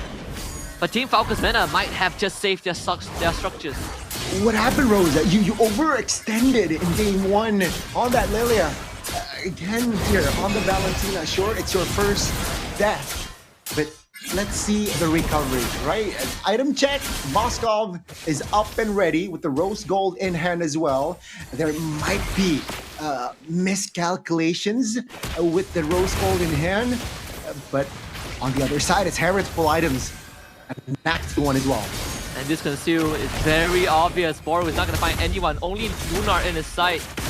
Aurora Turkey trying to mitigate and engage the flickers. What a target selection by Apex 47. They just took out Koba. This fight is done. Stolen AOG from Rosa. And that is the death blow from Aurora Turkey. And Falcons Mena knew that this was something else. A maniac for TNZ. And a trip down the middle lane as Aurora Turkey have guaranteed their 2-0 in this series. Aurora Turkey turning up. Apex 47. The angle was tight with that flicker ejector play, but he pulled it off, opening things up. Without Koba, Falcons Mena got destroyed. Ladies and gentlemen, Aurora got the 2-0 victory. Of an eye, Aurora Turkey showed why they are the force to be reckoned with. But credits when credits due. Team Falcons Mena showed some promises. This game 2 was a lot closer than it had to be. Aurora Turkey definitely tripping here and there. But when it matters the most, when push comes to shove, Aurora Turkey definitely making the smarter and obviously the more reasonable decisions to bring them this win. What an impressive performance indeed from the Turkish representatives. Meanwhile, Team Falcons here, not a start that they wanted.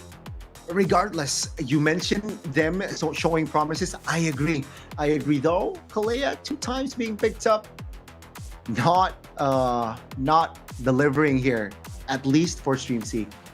Yeah.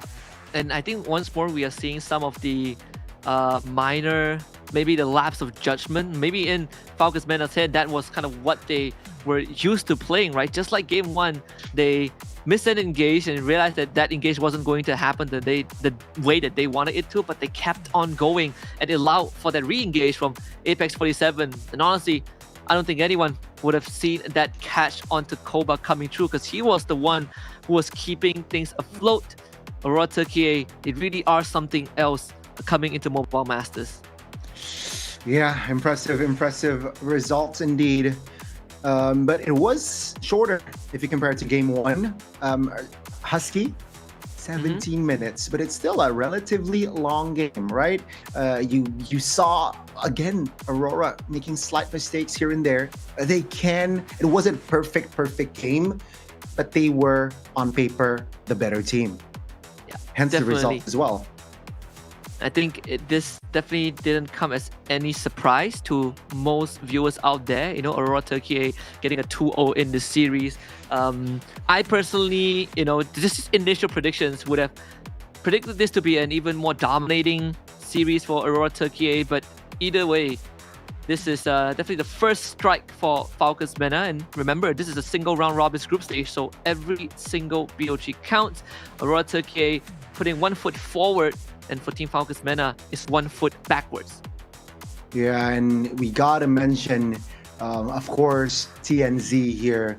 I guess if you compare it to his Hanzo game, it was much cleaner, but his Suyo game is not too shabby, right? Getting 937 gold per minute. He's a farmer.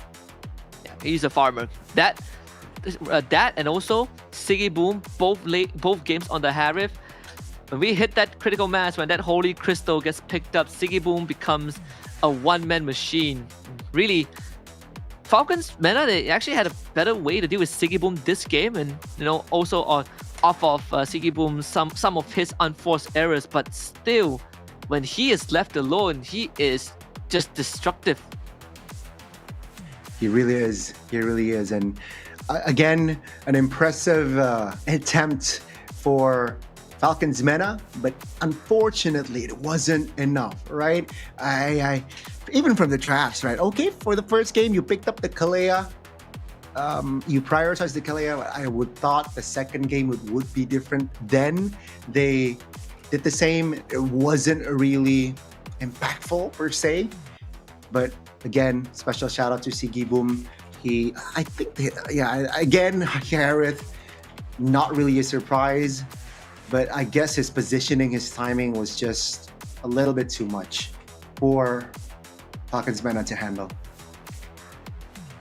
I mean, of course, MVP this game, Siggy Boom, 8-3-9 on the Harith, even going for the Weapon Master, which some might say overkill, but I say it's just pure display of strength. As if it's not enough that he 2-taps you without Weapon Masters, Siggy Boom decides to take it above and beyond. Double down on that Weapon Master. And yeah, especially after Holy Crystal, that's usually the power spike, the first power spike at least for that Harith. And yeah, it's just nasty. That was a toss, by the way, from Apex to Rosa to stun 2 members. And overall, it was especially the mid game, it was Aurora just controlling the map, controlling the fights. Late game, slight mishap here and there, but overall, it was Aurora's game to win. Even in this fight, right, like it really came down to the gold laners. If Siggy Boom dies, then Falcons Mena have the advantage, and if the opposite happens, then it would be Aurora Turkey having the advantage. This one could have gone a lot more worse because TNZ was about to make the play of his life. Sensei surviving. Look at that damage from Siggy Boom. Woohoo! Yeah. Sensei almost just got popped, even with the Purify. And of course, the back and forth just did not stop from that point onwards. So was the hope, right, for the side of Team Falcons there, taking Siggy Boom down at first, and then they got the Lord, but they couldn't just find the nail in the coffin. That was the tight angle on towards Koba. Yeah, I would say that the fight we saw in the mid lane just now, if that mid tier 1 wasn't there for Aurora, Falcons Mena would have been able to run them down. But again, that's why that mid lane turret is so important. These structures, even in the late game, is going to hurt a bunch when they start racking up that damage. Congratulations to Aurora Turkey, nonetheless, for this 2-0 win in this series against Team Falcons Mena. It definitely wasn't the super dominant one. Falcons Mena had some moments of brilliance, but this 2-0 score is going to go a long way for Aurora Turkey if we ever need to look at those scores as a tiebreaker down the road. Yeah, what an impressive. Well, we saw at least for Stream C 4 games already, right?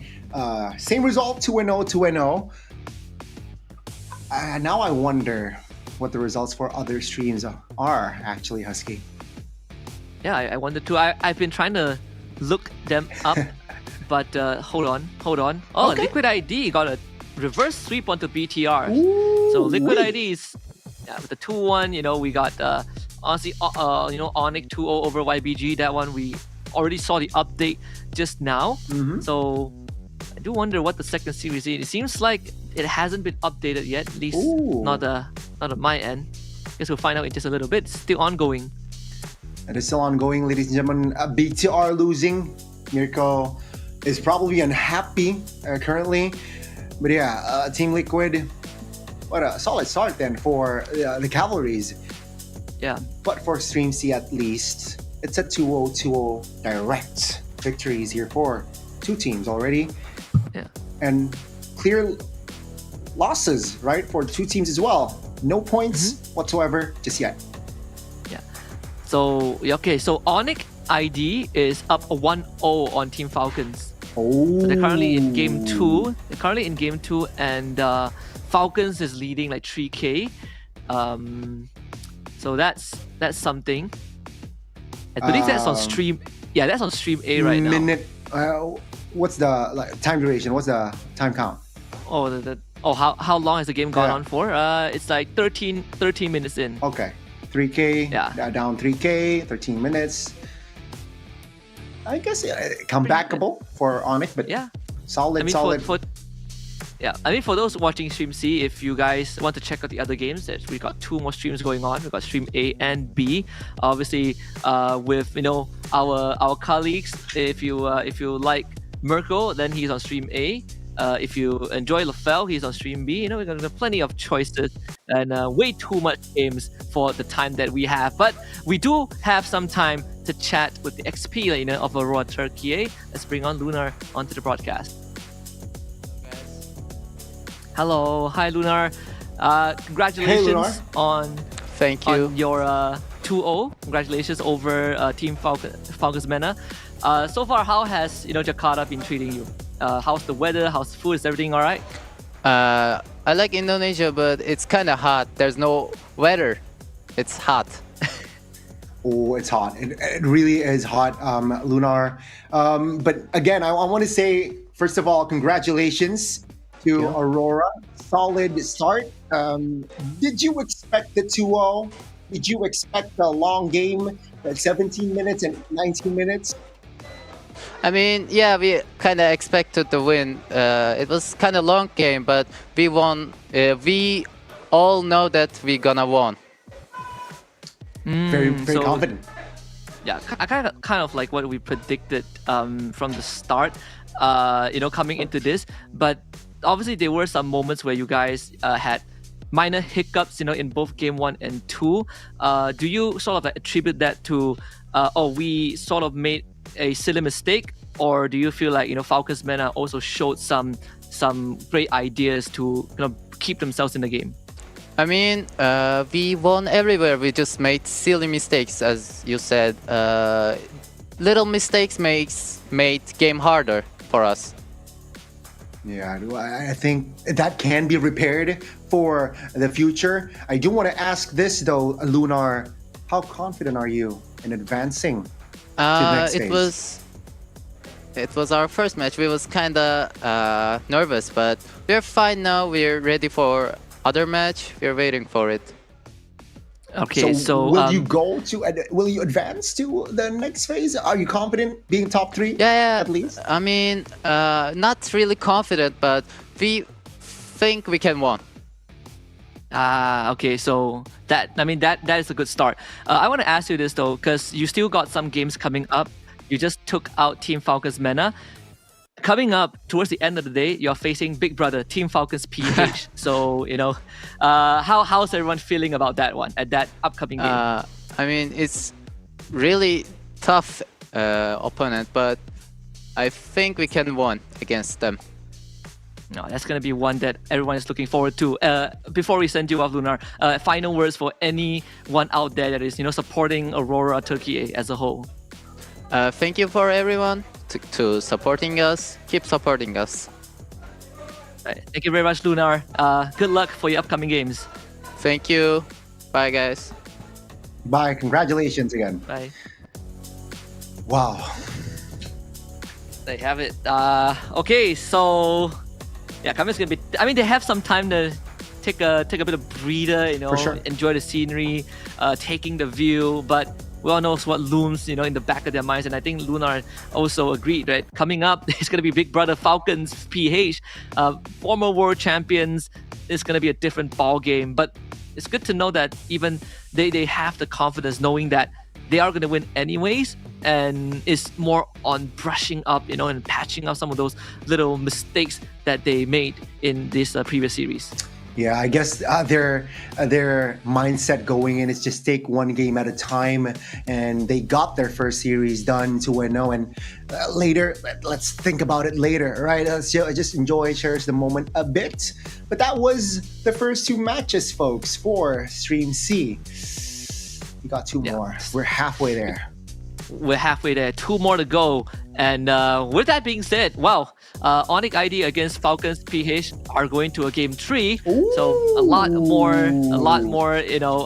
action for all of you guys out there. And we also want to take this opportunity to shout out Antros, right? If you fix your seat, you can pick. It's picked by the pros for comfort and performance. You can learn more about it at antros.com, and it's also the official chair of ESL. It's put to the test and proven by the players, and of course, it's designed for human. The design is very human, gives you precision sitting, anti-gravity tilt, and it's optimized for human performances. Once you sit on it, it's going to be just W's all the way. Man, I love to sit, and Anthros, do you mind sending me one? Maybe, perhaps, right? Later in the future. But yeah, check Anthros out, check their site out. If you are looking for a seat, handpicked by the pro players. All right, how can you deny that? And not only that, right? This one is something that I recently learned, but it's pretty cool. So this is the only chair that is registered with the FDA to improve your posture over time. Ooh. So if you want to fix that posture, and you want to get a good chair that has everything for gaming or for just long sitting sessions, this one, right? It's registered with the FDA, it's approved, it's gonna work over time. So check them out. There you go, ladies and gentlemen. Please head to their website for more detail. Yeah. We are halfway through, like you say, Gani, but no, the night is still young. We still got some games coming up, and coming up, it's not gonna get any easier because we got Wybin Gaming up against Papra Super Massive. That's gonna only happen after this break. So grab your popcorns, go out and stretch, take a little walk, and be back for more MLBB action. The Snapdragon Pro Series Mobile Masters.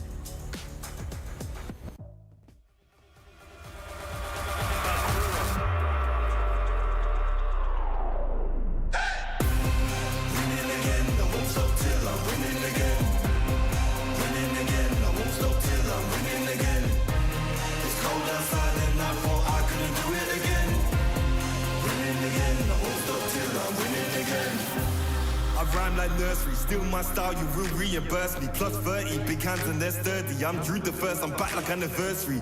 I came back worthy, like I swam in lava till it no longer burns me. I walked the desert for my ego's perjury, working for that zone where you can't outwork me. I'm a big man, but I ain't 32. I came to the front line with like 32. I'm a race, that's a shout out to 32. I'm a danger and I play 32. I'm just so 2032. Ahead of my time, so I'm hard like Brew. Flows the bomb like I shook the room. I stay lit like Christmas and hot like June. Winning again, I won't stop till I'm winning again. Winning again, I won't stop till I win. It's cold outside and I thought I couldn't do it again. Winning again, I won't stop till I'm winning again. Winning again, I won't stop till I'm winning again. Winning again, I won't stop till I'm winning again. It's cold outside and I thought I couldn't do it again. Winning again, I won't stop till I'm winning again.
Leveling up and I can't stop, won't stop, can't stop. Leveling up and I won't stop, can't stop, won't stop. Leveling up and I can't, I'm leveling up and I won't.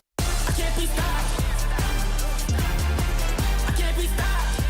I'm leveling up. I can't be stopped.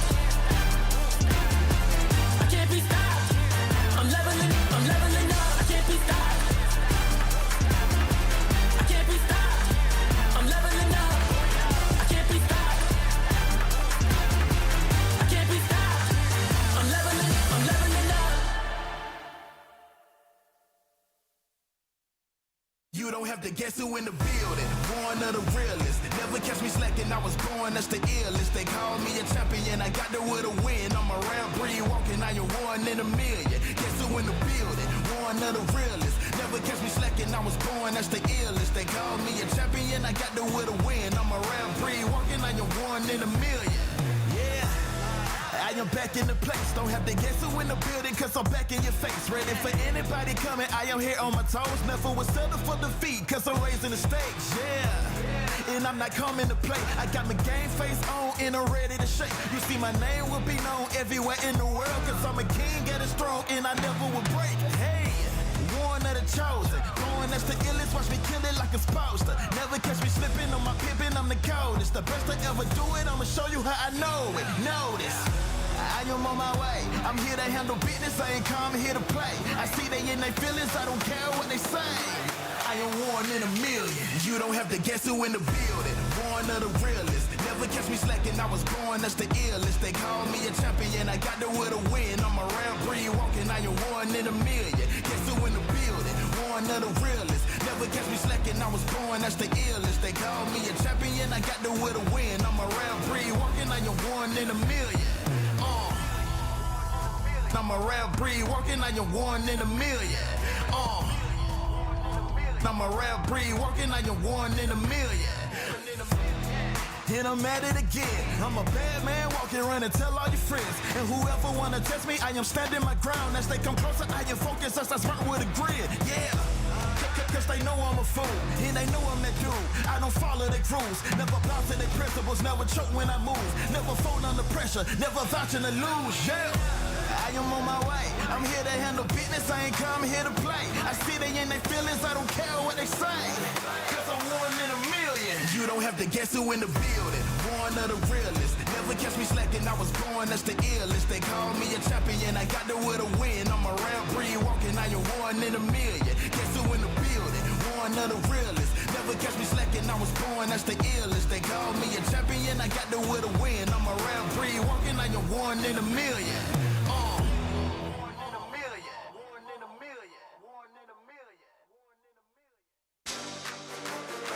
We on the way. We came to play. We on the way. Showtime. Let the games begin. You can't stop us. I came to win. You can't stop us. It's only us in the end. You can't stop us. We the best in the world, and that's a promise. Let the games begin. You can't stop us. I came to win. You can't stop us. It's only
Let them know. Let them know. Shout it from the rooftops. They must know.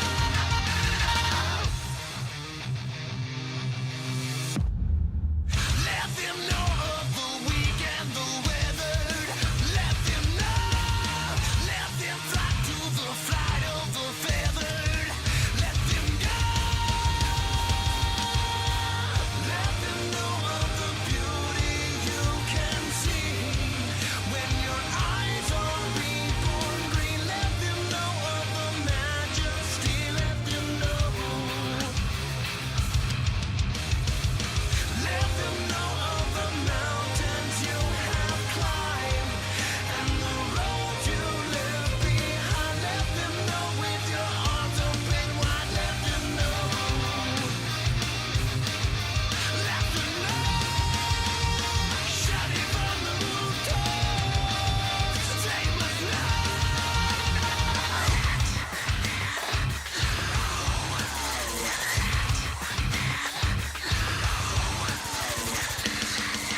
Let them know of the sacred, the secret. Let them know. Plant the seeds of the future and reap it. Let them grow. Let them know of the beauty you can see when your eyes are reborn green. Let them know of the majesty. Let them know. Let them know of the mountains you have climbed and the road you left behind. Let them know with your arms open wide. Let them know. Let them know. Shout it from the rooftops. They must know. They must know. Shout it from the rooftops. They must know. They must know. They must know. They must know. They must know. They must.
买就该，无论是 chicken nut， 买就该，买就该，不能错过。买就买就该，买就该，买就该，买就该，买就该，买就该，买就该，买就买就。买就该，买就该，买就该，买就该，買就該，買就該，買就該，買就買就，把握機會咪就該，機會咪出嚟，惡下睇漏眼仲喊都冇能為力，睇下邊個得戚，睇下邊個心息，偷雞唔成蝕8米被發現痕跡，成日發夢要點樣出色，其實努力有幾多得益，看風勢盡你係唔知醜嘅圖蹟，我等你努力唔抵，你衰咗冇得唔計。感知但係有人好運有人無計，機會嚟啦咪就雞，機會嚟啦咪就雞，錯過咗喊到無謂，錯過咗喊到無謂，機會嚟啦咪就雞，機會嚟啦咪就雞，錯過咗今日一世，錯過咗今日一世，咪就雞，無論是 chicken nut， 咪就雞，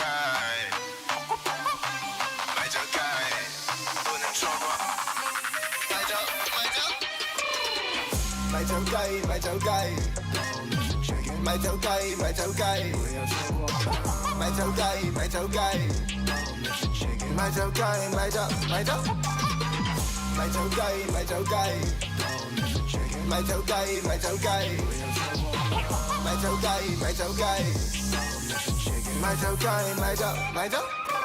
喂，你聽住，我就講個錯過嘅機遇，成嚿叉燒包到埋口，嚼到兩口，打一打就咬唔住，同你講句 sorry 咯，我對唔住，我想瞓第三，就份複習，個新聞住好過要出盡力都不斷地輸，人生最寶貴一堂，公司唔係你學堂，簽咗份約將你捆綁，又唔出呢個節堂，乜嘢係好嘅時機？再諗一陣先，機會就不翼而飛。咪就雞，機會嚟啦咪就雞，錯過咗喊到無謂，錯過咗喊到無謂，機會嚟啦咪就雞，機會嚟啦咪就雞，錯過咗今日一世，錯過咗今日一世，咪就雞，無論是 chicken nut， 咪就雞，咪就雞，不能錯過，咪就雞，咪就雞，咪就雞，咪就雞。買就雞，買就雞，買就雞，買就買就，買就雞，買就雞，買就雞，買就雞，買就雞，買就雞，買就雞，買就買就。So drop that chicken, take it all the way.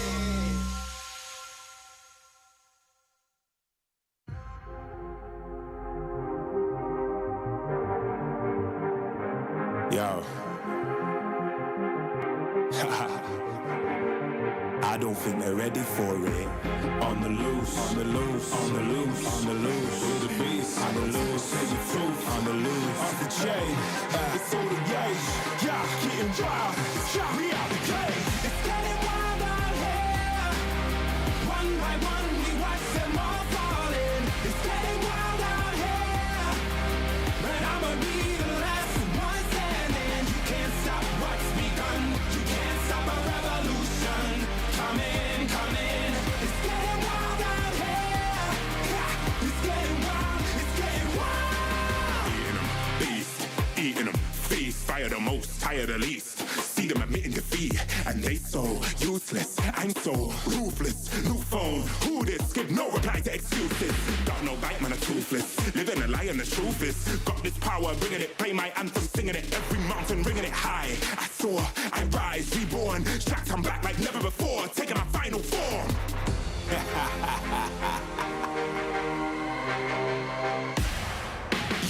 It's getting wild out here. One by one, we watch them all falling. It's getting wild out here. But I'ma be the last one standing. You can't stop what's begun. You can't stop a revolution. It's coming, coming. It's getting wild out here. Yeah, it's getting wild. It's getting wild.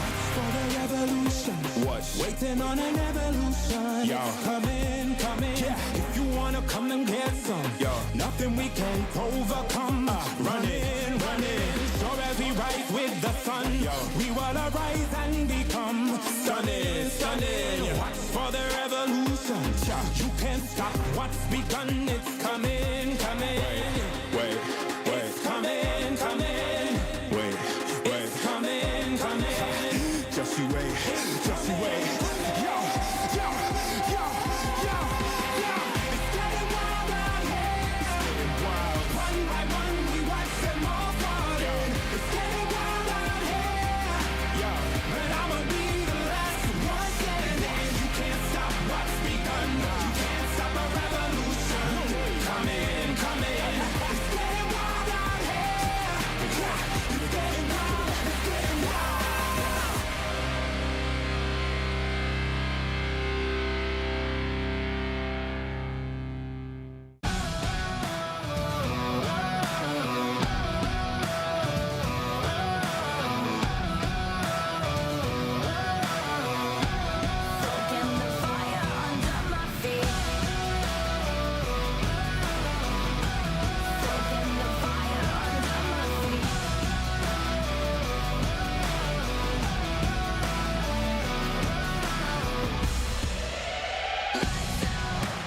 This is what we came for. What we got you can't handle. Cause we don't ever stand still. I'm ready for the gamble. I'm ready for the gamble. Ready for the gamble. Feeding the flame, chasing the fame. This war will never be enough for me. I feel it run through my veins. I sharpen my aim, soaking the fire under my feet. Soaking the fire under my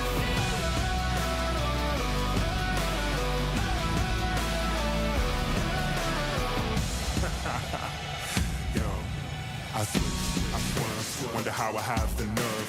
Leaving the heat on the track, too hot and I'm lighting the match now. Blasting off our rocket, grab the mic just to drop it. My Fahrenheit is shocking, amazed, dazed by the sense of grade. Come now, don't be phased, follow the trail I blaze. First place, no second to waste. Pyromaniac, fanning the flames, burn the brightest they've ever seen. Giving armor that third degree on the kerosene, and I smoke them out. Fire away, counting down. 2, 1, ready for the gamble. feeding the flame, chasing the fame. This war will never be enough for me. I feel it run through my veins. I sharpen my aim, soaking the fire under my feet. Lights out. This is what we came for. Watch out. What we got you can handle. Snap out. No, we don't ever stand still. No doubt. I'm ready for the gamble. I'm ready for the gamble now. Ready for the gamble. Reach out, top out, top out. Lights out, lights out.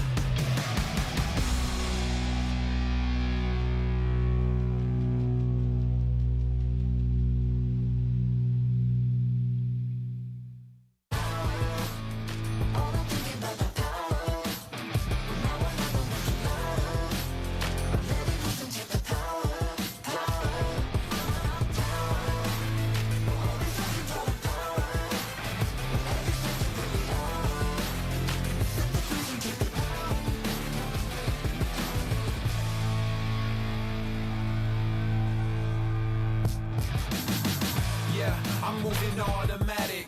See the top spot, but I move right past it. You're not number one, man, you thought you had it. I got what I want, now it's more than average. We are the masters. Now we back on the roll, headed back to the throne. Cause we back what we on. Now we here to set the tone. Got the spirit, got the soul, never question the power. Yeah, we showing you the power.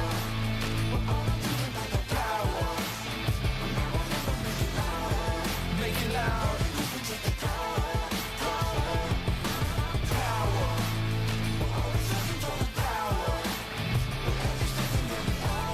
Don't waste a minute.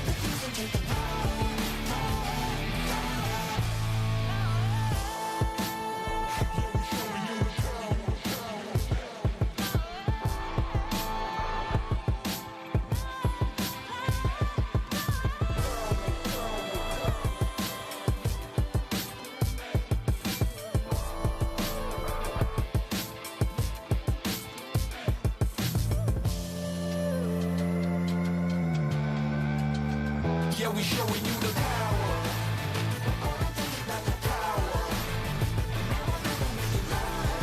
Make it loud.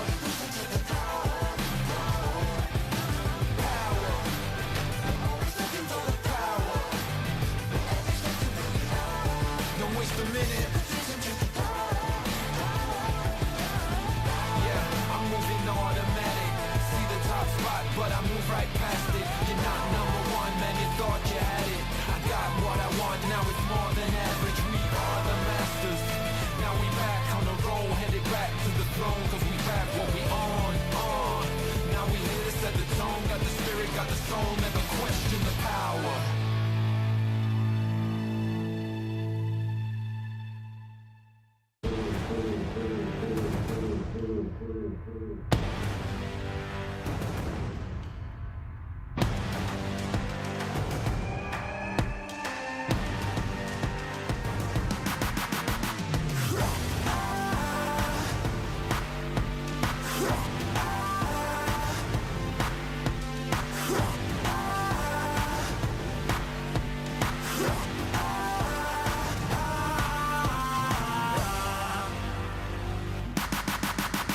They wanna go far, we go farther. They working hard, we're working smarter.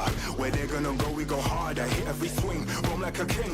Every dream in your head getting bigger and bigger. Isn't it time we start pulling the trigger? Shoot for the clouds, let there be no doubt. We're flowing without any drought. Baddest the baddest, just call me rolling. Playing with folks for the serotonin. Placing your bets, yeah, we're going all in. It's somebody calling my destiny. Betting on me, you don't wanna be my enemy. Wait and see, lay on the waist. Taking a victory, not just a taste. Laying on fire, and we're storming the gates. You don't wanna be my enemy. Wait and see, lay on the waist. Taking a victory, not just a taste. Laying on fire, and we're storming the gates. Laying on fire, and we're storming the gates.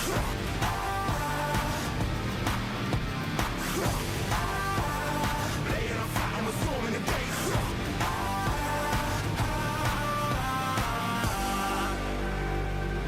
Right from the heart of me, never apart from me. It's all I had and all I'll ever need. Way too close to call it. Taking a leap and we're going all in. Baddest the baddest, before we rolling. Messing with folks for the serotonin. I'm betting on me. You don't wanna be my enemy. Wait and see, lay on the waist. Taking a victory, not just a taste. Laying on fire and we're storming the gates. You don't wanna be my enemy. Wait and see, lay on the waist. Taking a victory, not just a taste. Laying on fire and we're storming the gates. Laying on fire and we're storming the gates. Halo semuanya, nama gua Aran, gua explainer dari tim Liquid ID. Hari ini gue bakal kasih tahu kalian pro tips cara untuk split push dan landing di XP. Kali ini gue pakai hero favorit gue pakai Benedetta dengan emblem settingnya ini. Jadi kita main Bennett damage. Untuk awal-awal cara main Bennett itu karena kita cepet nyampe ke lane-nya, jadi coba jalan secepat mungkin.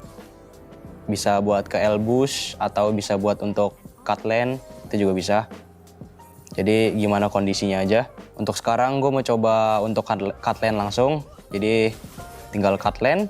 Abis itu bisa lakuin apapun, bisa rusuhin jungler, bisa jalan ke mid. Jadi kayak terserah kalian, bebas mau ngapain. Di sini gue coba rusuhin jungler ya, kayak gini ya. Kita bisa dapat kill di sini. Kalau udah cukup, bisa lari. Habis itu bisa cut lane lagi. Kalau bisa free untuk cut, tinggal cut lagi aja. Ya, kayak gitu doang sih. As a explainer, kalau udah ada menit 2 gitu, ada turtle, sebisa mungkin kita untuk join ke turtle buat fight. Kita bantu jungler kita untuk dapetin turtle. Itu sih, itu untuk mid game ya. Jadi kesimpulannya, sebagai explainer itu sebisa mungkin bantuin jungler kita untuk dapetin objektif. Jadi kayak dari early game-nya, dari landing phase-nya, abis itu di menit 2 ada turtle, kita join turtle. Ada lord di menit 8, kita join lord. Jadi kayak as a explainer itu harus bisa join buat fight sih. Thank you semuanya yang udah nonton. Jangan lupa dukung tim Liquid terus di turnamen ini karena kita bakal lakuin yang terbaik buat kalian semua, buat kita juga, buat Indonesia. Jadi tetap dukung kita terus. The Snapdragon Pro Series is brought to you by Snapdragon Elite Gaming and DHL.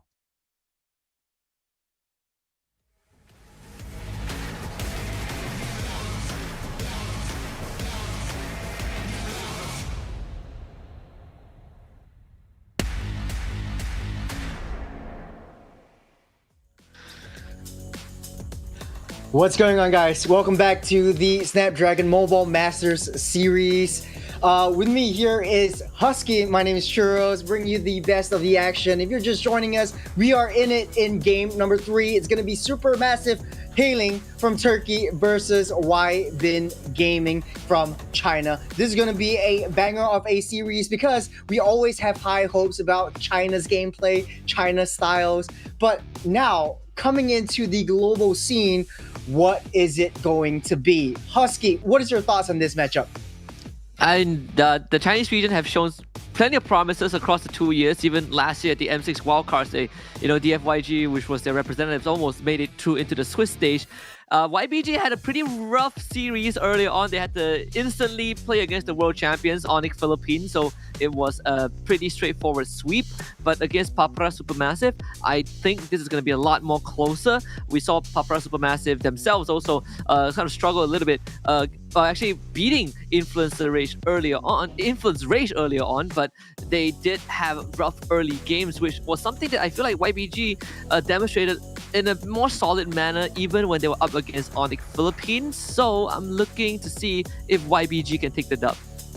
Well, I like that you bring up the show match in China where they faced up against Onyx PH, right? Because YBG said that given enough time, given like maybe 2-3 months, they might be able to be head-to-head with the Filipino teams. And a lot of the teams, they're looking at Philippine teams as one of the top tier regions in the land of Mobile Legends. So coming into this one against Turkey, a little bit different in how they want to play this. But let's take a look at Supermassive on the other hand. They beat Influence Rage 2-0. They had a shaky start, but they're very good at adapting.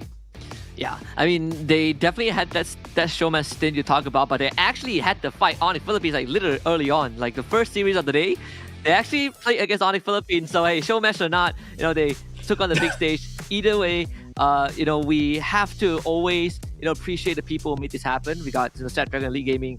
When winning matters, they are always here with us, powering the gameplay and powering all the ML action that we get to witness. Yeah. And thank you for that. Going into this matchup, is there any changes that you want to see Supermassive versus YBG going in? I know they had one game off today for both of these teams, but is there any adaptations that they have to go in throughout all of this? We'll be talking a little bit about the teams and players matchup, but right now it's more of like, okay, is there any flavor that you're seeing in YBG? Because I was casting the first game, so I didn't watch YBG play against Onyx PH. So do you think there's any Chinese flavor that they're bringing in, any mala that they're cooking right now? I think for YBG so far, actually, they have been just sticking to what we've already known, and I don't blame them. I think the meta right now is very stale, so YBG is just going for what's best. We did see them rock heroes like Farsa, Moskov, Joy, the usual bunch. In fact, I think Papra Supermassive themselves had slightly more variation, right? They did bring out the Faramis in one of their games against Influence Rage early on. We also saw Faramis being picked up by Team Falcons Mena when they fought Aurora Turkey just now too. I think that can be something to look forward to. Maybe the Faramis is going to come back, as we progress through the group stage. Yeah. And speaking of the other side, Papra Supermassive, we have Wasa in EXP, Moji in the jungle, After Dark in the mid side, Bloodsfet in the roam, and Xiao in the gold lane. I do want to point out that when I was casting this with Gani, they are very, very shaky starters in the first game or the first series of today. But coming into this game number 3, they might have time to rest up, they might have time to reset, and coming into this game with YBG, things might be different over here. Players I'm looking out for, definitely After Dark. He likes to play these like long-range artillery heroes, try to zone out the enemy heroes, but give him any hero like the Faramis, like you pointed out, he will play that to its true advantage. And I think this is what Papara Supermassive likes to synergize around, a teamfight composition, very heavy teamfight composition, but they do have to watch their side pushes. Yeah, I agree. I think, when we look back at the series against Influence Rage, it's more of, Papara Supermassive taking advantage of kind of the minor mistakes that Influence Rage kept making to initiate a comeback. And I think that slow start to that early game is something that Wybin game is going to be able to take advantage of, because this team, we got Fish God, XP, Lucas Jungle, Unicorn Mid, Ares, Rome, and Bilexi in the gold lane. Usually the Chinese region is a region that catches up and picks things up very fast, but more importantly, they really emphasize a lot on these micro mechanics of the game, these details. How am I going to get a good early game snowball, something that they can use against Supermassive? I do have to agree with you. Mechanically, the Chinese players, well, this is a little bit of a stereotype, but they are one of the top regions in terms of like adapting and learning a new game, picking it up, and then just really like honing their own play style and bring their own flavor into these games. But things are a little bit different in Mobile Legends, especially since right now you have the C regions who have the upper hand and playing this game a little bit longer, have that experience, and whether they keep up with the momentum that the C teams will bring to the table is really yet to be seen, especially since the first game against Onyx PH didn't go really well right their way. Yeah, I would say that, they do have Ares and Lucas, who are Filipino imports, and even before Lucas was in the jungle role, it was Venogo or Venogod, or for whoever remembers it from the tier 2 PH scene, Euphoria Esports, right? So they have some experienced players with them previously, and even right now, the ones that took after the reins of those who have kind of left the team are also, I think, in pretty good standings. Like YBG alone, Bilexi also was a pretty decorated player in the Chinese Chinese scene. Previously he was with KBG, with Keep Best Gaming, so one of the OG teams that at least form an ML division when it hit the server. So I think they have a good mix of that SEA flavor and veteran players in their local region. Now, one thing I do have to have a discussion on, because earlier today, it was a discussion on Influence Rage, who brought in an Indonesian import, and we were discussing, I was discussing with Gani, like, how do they communicate? Because one of the bulk of the team speaks Portuguese, and the Indonesian import is not so fluent in English and wants to speak more in Indonesian. And myself, like, I have a lot of experience with, having Chinese classmates and all that. It's gonna be a tough road to cross, or bridge to cross, but it's not tough if you have and you level up your career with DHL. So find your job here at esl.gg/fe-career. Now, back to the question, the communication, do you think it's gonna be an issue? I think maybe in the earlier days it would be an issue, but as time progresses, it should become less of an issue. I think teams would find a way, right? When you look at imports, Filipino imports, for example, that comes into MY teams. I've talked to Nets before last year, and he did say that when he joined, at that time with Team Vamos already, even when he was with Homeboys, they actually hired a tutor to teach him Bahasa Melayu. Ooh. And I think it's the case, and I hope it's the case for some of these teams players who are going out of SCA into other regions, like Chinese region or even the Latam region, because I remember one of the players, like Hesu, he is currently in, I think, the Latam region as well, and someone asked me, how does he speak Spanish? I'm pretty sure that they will figure a way out, because no one would want to have a player that can't speak the language, and it doesn't make sense. I think in this case should be the same for both Lucas and Ares.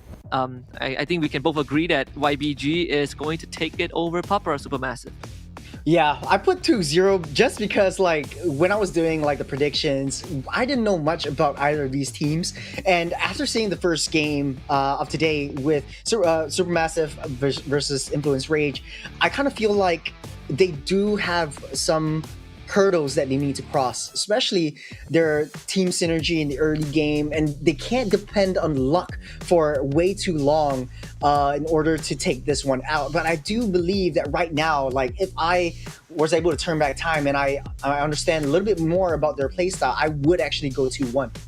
Yeah, I mean, it's one of the few, I think, at least for some of the players, it is in a way a stepping stone. Like I know I mentioned Bilexi was with KBG, but when he first started his career in ML, he actually started with YBG and then he went KBG, and then now he's kind of like back to where he started. Lucas and Aries, if I remember correctly, they are from the MDL, from the Philippines. So I think this is definitely that step forward to see how far they can push it, right? Like regardless of where you are as a player, I think if you can prove your mettle and kind of bring that team forward, it's going to eventually boost that portfolio you have. So it comes down to the draft. I want to see the flavor of YBG if they have perfected that early game. Usually you're not looking to have too wide of a hero pool, but you have a mastery of what you already have selected to be within that pool. Yeah, I do have to agree with you. But take a look at this. First ban right off the bat for Papra. It's going to be the Freya as well as Matilda. So this is really interesting. This is what I see in like really higher ranked games, in like my own typical ranked games, right? We ban out the Freya. But on the other hand, YBG going meta, taking out the Kalia as well as the Fanny. Freya ban, maybe it's an ode of respect over to how Lucas wants to play it from YBG. Maybe he has something cooking up his sleeves and they've done their homework already. So I think this might be sort of like a respect ban over that. This Freya is 100% a respect ban, right? Because I don't think any team right now who are playing at a top level would ban a Freya unless they figured it's too big of a threat. I mean, in this case, as much as people joke about Freya, if you played enough, public games, you know that Freya is like that you would hate to play against a Freya. I mean, we get the normal bans afterwards, like Phobius. That means that plenty of choices are up on the table. The fact that Supermassive is banning out the Freya means that they are opening up trade opportunities more towards YBG, right? Suyo gets banned out, now Joy is open, Jusin is open as well for Papra Supermassive if they want it. Yeah, if you want the Granger as well, it's right on the table for Papra to pick that up. And I think it might suit your playstyle a little bit better, because analyzing the first game against Influence Rage, Papra Supermassive is really, sort of like hunkering down on the gold lane. And Granger really gives Xiao that distance that you're able to cover and just hold your ground until the rest of the team really steps up into the mid through late game. So I think the Granger first pick is a solid one for Supermassive. But on the other hand though, like you said, the Jusin being open, Loi is open, and a lot of teams are banning that out. A lot of huge respect for the global ultimates into Mobile Legends now. Time to drop. Not only that, the Harif is also online, right? Like the Harif is also available. But with the Joy being picked up, maybe we won't see the Harif, as you would have way too much magic damage. The Jawhead though is a pretty good option to catch targets. In fact, in the previous series between Rora Turkey and Team Falcons Mena, Apex 47 went Jawhead both games, and his Jawhead was a pivotal reason why they won that series. But down for Papra Supermassive, and a very viable flex. Yeah, I do have to agree with you. I was watching the game just now on Mina versus Turkey, and I think Jawhead Hilda is kind of like this combo that it's really hit or miss. You do have a lot of sacrifice. You do have to have a lot of sacrificial combos. You have to charge in. You have to really set up the alley-oop for the rest of the team. Make sure that your team is able to clear that out. But I think that YBG might be picking this Jawhead up just as a sort of like a counter pick to prevent Supermassive from getting a little bit too close to their Joy. So going into the second phase of the ban, you got the Hanzo, Hayabusa, and the Lucas being banned out. An ode of respect to a lot of the jungle for Supermassive. Ultimate answer is picking. I see the Hilda banned out too. I do like the Lucas ban because we have seen examples of teams being able to utilize the Lucas to dive the back line. As much as we say that, okay, Jusin is pretty annoying, and she still is, despite a bit of that tweak to her numbers. Lucas, the Jusin, Granger, they all have one weakness, which is they're very prone to being dove, right? Like Lucas really enables that, and we've seen that even in MPL Philippines, where I think it was Onyx PH against TLPH. Sanford's Lucas was the bane of Kelra's Granger that time. So yeah, right now YBG, you are looking. So they actually did pick up the Harry either way. So that mid lane, you can't pick the mid lane up now. I think they do play a Farsa too. So much magic damage though. Yeah, it's a little bit too much, right? I mean, you could go for the Farsa. You could, yeah. That's the Eve. I was made for. Zone control, a lot of zone control, because you don't really have the Farsa to deal with anymore. But then you miss out a lot on these early game rotations, and I think YBG wants to play a little bit slow into that late game. They want to test the water out a little bit. It's safer on a Yi for sure. Yeah. So now it's jungle time, right? Suyo, no Hanzo, no Hayabusa. Alpha seems to be the next in line. Benedetta jungle. Benedetta in jungle. Very risky play. Slow to clear, especially on some of the buffs that you see right before the 2nd minute mark leading up to the turtle. I haven't seen that in a hot minute. So come to think of it, I mean, they could still flex fighter in the gold lane, but I don't think so. Yeah, I do have to agree with you. It's going to be Benedetta in the jungle. But now for YBG, what's left is the EXP lane. And I think for now, it could be the Gato or the CC. I think this is one of the two heroes that could really deny the Benedetta from dashing. It will be the CC though. Yeah. There is another variation, which I'm not sure if it's going to be the case, where you have a Granger jungle and you put Benedetta Go and Badang XP. It feels like a lot more riskier than the first option. So we will see in a bit if that is the case for game 1. But again, we talk about flavors, and we talked about how Pop Super Massive has a lot more flavors, at least in the hero pool, and we are seeing it again, right, with that Benedetta picked up. Yeah. Bring us a little bit of that Turkish delight, but as the clock rolls down, as we head on to the Land of Dawn, is there any teams that you're favoring right now, any drafts that you're favoring right now, Husky? I definitely like YBG's draft a lot more, although my problem is that it's too much magic damage, but it's a draft. When you reach late game, that magic damage matters less because you have true damage with the Harith. Yeah. Going in to the first series of game number 3, it's going to be the Turkish Delight up against the Spice. YBG, the healing from China. Let's see how this thing's played out. So Benedetta starting off in the jungle in the purple side. Look at how much slower a Benedetta farms compared to the Joy. And this is why I don't really like these kinds of, like, you know, previously you can bring in these kinds of fighters, but now it's slower and you want to build up that momentum. That slowness will really hold you back. Yeah, that, and also, right, the YBG, they have the help of this Jawhead to speed up the clear of Lucas, so he's going to be so far ahead, and I am expecting an invade early on. After Litho, he'll probably go to the Skilled Lizard to hit that level 4, and that itself is going to put Lucas ahead. Yeah, come think of it though, jumping in, Lucas taking a chunk of damage out of Bloodspet, but so far so good. I think Pop Supermassive, they understand what went wrong in their first game of today, and they don't want to make these kinds of shaky mistakes. Take a look at itemizations. I do like that, you know, Joy is still with the Quantum Charge coming in, does have the level 4, but don't want to commit as of yet. But closing things off, I think still pretty standard emblems all across the board. 3 Impure Rages, 4 for the side of Supermassive. Yeah, I mean, with the recent buffs of the Temporal Raid, it makes heroes like Joy even better, right? Like every takedown is an extension of that duration. With the jump with the Bloodspet, that should be first blood very easily secured thanks to Ares' setup. Yeah, I love that we now have a basketballer in Mobile Legends, which is the Jawhead, always throwing it to the alley-oop. And Lucas gets the first kill that's going to be snowballing him to infinity and beyond if we go later into the state, into this game. But coming in, Turtle spawned up, 2-minute mark. It does look like YBG has the upper hand as of now. 1k gold lead, not too far behind. But then this slowness in the jungle for Benedetta is really biting them in the foot. To get the purple buff in time, instantly Crimson Beacon gets used. Lucas looks to the back, just dives on after dark and takes him out. Retribution gets used, but too early by Lucas. So Turtle goes over to Papa Supermassive at the cost of 2 of their members.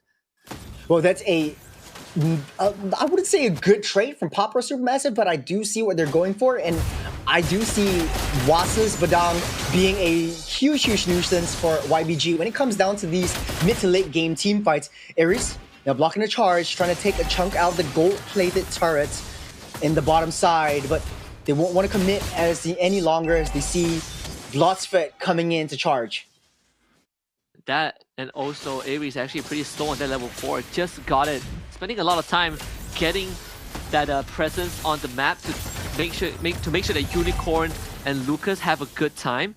Either way, YBG, they don't really have too big of a lead despite that 3 early kills. Only just about to touch that 1k mark. This gold lane pretty much stable, but more in favor of Xiao, who has a slight XP lead. Yeah, I think this is Papa Supermassive MO, right? Just take this game slow, make sure Xiao gets the farm that he needs, get his itemizations going on. 5-minute mark, let's get him rotating into different lanes, and we start taking down objectives. It's going to be a slow burn, just like you mentioned. Not to also forget that having a high-loss roll means that you are generally slower if you want to compare to the rotation speed off a jaw hit, which is going to be into play. Xiao wanting to get away, uses everything, but still gets run down by Lucas. Yeah, very good find for Ares.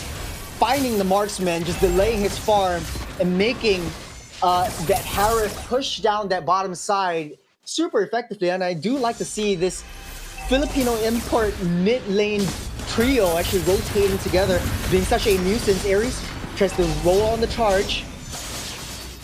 I don't think he can catch it. Lucas even stole the orange buff away. Unicorn will be forced to flicker. He don't want to be lifted back by the lantern, but still, look at YBG, right? It feels like they have Papa Supermassive cornered a little bit. And forcing this 4-man in the middle, flicker into a fist crack. Trying to start it onto Unicorn. Unicorn will go down. Lucas can't really get a kill. And that's the engage that Papa Supermassive have been looking for, finding a good trade mid-side. There was a good find by Wasa, taking down Unicorn, knowing that he doesn't have his flicker at the ready.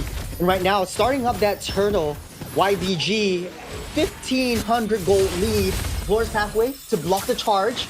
Ares running low. And Lucas actually skips past the front line of Papa Supermassive, but Wasa is not easy to kill. Doesn't matter though, as Bilexi was able to deliver a kill for himself. YBG, they do get 2 kills. Eventually we'll get the turtle, but they did it at the cost of that bot tier 1. Oh man, that's a good find. 2 down for Papa Supermassive. YBG staying up on top, and this turtle will accelerate their progress as well. I think the early game pickoff is looking very good for YBG. I think right now I understand the Benedetta was actually picked up because in the first game, Supermassive was struggling with the split push, and I think they're gunning on this Benedetta just because they're too scared of that split push. But YBG, they're always baiting Papa Supermassive to come in to all these team fights, and they do so well because the zonal control by that Yves and by that Harith is just too much to handle. And Ares reads that, knows that Blossfed is there, kills him off again, and look at that, Felixi in the midst of everything, face a potential fame from Papa Supermassive. That backline exposed, Lucas almost kills off Xiao. Once more, Ares' setup has been immaculate this game. Wow, that's a very good split though. Unicorn slow is just so annoying. I wouldn't want to be facing up against this Yves right now. You don't really have a lot of damage on the Yves as of this moment, but it's the utility that it brings to the table that splits up so much of that team fight, allowing Lucas to find the flanks, to find the angles, to get past through that back line. And very good read by Ares, knowing where the enemies are at every one point of time. Bloodspet not doing so well, 1-4-0. Let's take the itemization as of this moment. It does look like still a little bit more time for the Harith to get his full build, but it's still 7 minutes mark. What do you think of this? I think right now they can just keep on amping up the pressure. Loris pathway, Papa Supermassive wants to secure the buff. I think they still lost They it, stole it. Yeah, they lost it. Was still on Lucas, so really nothing much they could do. I mean, Papa Supermassive forced to play together, and even then, They're losing health bars thanks to Unicorn and his Void Crystal. Ooh. Here comes Ares and just blows up Moji, who was already at a sliver of health thanks to Unicorn. 4,000 gold lead, YBG ramping up so much of that tempo. They're on gear 6 right now. And every step we take, here comes Lucas on the flank as well. Almost runs down after dark, forcing out the Crimson Beacon. Would it say that YBG is a team, or at least the teams from that region generally, they focus on these minor details, right? It's about solidifying an early game so that your life isn't hard when the game goes late. And considering the fact that they made some pretty good moves against Onyx Philippines, and that being a Storm regardless, means that YBG didn't really get to show what they're made of. But this one is a good litmus test, and we're seeing YBG just proving that they are actually super prepared because they had to beat DFYG to get to this point, and DFYG themselves are not pushovers. Yeah, take a look at this. Tier 2 already being hunkered down, but Pop-Up Supermassive making quick work of the minions. They'll touch and they go, but look at where Lucas is. They know that Pop-Up Supermassive are playing S5, so with this composition, all Lucas has to do is just split push, take down the side lane objectives. But hold on a second.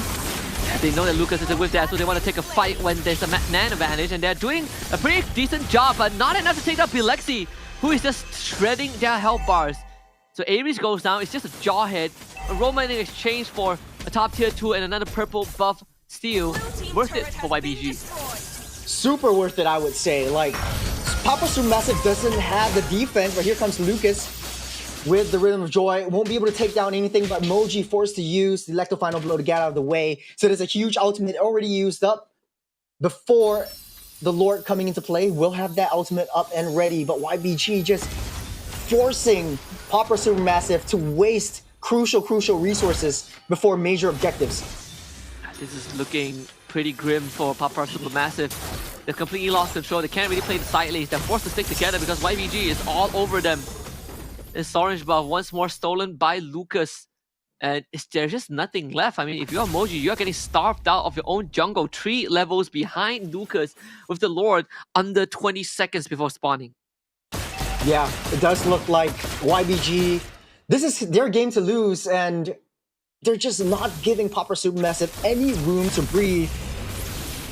Here comes the spicy, but the numbingness that Supermassive is feeling right now is just too much to handle.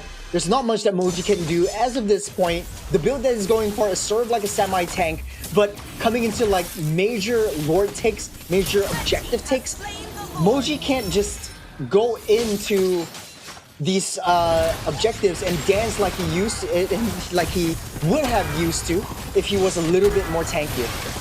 Yeah, a good spot on the conceal, and this purple buff finally secured. We would love it on Moji, but After Dark will have to do. I would say all things considered, right? YBG with this first lore of the game is going to be able to set things up, and that mid wave will need a bit of refresher. Lord will spawn right now, so double waves on the side lanes with the Lord coming in on top side. Meanwhile, YBG are just constantly making sure that Papa Supermassive don't get anything on the map. Yeah, and I really underestimated the rotational speed that YBG really brings to the table. Lord down, immediately goes down to the purple buff, tries to disrupt Papa Supermassive. But now here comes the true test of discipline. Minions are already pushing in. Papa Supermassive with the defense. Bloodsmith still has the glorious pathway, able to get that time to breathe for them as of now. So this might be a very successful defense for Supermassive, but YBG, they touch and they go. They know it's still the first Lord. They don't want to risk anything else. Don't want them to overcome this. This is a 10k gold lead we're talking about. That's going to be tough. There's a big wave coming in on the top side. Escorted by Ares. He's going to toss them in just to break the Holy Shield, so the catapult actually isn't affected. They use the RWM. Lord finally goes down. Conceal used by Ares, looking for a potential target. As Bilexi pulls out after dark. Bilexi does go down, but still YBG ends up getting the inhibitor top side. And now Lucas has free reign in with Electrifying Beast, looking for Cell, trying to take him down. And he trades his life for it. 2 for 2, but YBG, they ended up getting an inhibitor, but it's a 4k gold swing for Papa Supermassive. A very huge, worthy sacrifice. Lucas taking out Xiao. YBG does have a little bit of time to get that reset on next Lord in a minute. and Papra Supermassive trying to pick up all the scraps that YBG left behind. But just because of that 2 kills that shut down Gold, dropped the economy lead for YBG from 9,000 all the way down to 5. That's half of their Gold lead already diminished and put over Supermassive. Take a look at itemizations. Again, Moji going for a full damage build. When it comes down to it, it will be a little bit difficult for Moji to make its mark known, especially in objective dances. Having that 3 items, right? War Axe, Malefic, Raw, and the Hunter Strike, going for Sea Halberd next, I believe. Of course, YBG, we saw again the power of Bilexi. He, right? 3 tapping after Dark, who is miserable right now as a Dusit. Clock of Destiny and a Glowing Wand. You really can't really survive too long. Not to mention that Unicorn went for just a greedy full damage build because he felt so ahead. He had Glowing Wand, Wishing Lantern, Divine Glaive third item, YBG on the Lord. Yeah, when it comes down to team fights though, the 6k gold lead is going to make a mark on Supermassive. Ares trying to find someone, he finds Bloodspet, Eliutes. He's going to lose his immortality to the Sky Piercer. Lucas gets the Lord now, the RWM, they all trapped in a box. YBG with just patient and surgical movements allowing for a follow-up double kill for Fish God, and that's 3 for YBG. That was just so funny. I'm laughing because Wasa actually got that fist crack, but hold on, one more hit will not be enough as After Dark survives with the sliver of health. The Crimson Beacon keeps herself safe. Linen's pushing in already. Husky, this might be it. Yeah, he dodges on the damage. 5 more seconds for Prospect to come back. It's their time though. There's still a lot to contend with YBG. They're not gonna wait. It's all about the crystal. Just a pat bit of KD. Game 1 for YBG. Man, what a game, what a play. Not giving room for Papra Supermassive to breathe and not giving space for us to take a breather. We're always talking, we're always saying something. And this was a really true testament to how far China has come, ramping up the momentum right from that get-go. And I thought like, okay, maybe with that Benedetta, they might be able to do something. They might be able to control the side lane split pushes that YBG is able to throw on them. But in the end of the day, the Benedetta is just a little bit too risky for Turkey. Yeah, I remember I recall you saying that, okay, maybe it's a solution to that side lane, right? The split push, but it did get me thinking, because that Benedetta jungle was a last pick and they have seen essentially the whole draft from YBG. Would Nolan be a better replacement?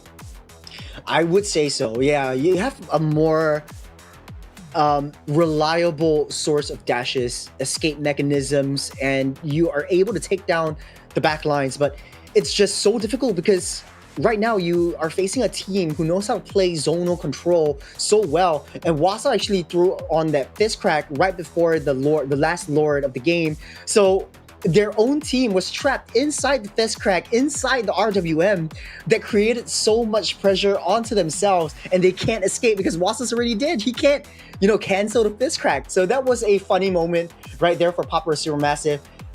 Kudos to YBG, 15-4. It does look at the objectives, favoring entirely YBG. Yeah, I mean, YBG essentially just ran away with the game, right? Which is such a dominant win. You did say that the CC pace is going to allow them to win that XP lane, and that's exactly what happened.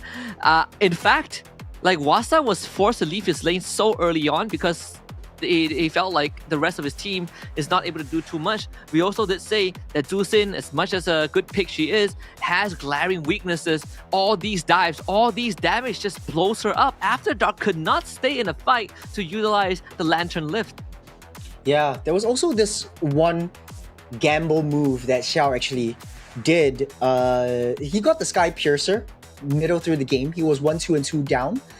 I'm not sure if that was a good idea. Would it be better off if he was going for a little bit more high damage, high utility itemizations, like even the Malefic Roar first instead of the Sky Piercer, but he still went for that build and unable to adapt and adjust to what YBG brings to the table. And just this late game Balexi was just such a monster.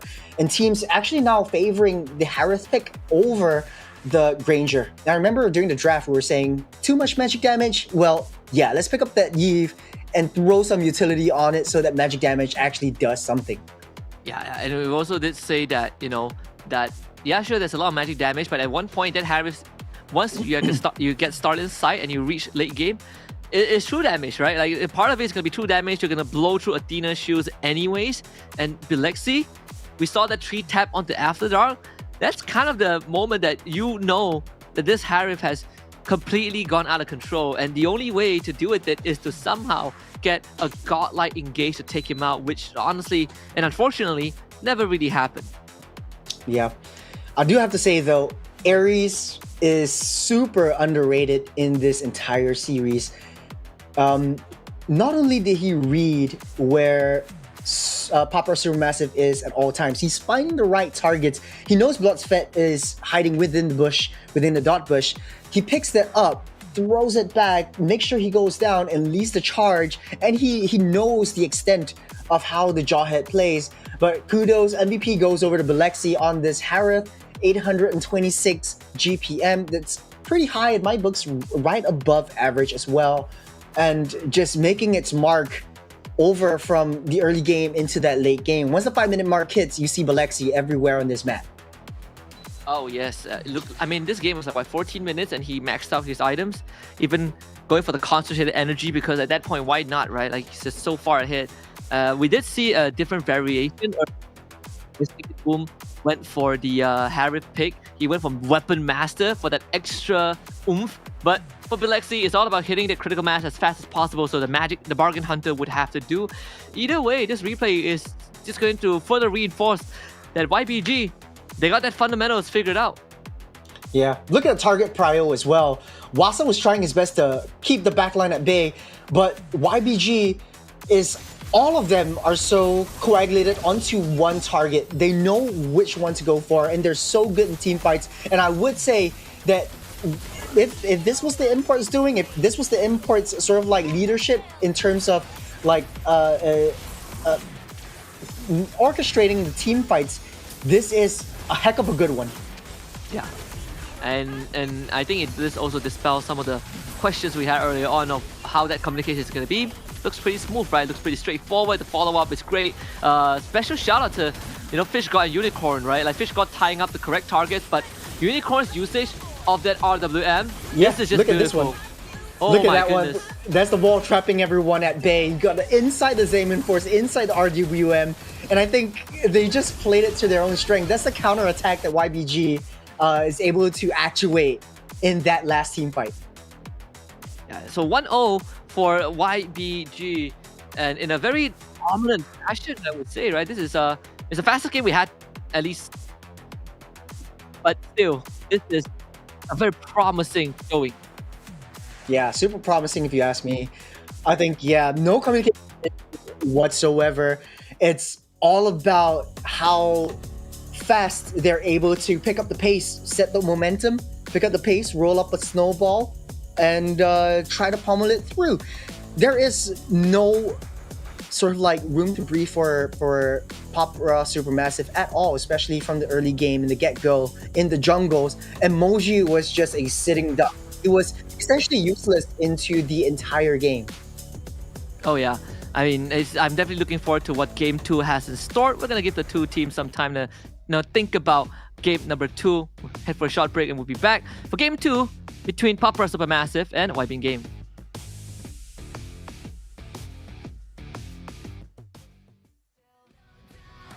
I'm ready for the gamble.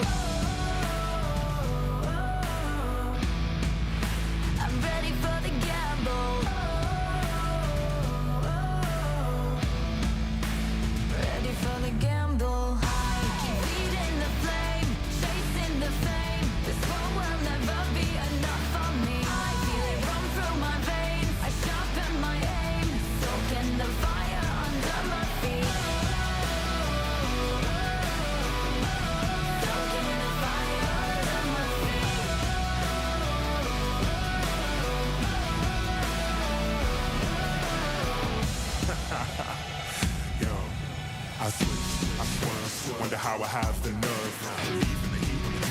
too hot and I'm lighting the match now. Blasting off our rocket.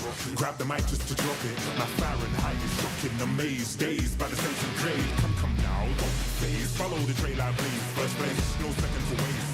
Pyromaniac, fanning the flames. Burn the brightest they've ever seen. Give an arm of that third degree on the kerosene. And I smoke them out. Fire away, counting down. 2, 1. Ready for the gamble now.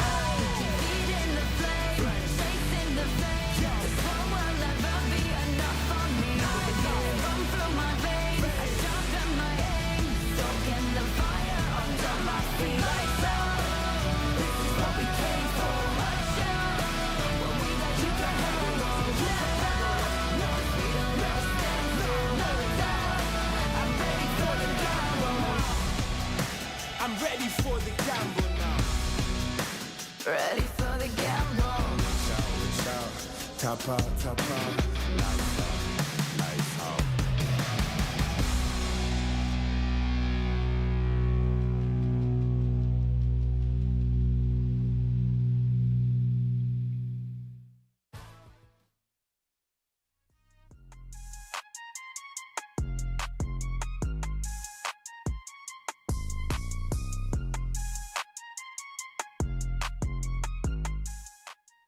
The skies over Jakarta are calm, but in Lenodon, a storm is brewing. You're throwing in a little bit of a Turkish delight, a little bit of a mala to bring in a different flavor. But in the first game, YBG 1-0 over Turkey.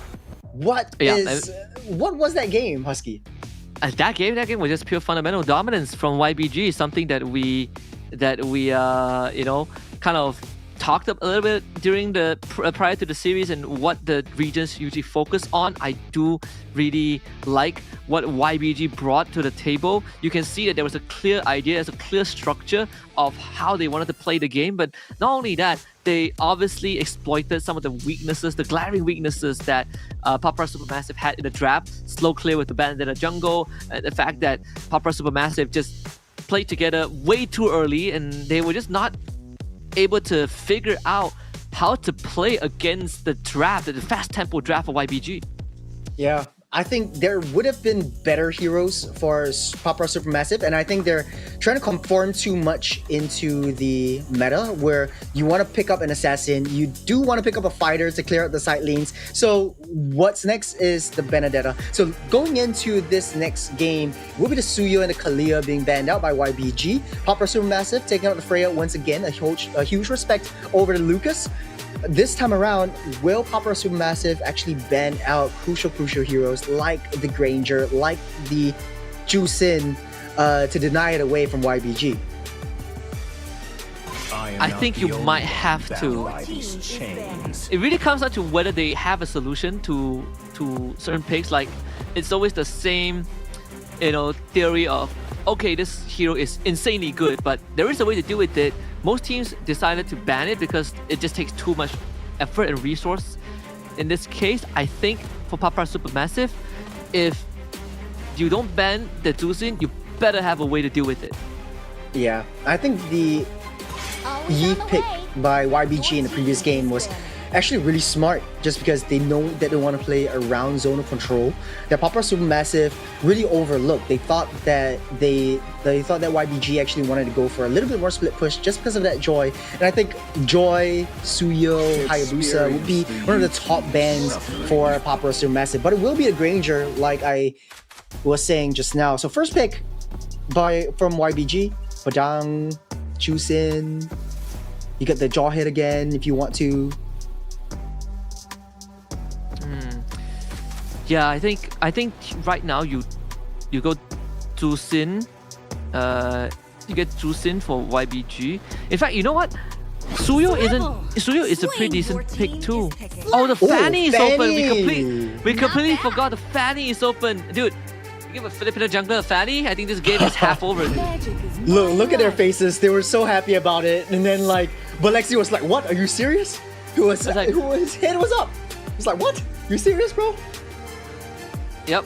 It's like wow, they give do they not know who I am? I am Lucas. You give me Fanny. This game has got 10 times harder. And not to mention, guess who is still open? Jusin is still open, dude. Juicing still open. You got the Lucas as well. So, man, oh man. You would have thought like Lucas would pick up Lucas. So it would be a Lucas on Lucas. But then again, the Fanny, first time I'm seeing it in Stream C, it's going to be difficult because right now, Papa Supermassive, they actually pick up the Badang to kind of deny the Fanny, but it will be a little bit difficult. I remember that one time where everyone was picking up the Badang to counter the Fanny just because of the fist crack, and it was Diablo from Singapore who created that space, if I remember correctly. Time to take jaw hit, good pick, jaw hit, and the Bruno. Ooh. They don't even care about the Tusin. But this makes sense too, right? Because Bruno into Harry, like as strong as Harry is as Lena, Bruno does pack a punch too. Yeah. Dude, I actually remember that Balexi was playing this back in KBG, and this is one of his signature heroes way back when he started out MLBB competitive scene. So on the other hand though, they pick up the Lucas to try to deny that backline, try to find an easy access over to that Bruno to deny him of any hard hits whatsoever. So this will be a little bit difficult and different playstyle by YBG. But then again, who do you send if you're Papa or Supermassive to handle the split pushes right now that Lucas is able to split push super effectively? That and also your jungler picks, right, which hasn't been confirmed yet. So this is most likely going to be a Suyo ban. I mean, the Joy one is expected for sure. Suyo's already banned out. Suyo actually is already banned out, yeah. So who else is left? Yeah. I mean, I don't think they care about banning a Bandetta. I mean, Hayabusa, I guess.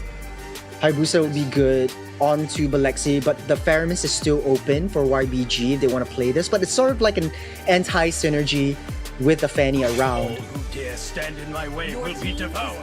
So they do ban the Hanzo. Oh yeah, the Hanzo too, yeah. Yeah, it's annoying. It's just annoying for sure. So in now, this case, you look for your jungler. You mid lane first, yeah, mid lane. Yeah. So it's either give after up the Faramis. Yeah. Either give up the Faramis or pick it up for yourself. I would say maybe YBG might be going for the Farsa, or even if you want to play it a little bit safer to that late game, you can go for a Sicilian or a Xavier, but it will be difficult because you have so much backline access from that Lucas, from that Faramis. It will be difficult for you to lane in the early game. On the mid lane, this is YBG have. I think you could still go for. There's no Yi for Valentina. That means there's Farsa.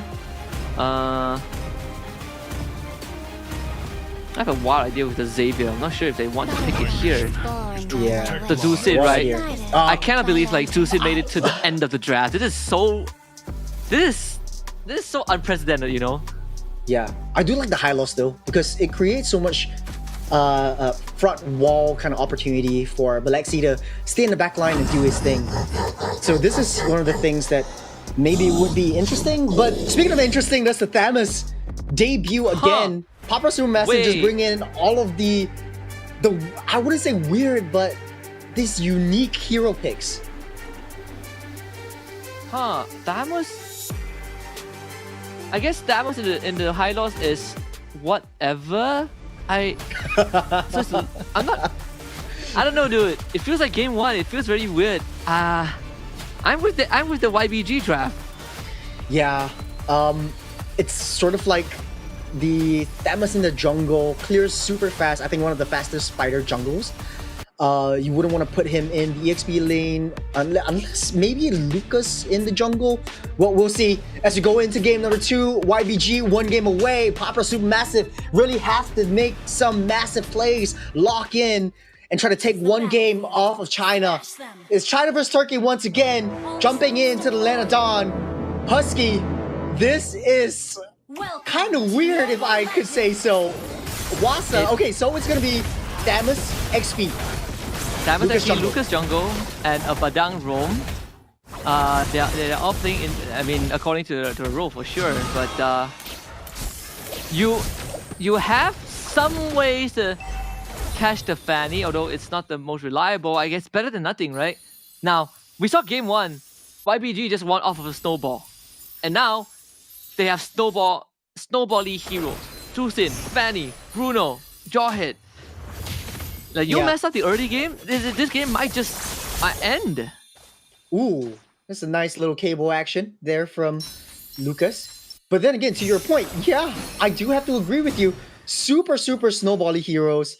Papa Supermassive wants to play 5-on-5, but look at that side lane. Moji goes down by the hands of Lucas. Oh, he was just trying to make it to the bottom lane. Xiao was in danger. Like, he just lost the lane. You just got pushed out like that. You just lost. What? He's gonna willingly tank the aggro. Give it to Bilexi, baby. That's 2 lanes. That's essentially 1 lane destroyed.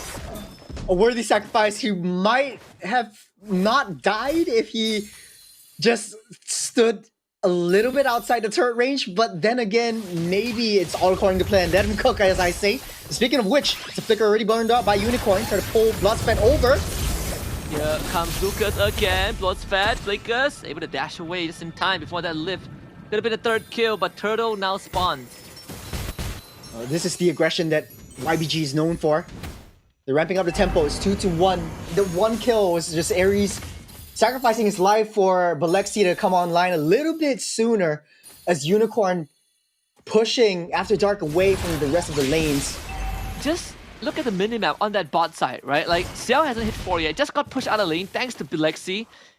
And this, like, that goal lane is essentially over, right? Like, we talk about Bruno being able to lane into a Harry because he does so much crit damage with the passive. And now, Doran's pathway set up. Here comes Lucas. Didn't get the turtle, sadly. Lucas forced to back off. A lot of damage from Papara Supermassive. Maybe this is not going the way that YBG thought it would be because Moji is actually pretty strong. And just like that, Papara Supermassive gets an objective and a kill. Not a lot of damage as of now in the early game, as Papara Supermassive, like I said, they like to play these team fight compositions. They like to play these team fights. Look at Ares though, pushed away by Bloodsped. Dashed over the wall, keeps himself safe for now. But then again, YBG needs to go for all of these pickoffs. But as of now, it's a little bit too early for them. Like, your Harif is suffering. Like, Harif is legitimately suffering. That wave is going to crash in, and I think Lucas might have an angle to go for a dive. Decides against it, right? Continues to power farm. And man, Xiao is just getting held hostage. This bottom lane is not fun at all. Even the plating on the turret is almost completely shaved off by Bilexi. Wonder how far he is ahead. I'm pretty sure the current 300 goal advantage that YBG has all comes from Bilexi on that bottom side. I think YBG understands that Xiao is one of the cornerstones of Papara Supermassive. Find a way, looking for an angle, just blocking the entrance paths. There's Increment, face crack. What a wall, actually clips him on the edge. This could be great for Papara Supermassive. And they find a double kill. Moji getting that one, a triple kill for the Lucas. And that is just a bit unfortunate. YBG thought they were out of range, but no, the wall came up at the very end by Bloodsped. Meanwhile, midside Lucas tries to fight, but cannot out-damage Wasa. There's another round pop for good measure as well. But on the bottom side, though, Bilexi actually takes down that turret. He knows that it's not his time to shine as of yet. And now, gold lead favoring Papara Supermassive as long as they fight, as 5 apes are strong together. Incredibly strong, in fact. This does change kind of the dynamics of this game, right? Like, Fanny not able to get a snowball off. It's not the one that we thought it would be. In fact, I thought Lucas would go for lethal ignition, but in fact, he went for Impure Rage. Second turtle up on the board. Moji looking incredibly comfortable with the killing spree and the level lead over Fanny, which at least some XP lead over Fanny. You don't see often. A toss on the afterdraft. Purifies to get away. And backline destroyed by Bloodsped.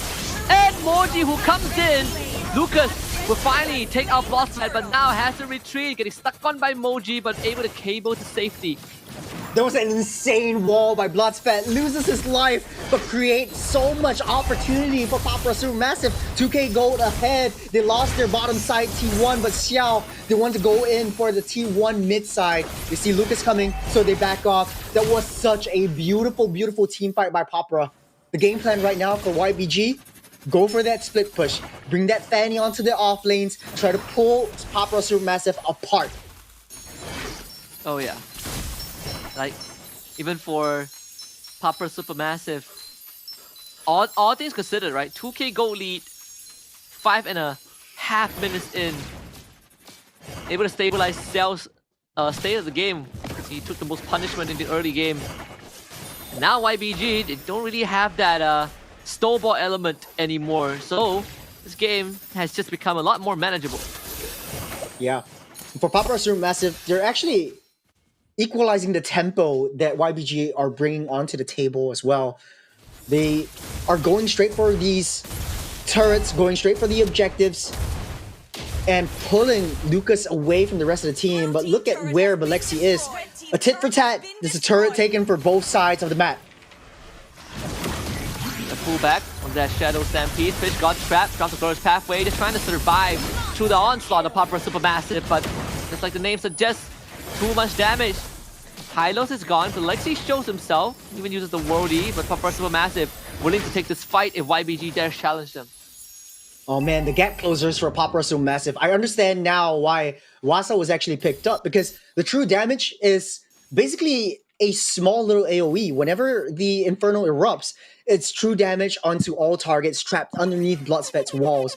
So it was a really, really good combo that I completely overlooked. And Moji though, this is just insane with the new killing spree, newly updated killing spree, giving him leases of life, trying to chase down his targets, a true lion in nature. The turtle on the board. This game felt like it's gone on longer than it is. Then that's kind of the state we're in right now. Right? Incredible pacing from both teams. Just playing so fast. Papa Supermassive with the priority. Of course, top tier 1 of YBG goes down. YBG thinking of contesting. Glorious Pathway dropped very early and Papa Supermassive pulls out the turtle. No full commitment. In fact, they found Balexi. Balexi forced to flicker away. Xiao chasing for him. Can't get the single fisher. Meanwhile, Moji almost taken down. Lucas can't find a kill, but Moji will disengage. NetherRealm gets used. Resources expanded by Papa Supermassive, and now is the late stage of the fight. What more gas do they have left in the tank? It seems like enough to stay alive. Moji healing a little bit back up. They're going straight for that turtle once again. They won't be able to contest for this. Was YBG easily picks that one up. Moji doesn't want to risk it. Finally taking a turtle for themselves. Here comes Lucas though. Almost getting trapped in the enemy jungle, but look at that, it's a Herculean effort. Blossom misses the flicker. Fitzcrack, and now he's gonna lose his life. Finally punished by YBG. Another lift back onto Wasa. He's able to leap away. Papa Supermassive trying to keep the structure alive, but not really sure if they can do it for any longer. Oh man, the Juicin is just so annoying once again. The Lantern always constantly pulling and pushing enemies away. And the positioning of Unicorn makes it so hard for Papa Supermassive to close that gap onto Unicorn and thinning the economy line down to 1,000 gold lead. Spot tier 2 barely saved for now, but still, I mean, Papa Supermassive, they're the one retaining a bit of that gold advantage, right? 1.5k. So it's closer than, you know, it looks on the surface. Yeah, but the damage from Xiao is a little bit too much. Unicorn actually popped the Crimson Beacon to get away safe. But here comes Moji, trying to take one for himself. Won't want to commit any longer. It's constant push and pull. It's a boxing fight. Everyone's touching and going, but no one's actually falling. In 40 seconds, this is going to implode, potentially implode. In fact, with Lore being a point of contention, obviously, Lucas doing what the Fanny does best. Going to go for the split push. Very quick response from Papa Supermassive to stop any more of that shenanigans. Especially, it was the long lane that was getting pushed. Now Conceal, After Dark in a good position. He's not going to get pinged by the Lantern. But that means that this Conceal used nothing for YBG.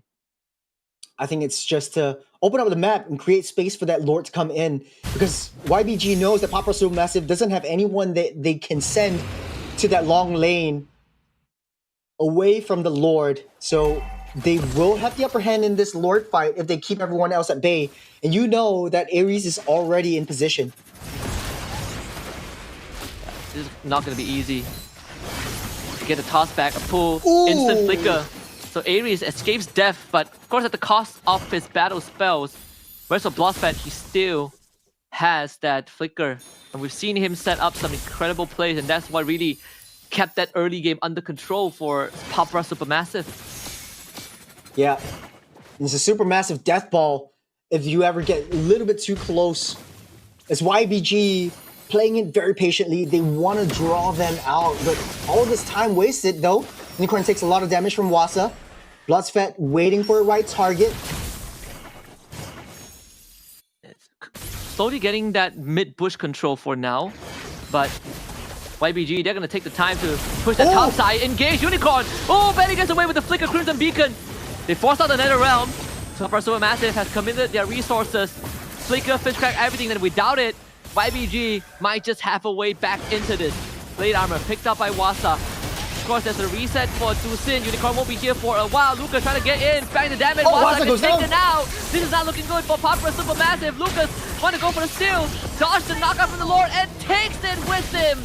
And YBG, with patience and calculations, have gotten the objective. And now, with Unicorn back in the fight, it is cleanup time. Mop them up. 3 for YBG at the cost of 1. But Lexi's just gunning it down. The balls are a little bit too painful for Supermassive to tank. They wasted all their resources. The Fist Crack-a-Lacka onto 2, and everyone steps out of the way. But creating a lot of opportunity for YBG to come into play. This Moji was not there when the Lord was taken down, and was a free Lord marching down on the bottom side. Papyrus Supermassive back on that back foot. Wow, how the tables have turned. Almost a 3k goal advantage. Lord coming in bot side. Supermassive should be able to defend against this for now. And I'd say this is definitely not the end of the world. I mean, Supermassive, we saw that if they can get that engaged right, obviously it all falls onto Bloodsfat, but if he gets it right, and with Xiao now having that Holy Crystal, this game is still very possible for them to make a comeback. Yeah, but Alexi has the Malefic gun already, so there's a lot of distance that he's able to cover. And he heals everything back up as well, so YBG is the death ball in return as of now. So Xiao has to play it really, really safe, because you don't want to put or commit into anything. Once your Xayman Force is up, that's when YBG sounds the alarm and takes you out. So a little bit of a tricky situation for Supermassive. It's not the end of the world as of yet, but YBG's mid-tier 1 still standing, creating so much opportunity for YBG to engage into the jungles and push on to the aggression. We did see that Fish God just picked up a favorite blessing on his boot, so even more healing. Of course, purple buff will be secured by Papyrus Supermassive. They stuck together like a death ball. Like, both fights that YBG won was because they were able to get the Nether Realm out from After Dark and then re-engage, because they have Dusin, right? It's this long drawn-out fight. Dusin, Bruno, Fanny, they're all so good at it. It's the same exact modus operandi as what Aurora Turkey did against Falcus Mena, where you get that Nether Realm out of the way and then you fight them on even grounds. Instead of a 5v10, it's just a 5v5. Yeah, and I think YBG, they're adapting to how Supermassive wants to play, and they're a little bit quick on the adapt as well. So Lord spawning up in 20 seconds. They're fighting the long lane, trying to make sure that their lanes are pushing into their favor for both teams. But YBG does have the Fanny, though. It makes it so much easier for him to be mobile all across the map. Yeah, I mean, look at this, right? It's already set up to be a slow push on the top side. Instant conceal. Spotted out very quickly. The Papyrus Supermassive isn't paying attention. That slow push is going to build up very, very quickly and become a threat to the inhibitor. And, well, to make things worse, Papyrus Supermassive don't exactly have anyone to play side lanes effectively, right? You don't have a Moskov, you don't have like a Suyo or Joy. You're just relying on this the presence at the Lord Pit to stop YBG from taking the objective. And speaking of relying, I think it's all on Bloodsfat's fists. If he's able to make a really good engage, this might be Papyrus Supermassive's game. But YBG can't make a single mistake this time around. They are, and they have the upper hand. It's just if they get a little bit too close, if they pull the trigger a little bit too early, this is where Papyrus Supermassive can take advantage of that. Yeah, I mean, that slow push. This next wave is going to force that wave in. The Papyrus Supermassive, if you take that mid-bush control, if you're Bloodsfat, you're definitely looking at to see if you can get to Unicorn and blow him up before anything happens. Because that's one of the ways to stop YBG from extending the fight.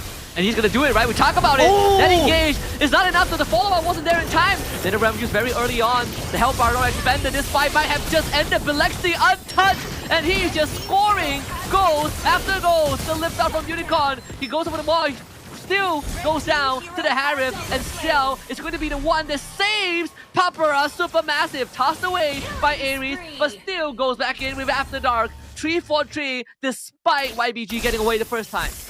Lucas trying to find something, but won't be able to, as all of them has recalled. A little bit too late on that one. Lucas might have waited a little bit longer and popped off all of the Nether Realms from Papara Supermassive before entering. That might have been a game ender moment right there. But the fact of the matter is, without Lucas wiping out all of the Nether Realms, it might have been game over for YBG. I mean, if Cell went down, that game would have been over for Papara Supermassive for sure. We're dancing on a nice edge right now. All of that hard work culminating into this. I mean, Blossfed is definitely one of the hidden MVPs, really setting up all these big plays in After Dark. Deathless so far on this Paramis. We talk about if that Netherrealm is able to be utilized to its fullest potential, YBG is going to have a tough time taking on these fights. Oh, Blossfed finds Fish God. Balexi dashes out of the way with a sidestep. You got the Lord already pushed in by Xiao. Trying to make quick work of it. They might want to blitz this down. It's a 17-minute game in this one. It's their health bars just whittling down. And YBG taking control of all of that. They have their eyes set on Balexi. Won't be able to reach him though. Man, Balexi playing such a dangerous game. One misstep and that would have been game, but Unicorn, oh my goodness! Ooh. That's 2 tabs, the third one would have connected if he didn't have Crimson Beacon. Flicker back up in 3 seconds, but Unicorn has to recall right now. The power of the Harif in full display. Xiao decked out in his items essentially. No more though, Ares. He might just go down, yeah, it just disappears.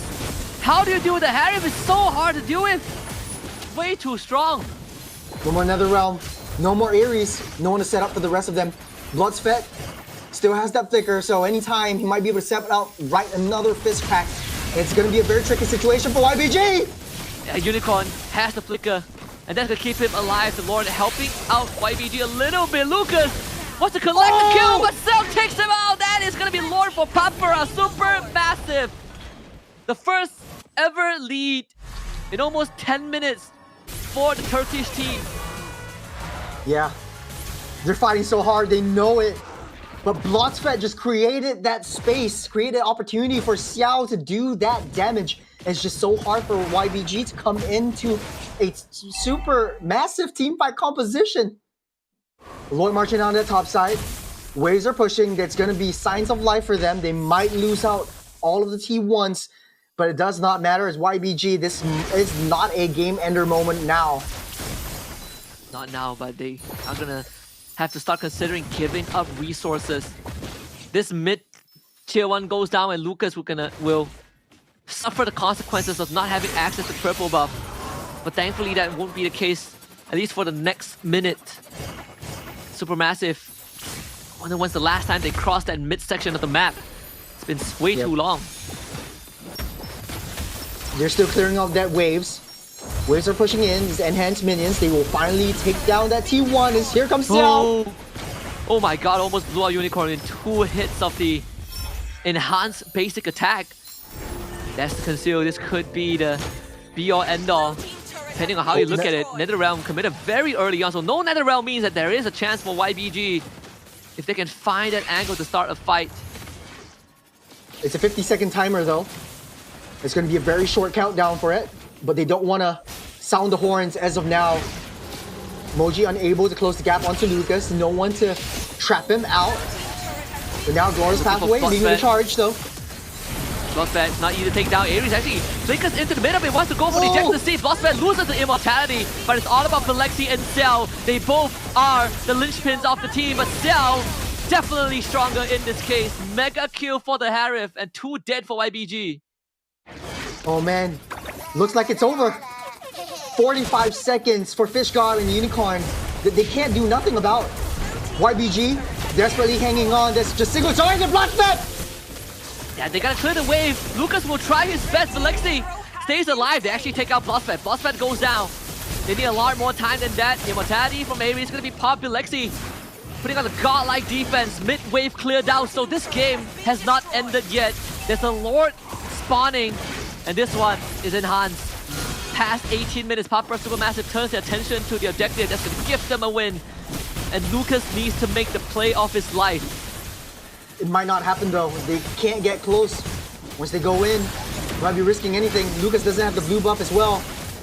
Yeah, it's going to chip away after Dark's Hellfire. A toss back from Ares to trying to stagger things out. But Lexi also committing a little bit. Papra Supermassive putting off the Lord. But the Lord is very low. They gotta go all in. It's gonna be After Dark that gets the objective. All that effort from YBG amounting to nothing but death. And Cell gets the pop off once more. Double kill so far. And this game is pretty much in the bag for Papra Supermassive. Unless Lucas can make something happen, but it doesn't seem possible. They've got the Lord in their possession as well. Lord gonna be marching down the mid side. Man, it's not looking good. No Balexi, no Ares, no front lines as well. Fishguard finally getting that reset that he needs. But it's going to be the Fanny who needs to be able to do something about that defense. It's a tall order for YBG. Yeah, I don't think they have any way of defending this. They don't have the best way for the Fishguard. We'll try to slow him down with the Glorious Pathway. It's all about throwing bodies to buy a bit of time. 20 seconds is what they need, but they don't have that time. Papra Supermassive forces the game tree. Looking happy about it. We doubted the Thamus pick. A little bit non-meta, a little bit weird, so to speak, but they made it work. Apes together strong. And Papra Supermassive was just unbeatable when they're together as 5. Once you hit that mid-game power spike, Xiao was just dominating left, right, and center. So kudos to both teams though. YBG held up their end of the bargain with a huge front. But at the end of the day, it's a 1-1. It's anyone's game in the next series. It's going to be a shocker for YBG, right? They really felt like they had the perfect draft. Fanny, Zuzin had made it to 5th pick. Like a dream come true for YBG, but they couldn't get the snowball going in the early game despite seemingly having a snowball going in the early game. All things considered, right? We talk about Cell popping up in that late game, but I gotta say Bloodsvet is the hidden MVP for Papra Supermassive. He is the reason why this game went on for so long. He is the one setting up all these fights, and sometimes even though it doesn't result in a kill, it is enough to keep YBG at bay. This Badang roam was an absolute monster. Yeah, you couldn't have said it any better.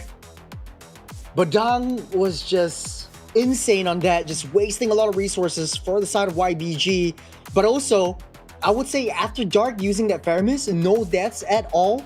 And I think even if he would have a death, he would have respawned like immediately right after, just because of the passive stacks that he had.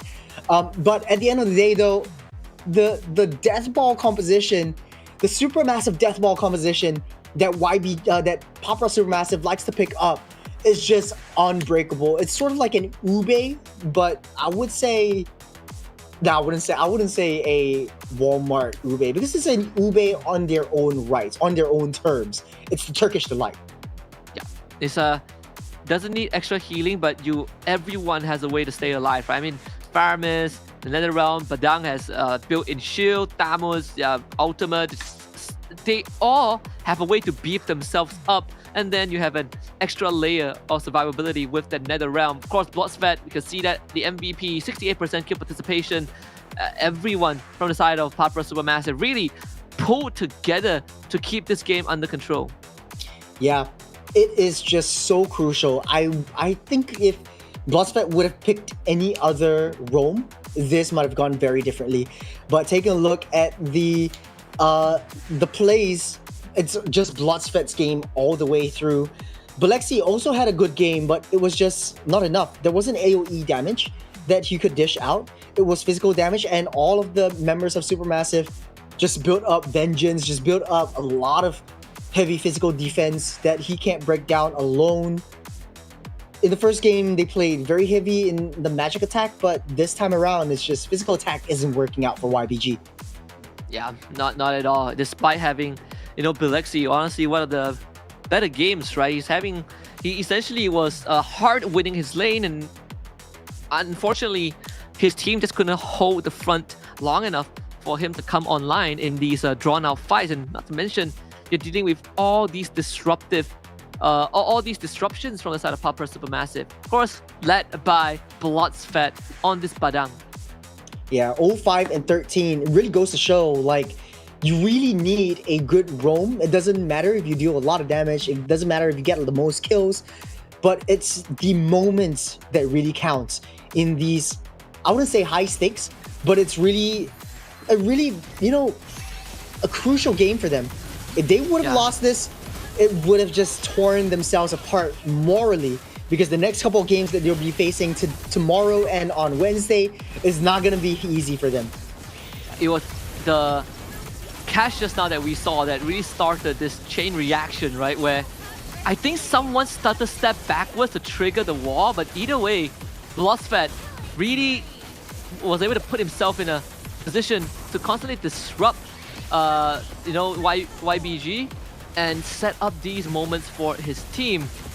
And not only that, protecting Xiao, who was, you know, in that when that late game rolled around, the guy that they looked to win them fights. Yeah, take a look at this. The fist crack, just catching all of them, and he's just had up from there. There's nothing that Fish God could do, because look at Xiao's damage as he comes in, throwing down all these burst damage and takes everyone out in the process. It's just insane how this Harith is playing.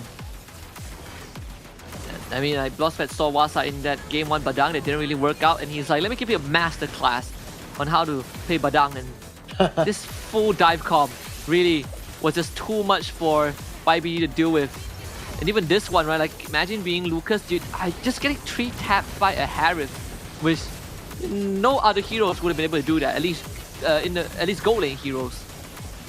Yeah, I do have to agree. Like, it's just difficult for Balexi because the physical attack, even though it's enhanced, even though it hurts like a truck, but it's just not enough as they heal everything back up.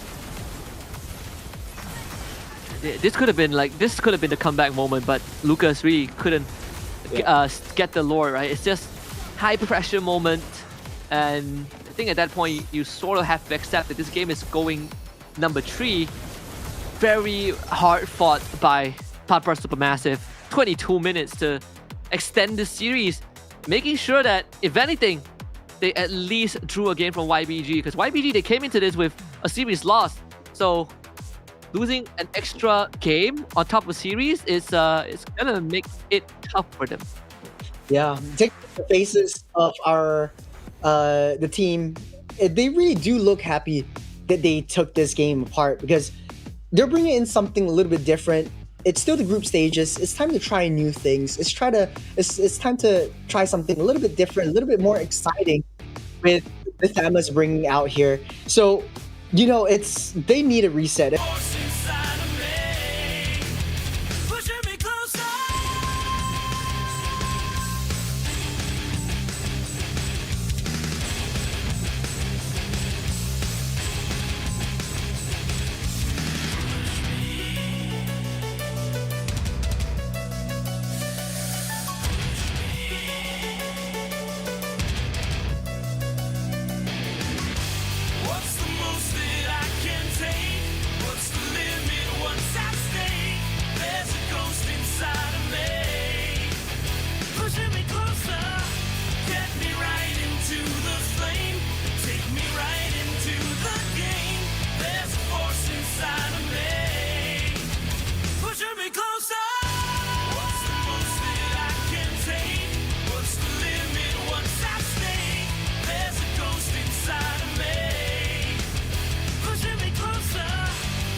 買走雞，買走雞，買走雞，買走雞，買走雞，買走，買走，買走雞，買走雞。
The skies are pouring as we go into game number 3 in the series versus Supermassive versus YBG.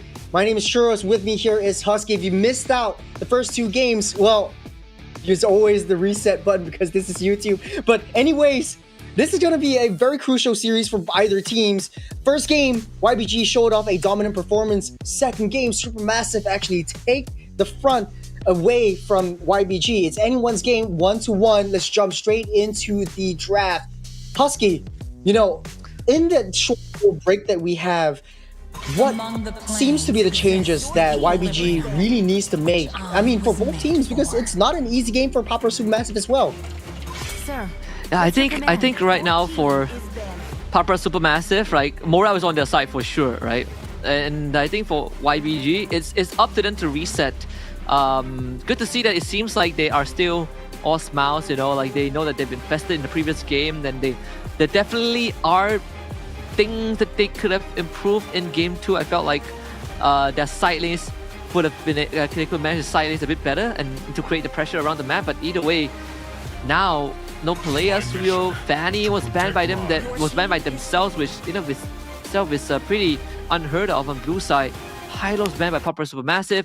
Joy, Harith is open. I feel like you might just consider Harith and give the Drusin over. Yeah, I do have to agree with you. Just pick up the Harith right now. I know that Granger is open, but Harith is basically a counter towards that Granger. You're able to sidestep away from the Death Sonata and anything that Granger throws onto you. Unless you want to play it a little bit safer, because now Phoebus is wide open. It's been banned out in the first 2 games, but it will be the Joy though for Lucas. Okay, so opting to go for the Joy, willing to give away Harith if anything. Phoebus does get is opened up, so Papa Supermassive grabs that instantly, and the Matilda too. 2 picks that does disrupt what the Joy wants to accomplish, right? You have a free ride out of danger, and you have on stagger with the Phoebus passive. So Harith does go over to YBG just like game number 1. They get 2 massive power picks. Yeah. It's going to be a little bit interesting this time around. They might go for the Badang once again, but with the Matilda here, it might not work as well because it's so easy to disrupt whatever the Badang wants to throw at you. You get a first crack on, you get trapped underneath, you get the Matilda, pull you out of the way. So this time around, maybe go for a Luoyi if you want to. It might be a little bit interesting, but a CC will be the hero of choice on the EXP side. It's a very early CC pickup, but I guess after seeing the Phoebus, they don't really have much else that they need to consider. They're gonna put that CC into Phoebus, which is very understandable. Papa Supermassive, I think right now, do you it comes down to the either go or jungler. I think you take the jungler first. So yeah, Alpha is a very good pick. Matilda Alpha, the classic. Yeah, classic Alpha Matilda. Farms super fast. We got true damage as well. It's just the CC might be disruptive to whatever they want to do, because if you want to fly away and you get tethered inside the CC's ultimate, the curtain call, then it will be a little bit annoying, but not too much to worry.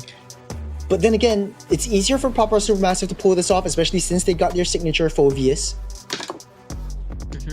For second phase of the ban, Glue will be off the table. Wow, but it's wait, why did they ban on an EXP when are they worried when the CC's already picked up? A glue they're worried about a glue roam, I guess. But it can't be. What? To live is to trick the Reaper.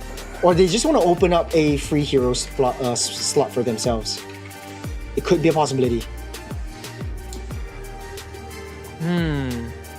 So Farum is being banned out. Leaves no room for error for the Valentina. Loi being banned out as well. And typically, if you have a teamfight composition, the Loi works super well. So it's gonna be a Moscow ban last by YBG. So we're left with what? We're left with Iratel, Bruno, Claude, Beatrix, I guess. Yeah. They're gonna go for the Vexana first. So this is just a full-on anti-Joy. Yeah. Terrify her away from the dashes, from her ultimate, and able to keep that distance, to close that distance with any of the members of Pop Rock Supermassive. It's a little bit tanky as well. You got the Eternal Guard in your possession. So Pop Rock Supermassive actually playing to their strengths. They know that, okay, we don't really want to bother too much about the split push. We know we're going to be playing teamfight compositions. As much as we win all of these team fights, we have the Matilda to try to pull us into these lanes so that we can sort of like do something about the side lanes as well. But this time around, I think probably a Farsa just to match the tempo. Yeah, Sicilian and the Kufra makes sense too. So once more, it's Massive is a comp that primarily has only magic damage, but ramps up the longer the game goes on. Now Sicilian really confirms that. So Bruno does get picked up by Papra Supermassive, which directly into a Kufra too. So this is I suppose it's confidence for Papra Supermassive. Yeah, I think this is the modus operandi for Supermassive. It's like whatever YBG picks up, they will play it against them, and they want to play it better. Look at how, Balexi is actually feeling about this. He's like smiling. He's like, dang, they really want to try this on me. And don't forget, it's one of his own signature heroes as well.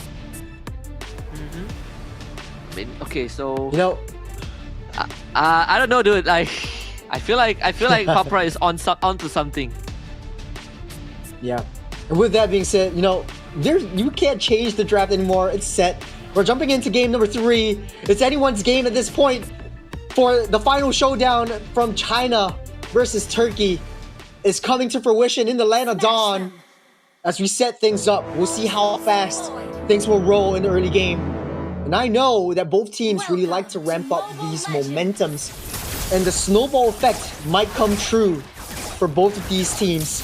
We'll see how this plays out. Yeah, we'll see if YBG can really just, shake off that game 2 of what should have been theirs. Because if not, they're going to watch this series slip away. So they're such a strong start. All comes down to the Romans, as always. But at least YBG will always have an insurance policy in the Sicilian and Harith when the game goes late. It's tough enough to get 2 tapped by Harith, but imagine getting hit by Sicilian at the same time. Yep. Oh, they actually lost the lethal so Lucas from didn't Vexana, use so yeah. Didn't use the retry. I So guess he wasn't confident. I just think it's Vexana's burst. The passive is just taking that out. Yeah. But then again, I think YBG, they're not feeling the same that they are in game number 1. Yes, they do have 2 of the same heroes, but look at how fast Supermassive are rotating around that map. Especially with the Matilda. you've got a lot more sustain as well when it comes down to long, prolonged Lord takes or objective takes. So this XP lane essentially just locked out for now. Obviously, Moji did eat up a bit of that experience, so Wasa will take some time before he hits 4, but will be just in time. I think these turtle fights are going to be incredibly hard early on for YBG. Because Lucas, like, you have to go through the bulk of Papa Supermassive, but not only that, the insane amount of crowd control. Flicker! Knockout Aries commits to that. We just talked about the lack of damage, and Aries is going to feel it. First blood going over the Papa Supermassive. Lucas does have to out, but again, staggered by Wasa. Just a poor idea of trying to go for an unwinnable fight. An unexpected jump by Aries, but he does not have the Tyrant's Revenge. I think things would have played out a lot more differently if he's got his ultimate, but then again, losing out one member and giving away the turtle so early on, this is not looking so good for a start by YBG. I understand the idea, but they just don't have the resources to make it happen. And this Matilda changes everything, right? Making sure that the Alpha doesn't miss out a buff as well. Boss Fight purifies to make sure that he survives. The Papa Supermassive already off to a great start. Unicorn needs a lot more time to scale up, and Lucas is a level down. Yeah, I think the only way that YBG is able to play this around is basically a split push advantage in the mid to late stages of the game. But so far, as long as Papa Supermassive are together, they will lose all of the fights. And then again, Bolexi still needs a little bit of time to come online with that damage. We've seen the prowess that is Harith. Yeah, Lucas is not having a game at all. He's not allowed to farm in his own jungle. He will constantly need to be babysitted by Aries. And look at the amount of coverage that they have. Another knockout, this time into the Tyrant's Revenge, but still, damage once more, not enough. And Lucas has a hard time going into the fight because of all the crowd controls. Man, oh man. It's not only the crowd controls, but it's the shields that the Matilda brings to the table as well. If you get jumped on, you are able to escape. You can go in a little bit early. You farm so much faster. Moji's just having a heck of a time. And I can tell you, I'm a jungle main, and when I play Alpha, if I have a Matilda next to me, I'm having an easy time in the early game. I can just go ham with the Spirit of Alpha without fear of repercussion, because Matilda is going to get me right out anytime. So this is Papa Supermassive playing to their own strengths. As the turtle is coming up in 5 seconds, they could be able to sort of like zone out around that turtle against YBG. Huh. Man, I think right now, if you are Papa Supermassive, you feel a bit more confident. I mean, Aries has been getting some good engages, but again, the team is just do not have the resources yet to follow up reliably. Aries is gonna get spotted out. This turtle contest should be over. YBG, I'm not sure if you want to stay around for any longer. A lot of signs of life. Wasa actually goes in. Can start the engage. This 5-4, and Lucas actually gets the turtle. They get a kill onto After Dark somehow with the help of Unicorn. And this fight went a whole lot different than I thought it would be. With Alexi joining in, they take out Moji in the process. And YBG punishes Papa Supermassive. And now Wasa left to his own devices. Aries and Fish God on top of him as Alexi works on the mid turret, even forcing Bossfet to fall back. And Wasa is gonna eventually expire in the hands of Fish God. YBG gets 3, a turtle. They lose top tier 1. Oh man, they're just opening up so much space for Xiao to just free farm up top. And it's the 5-minute mark. Xiao might be able to come online as of now. There's a lot of damage already dished out by this Bruno. And as much as he gets his Malefic Gun, that's going to be a game ender for Papa Supermassive. But now, the way that Aries likes to play, setting up for the rest of the team and creating a lot of opportunities for Lucas to jump in with the Rhythm of Joy, creating so much space and so much damage. Look at that jump, Aries onto that wall, and Lucas just there to follow up, taking down the objectives and taking down 2 members, and with the Temporal Rain, creating that jump yet again. Yeah, and also, credits to Fish God with the curtain call, right? Like, Aries hit 2 people, and Fish God just ties them together, guaranteeing that they are gonna die regardless, with Lucas on top of them. Both side lane tier 1s taken down by Papa Supermassive. So both sides now losing the tier 1s on the side lanes. Filexi, as always, very daring with his movement. Papra Supermassive, this is the death ball that you've been talking about. They're gonna stick together once more. At YBG, they do have those side lane players, but because Papra Supermassive have a Matilda, that's gonna help them cover the side lanes. Well, taking a look at atomizations, it does look like Lucas is going for the standard Stardom Scythe just to get a little bit more damage in the jungle to farm up before anything goes south. But it does look like Velocity needs a little bit more time, as well as Xiao. It's still a little bit early, 7 minutes into the game. Papra Supermassive sticking together, the death ball coming through, Turtle spawned up yet again, but YBG just pushing all of them away. I mean, Ares getting another catch, but he might have to sacrifice his life. Boss fight actually in the back. Ares now will finally go down, but Bilexi has a free entry to the backline. After dark, we force the flicker away. Purify used by Bloodsphat. 3 battle spells suspended by the side of Papra Supermassive. Both teams really just went all in. So the Turtle actually going over to the side of YBG. Mid lane will be under siege. Yeah, time is ticking for Papra Supermassive. Early game, they had a very aggressive front. Right now, YBG does have the upper hand in terms of setups because you never know where Ares is coming from. And he's playing that Kufra so well. He knows and predicts where they're standing at any one point of time. So Papra Supermassive has to watch the positioning. As much as Wasa is always going into the back line, it's very high committal. Once you throw down the Infernal Pursuit, you're jumping in and you have no escape. They'll try and defend this mid tier 1 for as long as they can. That's what's going to keep YBG out of their side of the map. I mean, we are in for a long haul, that's for sure. Yeah, look at where Lucas is as well. Just going onto that side lanes, getting the split push, and that is basically the Achilles heel of Supermassive, their composition. You have to send someone up, and you have to bring them down together again, but I don't think much will happen in 50 seconds if they play their cards right. Lord coming up in 40. Is Papra Supermassive desperately trying to hang on to the line? Haven't really found much of a free space for Xiao to farm because look at bot side, right? Bilexi is not shoving the wave. So Xiao is just starving. Only able to go for meager jungle camps.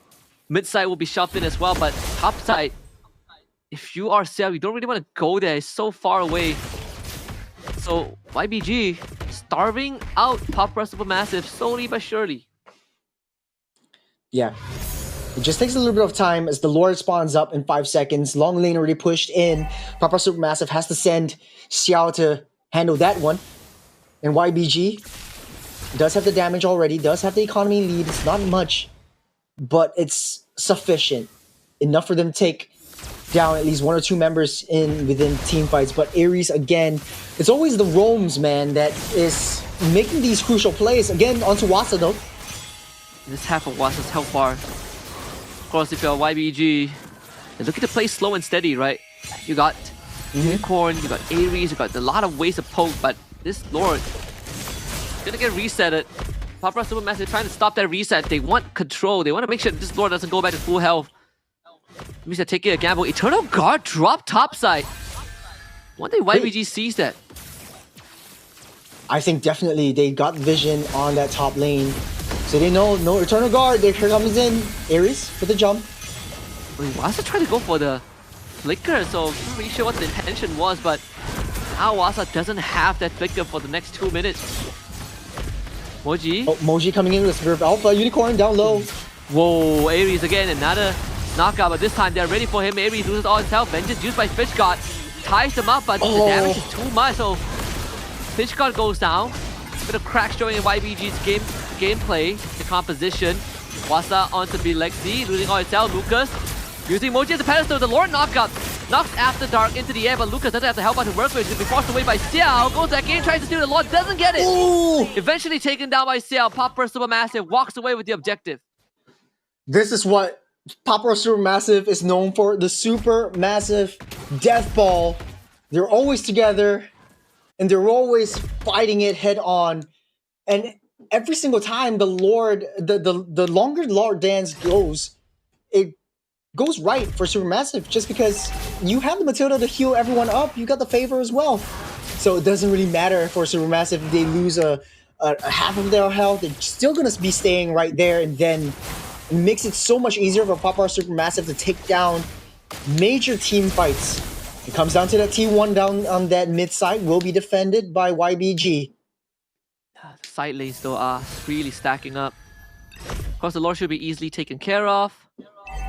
Bottom wave though, that tier 2 is gonna go down very quickly.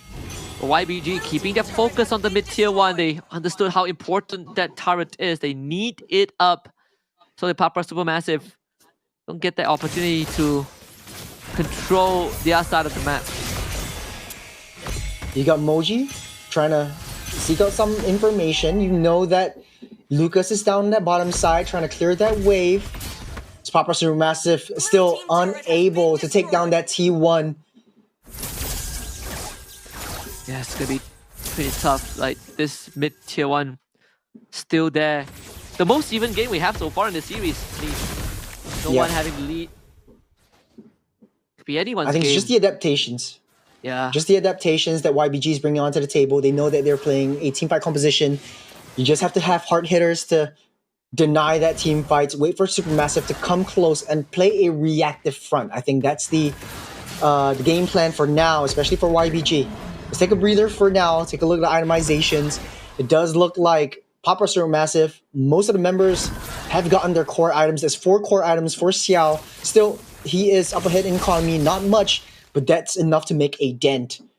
As Bilexi already got the Holy Crystal as well. So if Ares makes a right play, a right setup, things might go a little bit differently for YBG. They just have to be a little bit more patient in these games. You can see the dire hit roam boots in Handsome. The blessing on Unicorn, right? The latest dire hit changes. If you crowd control someone, the hit on that target is gonna deal a chunk of their HP. I believe it's a max HP percentage, if memory serves me right. Adds on to even more of that burst potential for this Cecilion, which is gonna infinitely scale. We're slowly defending up on that turret. The YBG all at the ready in the Lord pit. But Pop R Supermassive has a lot more sustain coming into the Lord Dan. So we're going to start things off. They just can't get picked off. So Xiao has to play a little bit more passively at this front. Yeah. This Lord is going to be crucial. If Pop R Supermassive gets it, might be a side lane inhibitor. But if YBG gets it, it's a full reset for them. Economy's already used the opportunity equalized. to stack up his passive, get the bad impact damage up. Yeah. Economy is already equalized. There's not much that YBG could do elsewhere. I mean, they have to be able to make the right plays, but with so much purifies on the right targets, they need to be able to go straight for either After Dark or Xiao. Look at how much heals that Moji is able to sustain with the Matilda and with all of his skills. He's able to just stay down the front, start the dance again. Even Lucas is starting to make its way towards the pit. He's got the purple buff right now. Taking it slow the long way. In fact, Pop R Supermassive not letting go of the Lord. But look at the side waves though. Lanes down the mid side, pushing in. Mates down, waves down the bottom side, already pushing in as well. Lord, commitment. A quarter of their health. Lucas is right there, picks up that part. They're starting up that fight. Very well done by Lucas. Now can they get up? Bilexi drops the Diamond Force, kills someone stuck in air. And this is the counter engage. Ares right in the middle. Gets Xiao, and that's his Purify out. Pop R Supermassive able to it's just the disengage waves. and cut their The losses, waves are but killing still, Supermassive. You got the wave on the mid side. YBG having such a good response to that. Oh man. Man, oh man, it's the waves that are killing Supermassive. Once they know that After Dark is going into that mid side, the waves are pushing in. YBG capitalize on that information and go straight for that Lord. They know that Moji is unable to be there because they're split apart. As long as they're together, they can win. But once they're apart, they're all sitting ducks. And we did talk about how YBG, that's the one thing they need to brush up, right? Their side lane management to create the extra pressure, and they're doing it just right. Ares himself threatening a jump. Obviously, he's not going to commit to it, but it's enough to force Pop R Supermassive back. 2 inhibitors down in a blink of an eye. And now this game, the scales have definitely tipped Lucas to the back. They tie up the Matilda. Bossman goes down. Fishguard escapes. Wasa tries to go for the chase. Knocked out by Ares. Finished off by Fishguard. Afterdark takes 2 shots in the face, and he is almost out of commission. Xiao, Moji, and Afterdark managed to keep the base alive.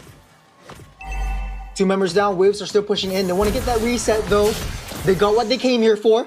And after all of this 16 minutes, Papa Supermassive, as much as they are so strong in team fights, Belexi has come online. And Wasa gets a little bit too close, get bursted down by this Harith. It's just a little bit too much for them. How will they play this though? The Xavier Force already initiated by Belexi. You've got the minions already pushing in. Turrets at half health. No more boom for them. And Papa Supermassive playing in the back foot once again. Trying to chip away at the inhibitor. Brought it down to 40% health. That's where it will stay for the next minute until the Lord spawns again. But Papa Supermassive he's actually lost control of the game. That was the tipping point. Yeah, it all had to do with the waves. You had to control the waves. And I think it's easier said than done because YBG wasn't actively actually trying to push the waves. They just got the turret down, and that created so much opportunity for them to get slow pushes on. I think their wave control and their macro management was just so on point that Supermassive was unable to control that. They would have done this in game number 2, but with this lineup, the longer it goes, Unicorn has so much more damage, as well as Lexi. Afterdark is a dangerous spot, brother. Oh man. He's straight, he's dead. You can't just walk up onto the map when it's a Kufra around and you have no vision. Yeah, that was a huge blunder. A free Lord going over the side of YBG. You have the Eternal Guard, you don't have the Vexana in your possession as well. So there's the 18-minute Lord, the Evolved Lord. Making quick work of that. YBG will wait for this one. Sync up the waves and push this in. This might be the end-all be-all. That'll be the last stand for Papa Supermassive. Just with that small blunder, right? And this is a high pressure moment. You lose control of the map. You need someone to do the job, but Blossfat isn't the one for you. Matilda can't do it. Someone has to take the fall. Afterdark will be back in time before the defense. Look at Xiao. That's half his health bar with one bad impact. Yeah. Top turrets annihilated. You've got the base Baron. It's just Supermassive against the world right now. Lord pushing in. How will this go? Over. Moji, Winter Crown to buy time, but the Crystal is gonna hammer by the Lord. YBG, after a game 2 blunder, comes back swinging. And Bin Game takes down Papa Supermassive 2-1. It wasn't an easy game, but they showed up. In the last minute of the game, they took control of the mistake that Supermassive made by opening up the lanes. You can see the smiles on their faces. Losing the first game, but winning the second series of today. They should have a good rest after this because, you know, this is a really, really tough matchup. 19-minute game for YBG against Supermassive. 9-5, but in the majority of the game, it was just Supermassive's game to lose. And in the end, they did have a huge, huge blunder. Yeah, they did. And it really, started with like you started with what you said, right? Like Papa Supermassive, they are on a timer. The longer this game goes, the harder it is for them to win and the stronger YBG gets. And at one point when YBG really hit that critical mass, you can see that Papa Supermassive started to feel the heat, right? Wasa wasn't as strong as he thought he was, that they can't just Matilda Alpha into YBG's face. And Ares' catches in the early games, they don't have the damage, they got punished, but that late game was a different story. Every catch was a kill. Yeah, it's got to do with Belexi as well. Out of all of this game, 0 deaths. He was just farming non-stop. And when it comes down to the late game, it's his time to shine. He's always there when Wasa target locks onto Belexi. He just kills him mid-air. And this is the prowess of Harith, and we're seeing Harith every single game. He's the MVP for this one. With 56 kill participations, not much, but it was impactful. And most of these kills come from the mid to late game too, so we had that just long stalemate, which YBG just decides to start playing macro, right? Like utilizing the joy, utilizing these cross-map movements, understanding that Papa Supermassive likes to play together as a team. Even with this Matilda, I honestly thought that they would have a better management, but in reality, that was not really the case. They were utilizing this Matilda more as a get out with Joe card rather than a map-wide movement vehicle. Yeah, I do have to agree with you. I think the issue lies with how Supermassive actually handles the wave pushes, because they're very good with team fights, and we've seen that in a lot of the teams around. But when it comes down to late game, it's all about your wave management, and they don't have anyone to send. But this time around, it's Bilexi's game. MVP, KDA 203, GPM 745, slightly below average for gold laners, but he's so pivotal. It was so hard for him to farm up, especially against a Bruno at that point. And still somehow he was able to, he was able to really navigate these team fights, right? Like it's not like the previous game where you're worried about a blood-fed Badang in your face, but this time he feels very safe having someone to disrupt the enemy backline and having the Kufra as the front line to constantly be that meat shield, soak up all these damage. See all these early game moments, it was Ares getting good catches, right? Even committing early flickers, but they didn't have the damage to make it work. But the longer the game goes, the more effective it is. This is one of the few good combos that Curtain Call really helping Lucas and making his work easier as he dives the backline. It just goes to show like these long-range setups, especially from like heroes like Kalea, like the Kufra, they never go out of meta because it's so pivotal. You close that gap, you reach that back line, and you're able to dish out a lot of damage with your heroes if you're closing that gap and trying to do that damage. I think the issue here comes with Supermassive able to take down a lot of these team fights, but look at where the waves are. It's always favoring the side of YBG. Yeah, that too. And I think it's always a lot more valuable to have someone that can start a fight without necessarily having to commit flicker 100% of the time. Look at the range and cover, right? This was the biggest blunder, where After Dark walks out onto the map as a wave is crashing in and you see no one. That is definitely an error to just show yourself like that as a mid laner, and it really allowed that free lord that translated into an eventual win for YBG, securing their first series win in the Mobile Masters group stage. Huge shout out though to Supermassive, played a heck of a game, but this one is China's game to win. Kudos to them, 2-1. I think you and Gani in Stream C actually got the predictions right. I actually got 2-0 for YBG, so that's like not on the same point system, but hey, at least they won. At least they won. Yeah, I mean, it almost was a 2-0, so I think we get to talk to Lucas, who is going to be the jungler of YBG, so let's bring him on. Hello, hi Lucas. Hello guys. Congratulations on your win, 2-1 over Papa Supermassive. How is everyone feeling, right? Because it definitely was a pretty long series. All the games were quite long. 14 minutes, 22 minutes, 19 minutes. Is everyone feeling good? Yeah, everyone's feeling good. Thank you for congratulating us. I think most of the fights are prolonged, so we feel kinda tired now. But we are happy. Yeah, of course, It was a good happy. stepping I stone think that for was us. a masterclass for them. Yeah. I do have a question for you though, Lucas. How are you adjusting in the Chinese team? Like, what is the mode of communication that's used for you and your teammates? Mainly English, but we do hybrid because it's a little hard to communicate in Chinese. So you know a little bit of Chinese? Yeah. Oh man. Yeah, so to just to follow up on that, right? Because like I know certain teams, they provide like tutoring for the language. Do you guys have that as well? Like someone No, we don't have. So you have to like learn on the go with the team. Yeah. My teammates teach us all about the game.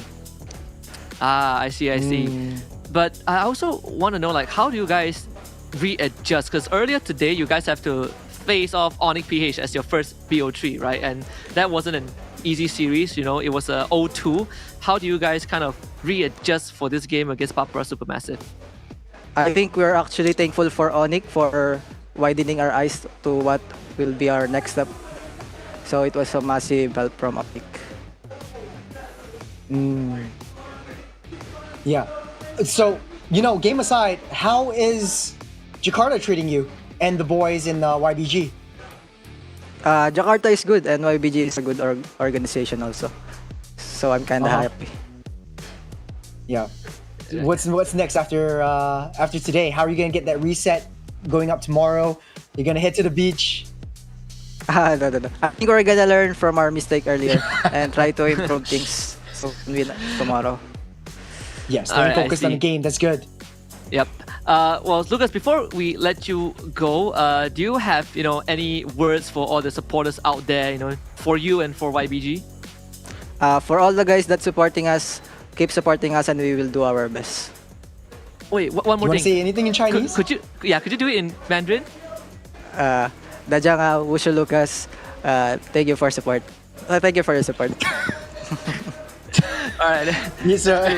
That's good Thank you very much, enough. Lucas. 谢谢你. Good luck for the rest of your games. 谢谢. All right. See you, Lucas.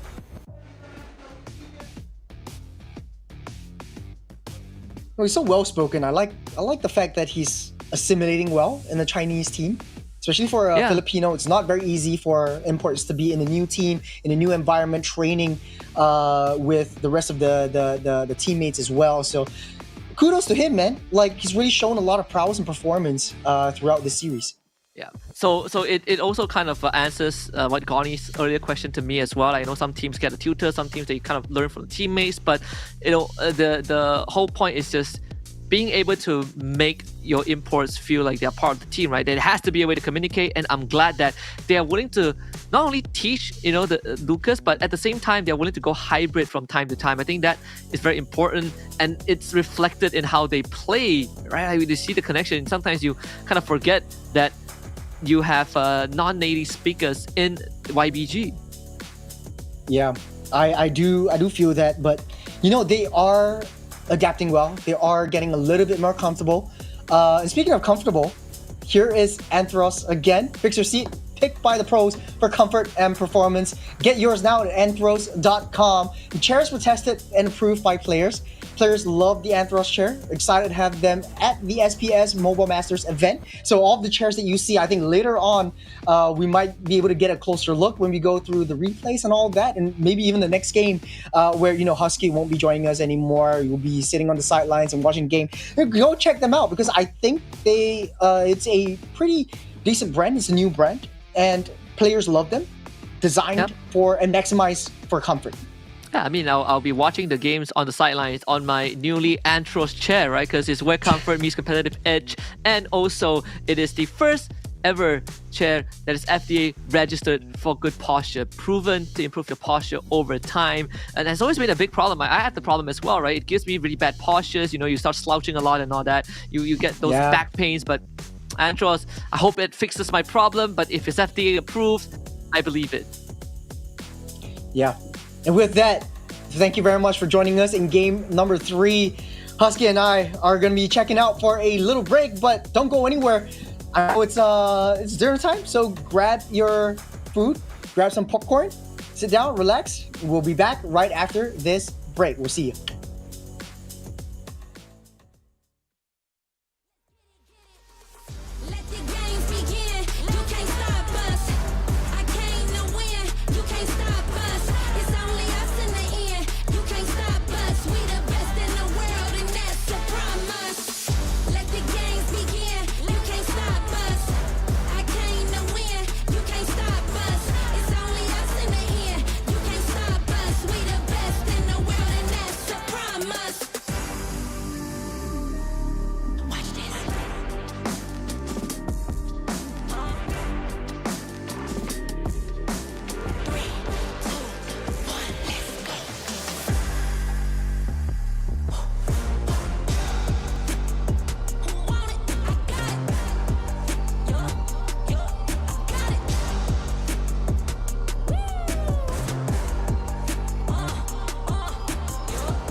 Let them know.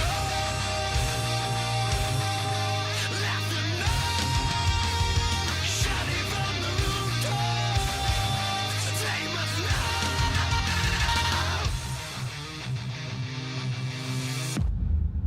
Let them know of the weak and the weathered. Let them know. Let them flock to the flight of the feathered. Let them go. Let them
저 guy 넌 왠지 chicken nut my 저 guy my 저 guy 오늘 trouble my 저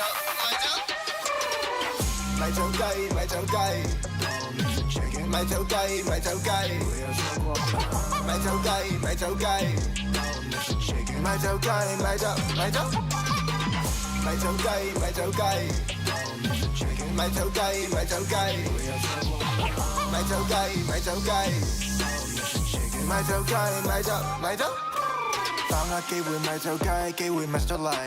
惡下睇漏眼仲喊都冇能為力，睇下邊個得戚，睇下邊個心息，偷雞唔成蝕8米被發現痕跡，成日發夢要點樣出色，其實努力有幾多得益，看風使盡你係唔知醜嘅圖蹟，我戥你努力唔抵，你衰咗冇得唔計。咁知但係有人好運有人無計，機會嚟啦咪就雞，機會嚟啦咪就雞，錯過咗喊到無謂，錯過咗喊到無謂，機會嚟啦咪就雞，機會嚟啦咪就雞，錯過咗今日一世，錯過咗今日一世，咪就雞，都能食 chicken nut，咪就雞，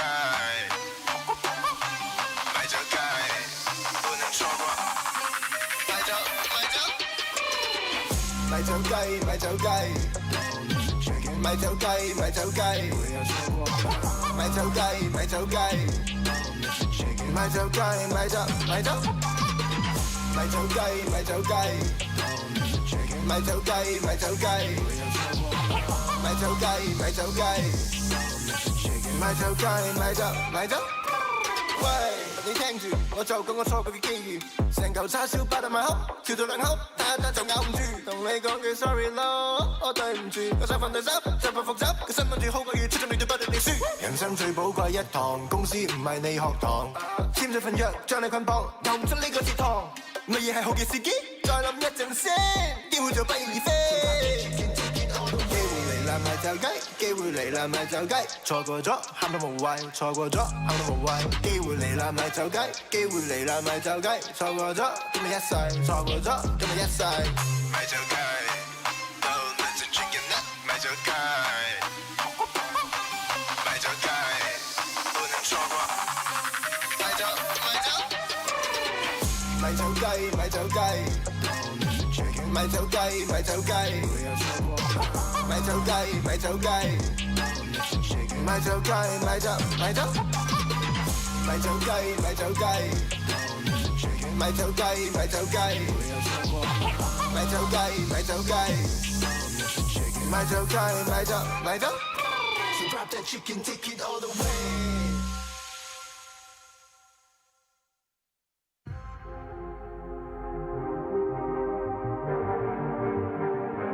Yo.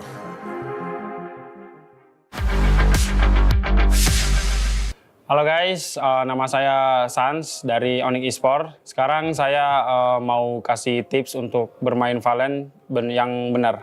Jadi yang biasa gue lakuin di Valen itu, ini bakal gue kasih tahu semuanya di sini guys. Biasanya gue pakai emblemnya itu Inspire. Kenapa Inspire? Karena lumayan cukup nambahin mana. Terus kalau misalnya yang di tengahnya itu, biasanya kalau banyak hero CC, biasanya gue pakai emblemnya Put Yourself.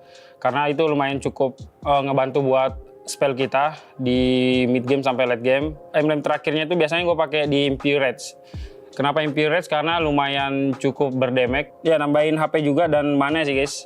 Nih kalau Valen itu dia mukul bagusnya itu kelebihannya dia kalau mukul nambahin XP tuh. Jadi biasanya kalau gue di lane itu pasti bakal nge-freeze. Kalau enggak gue pukul-pukul orangnya biar nambahin ini juga lah XP biar cepat level 4. Biasanya itu kalau Valen gue itemnya pertama gue beli sepatu ini dulu.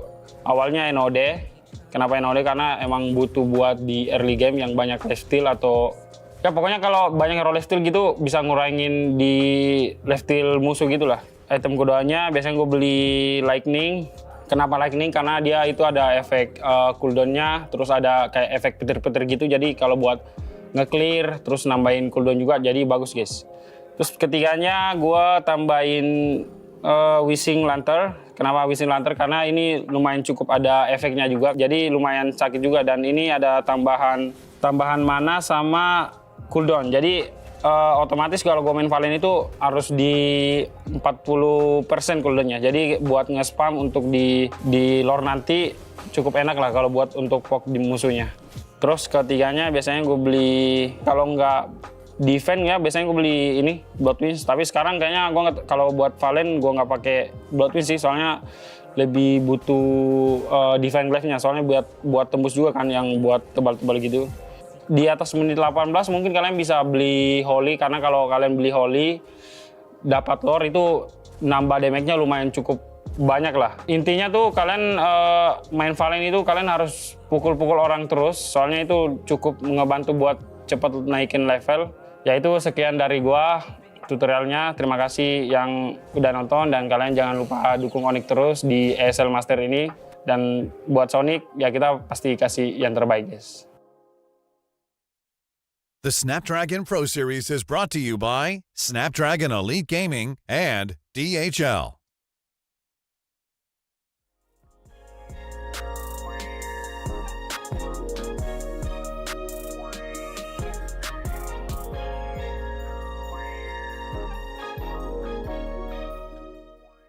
The sun's getting real low, but the fire burns brighter than ever. Destiny hangs in the balance as the final clash of the night. Game number 4, Falcons Philippines, the crowd favorite, versus Aurora Turkey, the wild card and the top seed from EU MENA. Final game for tonight, final shot.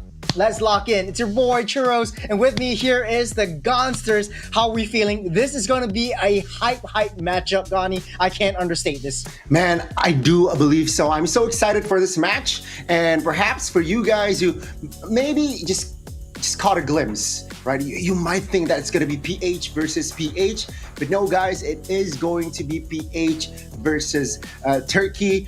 Aurora bought the org, acquired the org as well, so it's gonna be Aurora Turkey, yay. But yeah, it is still going to be very intense for this last match on Stream C. Yeah, and I do want to say, like, when I saw Aurora Turkey, I was like, what is this team? I thought it was like the Aurora Philippines one, yeah, but it's actually the old Ofetnar in M6, and then previously they were called Incendio Supremacy, but right now it's the same team, just under a different name. Just want to shout out Snapdragon Elite Gaming when winning matters. So welcome to the SBS Mobile Masters 2025. We are coming in hot with this final match of the night. I think it was Aurora Turkey versus the other Falcons. Earlier today, I think Gani was casting this one. Falcons MENA versus Aurora Turkey. It was 0-2 favoring Aurora Turkey. How do you think Aurora fares against the MENA counterparts? And how do you think they will fare against the Filipino counterparts? Well, to be fair, right, against the MENA counterparts, it was on paper a one-sided game, though it wasn't as straightforward, because a lot of times the MENA counterpart, right, Falcons MENA, they put or they give a hard time for Aurora Turkey to really close out the game. But before we dig more, this is Falcons PH, Flap TZ, Kyle TZ, Few, Ogwen, and we have Super Marco. Yeah, I love this team because back then, I think they won M5, and it was one of the rosters that everyone was saying, oh, that's the GOAT roster. Everyone is saying this team is the one that makes it all the way through. Essentially, people still think of them as the AP Bren roster or the Bren from M2 roster. And right now, it's just under a different name, but they're still the same team, a team that sticks together. Yeah, I mean, chemistry-wise, they are already as one, but Aurora Turkey, what's going on there? Yep, Luna on EXP, Tianzi on the jungle, Rosa, the Thorn Queen in the mid lane, Apex 47, who played a heck of a game in the previous counterpart game against Falcon MENA in the Rome, and Sigiboom, who's also popping off, locked in and ready to go for this series. And I keep thinking about their previous team in Ofetnar, but this is Aurora Turkey. They've gone to higher routes, they've transcended beyond this, and they are basically the same players, but in a totally different name. But they're still the same team. They are. They have shown a lot of improvements in the past, and I am looking forward to see how well they fare. And this is going to be the true test for them against the PH crowd favorites. Definitely, right? I think it is. I'm not used to seeing them in this color scheme, right? It's refreshing, honestly. But let's see here, right, Churros? On paper, it does seem like one team is more decorated than the other, but let's not discount Aurora Turkey just yet. Yeah, and I do have to say though, like as much as a lot of the audiences are favoring Falcons PH, they have had shaky starts in MPL PH as of now. Like I remember in the previous SPS they had sort of like a shaky move, but right now things might be a little bit different. It's a global scene, so we'll see how well they fare. I'm gonna say, okay, you're gonna go for Falcons PH. I'm gonna say the Aurora Turkey team is showing up. They have what it takes to take down Falcons. And remember, Influence Rage actually took down BTR. So in this case, anything could happen. Yeah, you're right. In case you missed it, BTR just lost earlier in an upset, I believe. I think the majority of the votes went to BTR, but you're right. Perhaps maybe on Stream C, we might see an upset because technically, match 1, match 2, match 3, there was no upset, right? It's fair to say that the teams that were, I guess, stronger on paper won. So yeah, maybe this match is, or maybe Aurora is Team Falcon's kryptonite.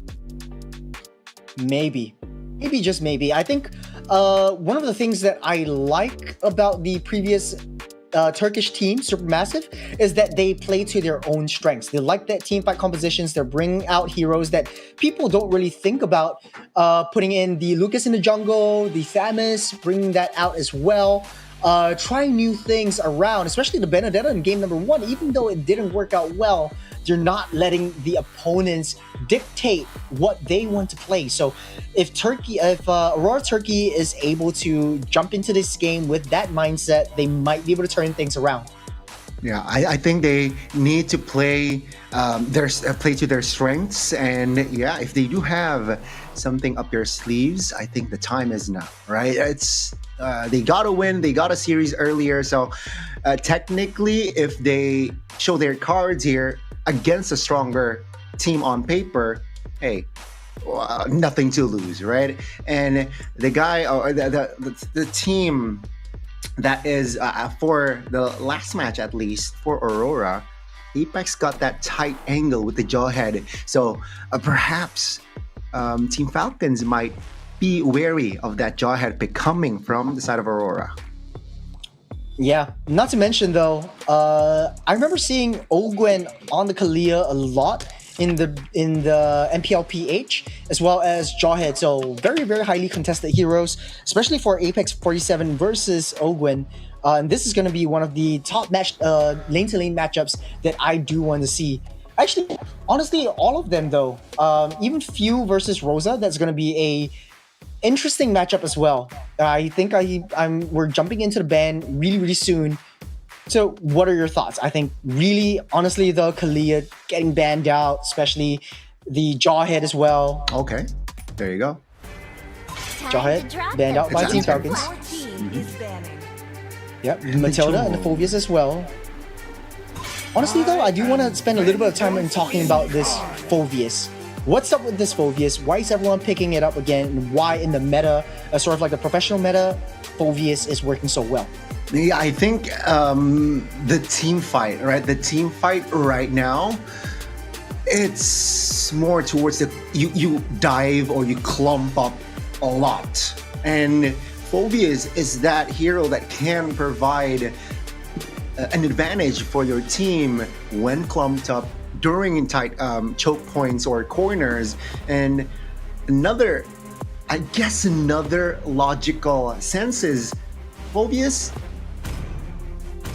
he can zone out 3 members or even 4, right? Buy you precious time. And with that, we can see why Phobias is definitely back, resurfacing in the EXP. Yeah, I do have to agree with you just a little bit because, and I do want to play devil's advocate as well. It's very high committal. Yes, he can handle 4 laners in the back line. He's a very good gap closer, but once he uses the Infernal Pursuit, that's just him being in and out. There's the Kalia being opened, as well as the Granger and the Badang, so there's a lot of options over the side of Turkey. But the Fanny is going to be picked up by TNZ, so that's going to be Fanny in the jungle for this time around. So Kalia is open, Owen's going to pick that up for himself, and it's going to be the Suyo for Kyle TZ. Tough matchup for Aurora Turkey because you have so much mobility, so much control with the Kalia Suyo combo. Definitely. And again, Suyo, why is it still a priority? Fast clearing, you have 2 dashes technically, and the last hit, right, on the neutral objectives really is effective and efficient. So yeah, you're right. It's going to be tough going head-to-head against Suyo in that jungle position. So Aurora now, how do they respond to this? I think they need a hero without Jawhead and Hilda. Luoyi is open. Do they want to play around the global presence? No, they want to lock in the Harith and the Badang instead. Yeah, going for a little bit of a counter pick. Pick up the Badang so that Team Falcons can't play the Badang around it. I remember Flat TZ able to pick up a Lucas as well for themselves if they want to, but the Luoyi and the Kalia combo, if you use the Tsunami Slam, jumping into the diversion, taking you all the way back to the base. I've seen this only in all of these combos, but this might be true though. If they play their cards right, if anyone could do it, it's Team Falcons. Wow, okay. If we get to see that interaction, that's gonna be the clip of the day for sure. Zushin and Bruno will be the bans here, and I'm smelling a Moskov ban or a Granger ban as well here for the side of Aurora. They really want to limit the options here for the gold laner Super Marco, but Team Falcons, will they commit to another mage ban here? I think the Bruno ban was sort of a counter ban against their own Harith, so giving Sigiboom an easier time in the gold lane. But right now, a lot of things are open. I think maybe giving the Granger might not be such a bad idea, but then again, you do have a lot of high mobility heroes. So the Sicilian going to be banned out right there and then. Might have the option to pick up maybe the Eve. Moscow's already banned out. Third ban over to Aurora Turkey. You got the Granger. You've got the Earthel as well if you want to ban that out. Claude might be really good because you can dash away, high mobility as well. Yeah, I think committing to that dive composition you already have, right, with the Helea or potentially the Suyo, and you have if you have Claude in that mix as well, it is going to be very one-dimensional, but a very aggressive one as well. It's not going to be the Claude though. It is going to be a Lucas, also a hero that likes to dive. I can't believe I forgot about Lucas. I said his team just now in the first phase, but then again, it's Flat TZ just picking up that Lucas to disrupt and create so much space for their backline, whoever it is.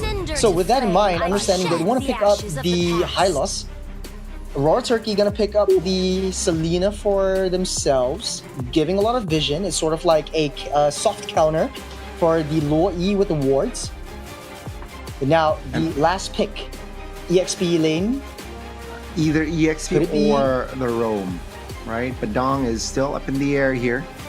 Will they commit this Badang to a Roam position? But against Hylos, I think this Badang should go to Roam.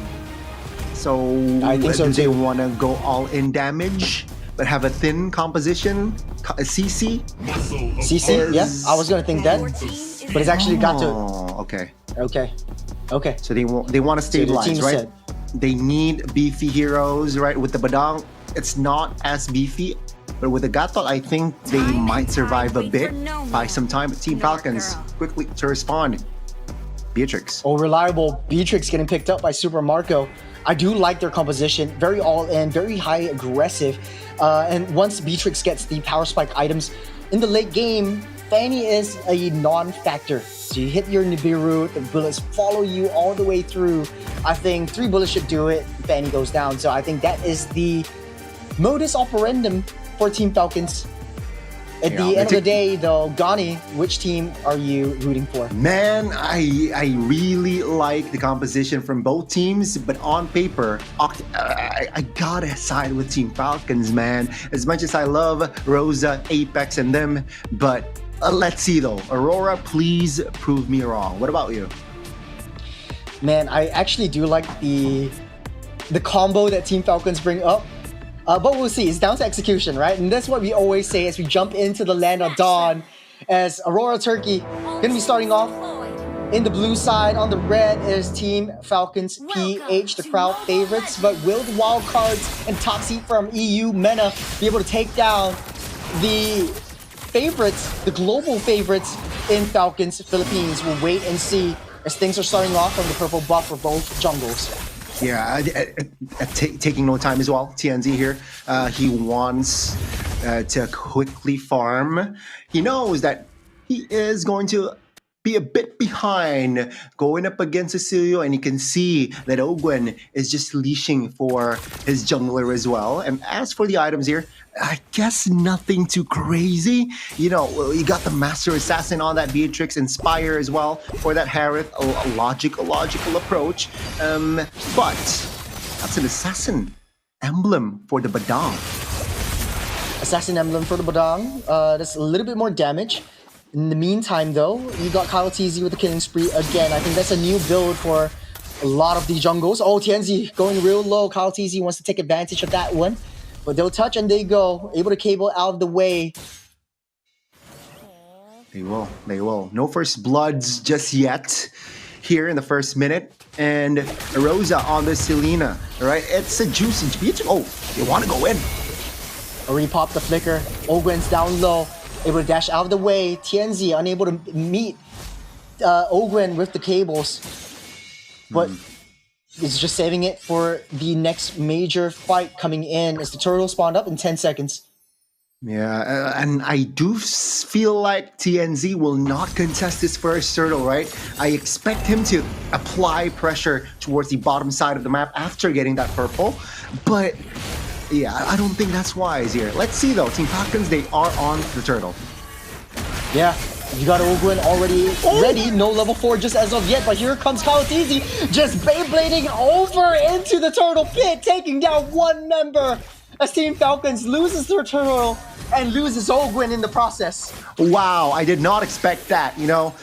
And it's not over yet though. Kyle TZ with a fist track as well. Rosa will pick that one up. It's Few trying to come in. Ogwen getting stunned up by Rosa. Will stop their tracks and stop their engage as Aurora Turkey ramping up the tempo in the early stage of the game. 1200 gold lead right from that first turtle kill. I did not expect that first neutral objective take ends such so. Aurora, they do not care. They're on a Fanny, you know, against the Suyo. Usually you want to concede that, but they take the risk. They got it, and now they're up 1,000 gold. Doesn't seem much, but hey, it's the first 3 minutes. That's a lot. Yeah, on the bottom side though, TNZ picks up Super Marco. This is a flyby from TNZ. You better ban out that Fanny, he says. One of his signature heroes, and he's having a good performance so far, 2-0-1. But it's still 3 minutes on the clock as of now, as Team Falcon struggling to stay afloat in the early game. Yeah, this is not looking good here for Team Falcons. Then again, this is just the early game. I do want to see how it will translate into the mid game, but that's the diversion on towards the back lines.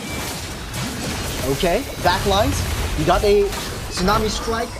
Won't be able to do anything much, but Apex 47 AOG right on 4 members. But here comes Luna with the fist crack, taking down 2, locking them out, but won't be able to save Apex 47. It's too late. Is Luna trapped in the middle? He will go down, but here comes TNZ with that flyby trapped underneath, Beyblading through wall spam, and he will take down another one. The tempo is riding high as Rosa tries to layer one more in. Will be able to dash out to safety as Aurora Turkey takes down 2 in response to their purple buff being engaged on. Wow, Team Falcons. They say, Aurora, you took a bold move. I want to take myself a bold move as well. That diversion early sets up the tempo, and now a total of 6 kills already occurred here. 4 minutes in, that's a lot. Second news is up though. What will be the play? Aurora has the economy, but remember, Team Falcon has Suyo. Yep. The ramping up the tempo is Apex 47, tries to find the right target. Blatzzy comes a little bit too close, taking a little bit too much damage from Siggy Boom. And Team Falcons, they're backing off, but 5 members are already there. But TNZ nowhere in sight. They don't know where TNZ is. He might be able to swing in, fly by from anywhere. This is Glorious pathway, already late through. But here comes the Tsunami Slam into the Meteor. Super Marco will take that one out. What a combo. What a combo there, and as expected, they will try to invade the purple once again. Yeah, Blatzzy, Kaltz already there.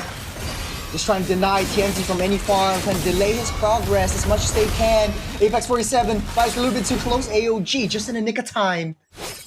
They touch and they go again as Aurora Turkey still barely holding on to that lead. Yeah, it seems like TNZ will not have his purple the second time now. And yeah, it's going to be tough for him to farm, right? To be mobile, to have an assassination attempt. Let's see though. Team Falcons, they are behind slightly economy, but positional wise, they're A-okay. Yeah, come to think of it, I think Aurora Turkey, they're taking it a little bit slower. They know that it's the 6-minute mark, and we're already seeping into the 6 minutes. As Aurora Turkey is trying desperately to prevent the engage coming in from Team Falcons. There's a lot of diversion play happening. They're going in. They know Owen's there. Swing onto the... Oh man, once again, the Tsunami Slam into the Bennett's Rage. It won't amount up to anything as Rosa flickers out of the way. Yeah, perfectly timed flicker there. But you see the potential combo already with Louis Kalea. It's deadly, man. It's deadly. And Aurora, they need to be careful on every bush from here and on. Yeah. Using that wall to fly over, fly on by, trying to check that brushes is Ogwin being such a disruption for Turkey. As the purple buff spawned up, that's where Falcon's heading. Let's see, will Falcon invade again? It will be the third attempt, but it seems like that they will give the purple to TNZ this time around. Yeah, because from that bottom side, though, the turtles already spawned up. Team Falcons do have the diversion in play. Where will they go? They don't know. They now know. Their Apex 47 is right there. Tsunami Slam won't amount up to anything. Ogwen gets a little bit too close. That's a third of its health right there. Kaltz will pick that one up. Bennett's Rage taking a lot of damage as Team Falcons annihilate 3 members of Aurora Turkey. That's the AoE power that Team Falcons is gunning for. Nibiru's Passion trying to hit on 2. That's the diversion. Yin Yang Overturn coming in, trapping both of them, taking all 5 members out. Turkey might have a strong start, but Team Falcons, they're not here. They're not easy. And Aurora must learn the hard way. Oh my goodness, what a sequence for the Filipino team. And you can see directly the economy that they have now, 3,500 gold, BOD Malefic gun for Mr. Super Marco. He is very much comfortable to just be around the team and provide damage and also be a menace. So lethal, this guy. And there's a dominance ice already for that Hylos. Ooh!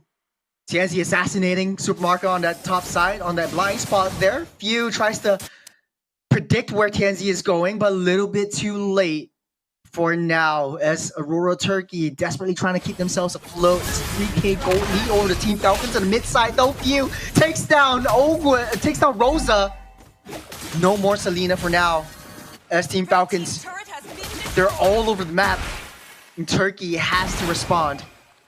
They have to, right? And I think After what, minute 9 here, we're already in the mid game. They need to have their own tempo. You know, TNZ, props to him. He got that cheeky solo kill, right? And that's a shutdown as well. So that's a bounty kill. And Super Marco, that's like saying hi to Super Marco. Super Marco, you can't be alone, man. And Aurora Turkey finding the wins that they need.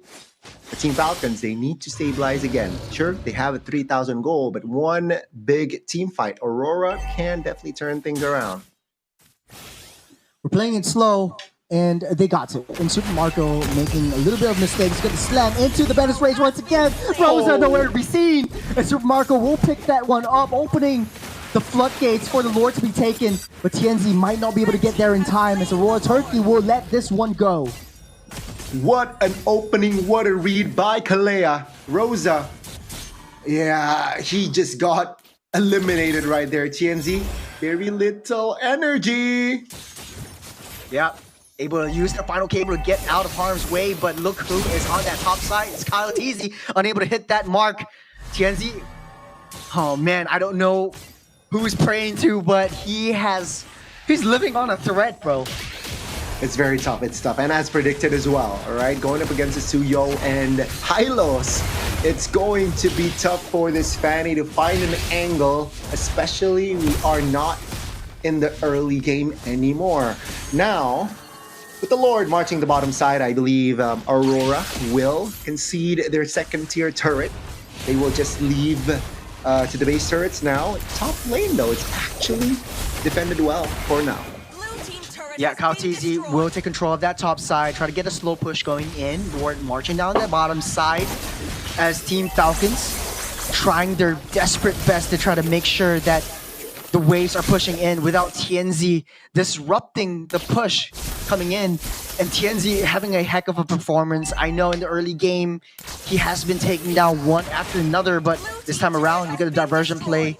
They're trying to get a read onto this Fanny though, but won't amount up to anything.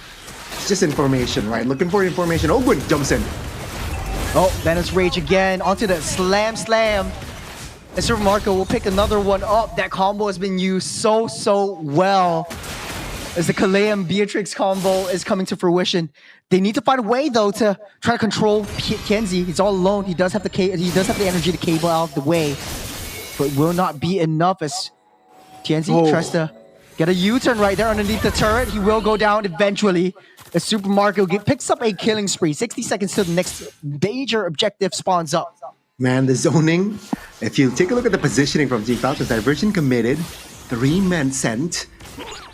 Good spot there by the side of Aurora. That could have been nasty. Oh man, this is already nasty. Like right after that kill on the bottom side, they're already at the purple buff. And taking that one down, just leaving no resources for that again with the slam rage. Down there with the Kalea and the Beatrix. Man, Team Falcons are having a heck of a game. They are. They want to provide more pressure. Oh! They found it. Ogwen stops Kenzie in its tracks. Makes that slam in that area. And Super Marco already having a lot of damage into his belt. These are not looking good here for the Turkish rep. Team Falcons 8,000 goal lead here. Minute 13, ladies and gentlemen. Base turret top lane destroyed, and they want to pick up one more. A rage slam once again. Sigiboom trying his best with the Zaman Force, trying to deal a lot of damage to Super Marco. Still kept strong and healthy. He's got so much heals. He's got so much life steals. As Team Falcons also takes down that Lord. Kyle Teasy, after all of this, wasn't even with the team. It's just a 4-on-5 and they keep winning. It's so one-sided. Glorious pathway. Oh, slam into that shot as well. All of them just walked into the rage as TNZ tries his best. The arrow follows him, takes down 2. Team Falcons are on the roll. They're taking down a T3 down the bottom side. AOG trying to disrupt them and making their advance a little bit slower, but it's no use as you got the slow push down the mid side as well. Takes down yet another one. It's Rosa and Lunar against the world. Ladies and gentlemen, Team Falcons, they want to crack the base.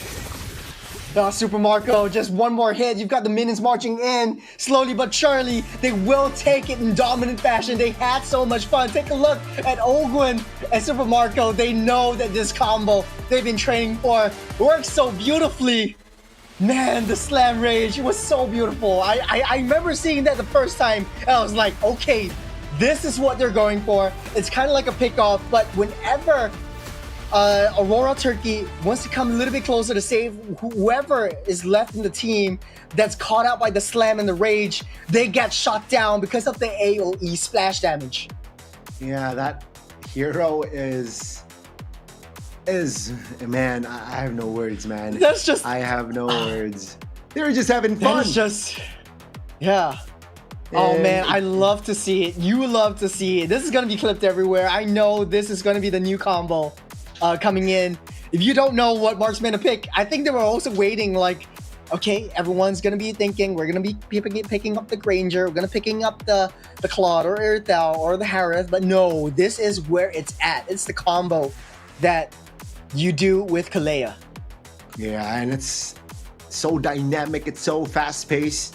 You saw how Ogwin just opened anybody who is in his crosshairs. Ladies and gentlemen, it will be 14 minutes on the dot for game 1. And on paper, it was very, very tough for TNZ to rock this Fanny. I think he just got, he got 5 purple buffs, but it's a lot of work to be done for TNZ. Again, I think Fanny is just easy to read. Once a purple buff is on, then you got the Loi to really just bring the Hylos into the fray, try to soak up a lot of damage and try to stun TNZ up. So it's making it super hard for this Fanny to pick up any crucial resources. And it's just Falcon's game through and through. Even at the end of the day, Seagaboom, Apex 47, they didn't do much. The only one that I see might have presence is maybe just this Fanny who's constantly on that side lane split pushing. Yeah, definitely.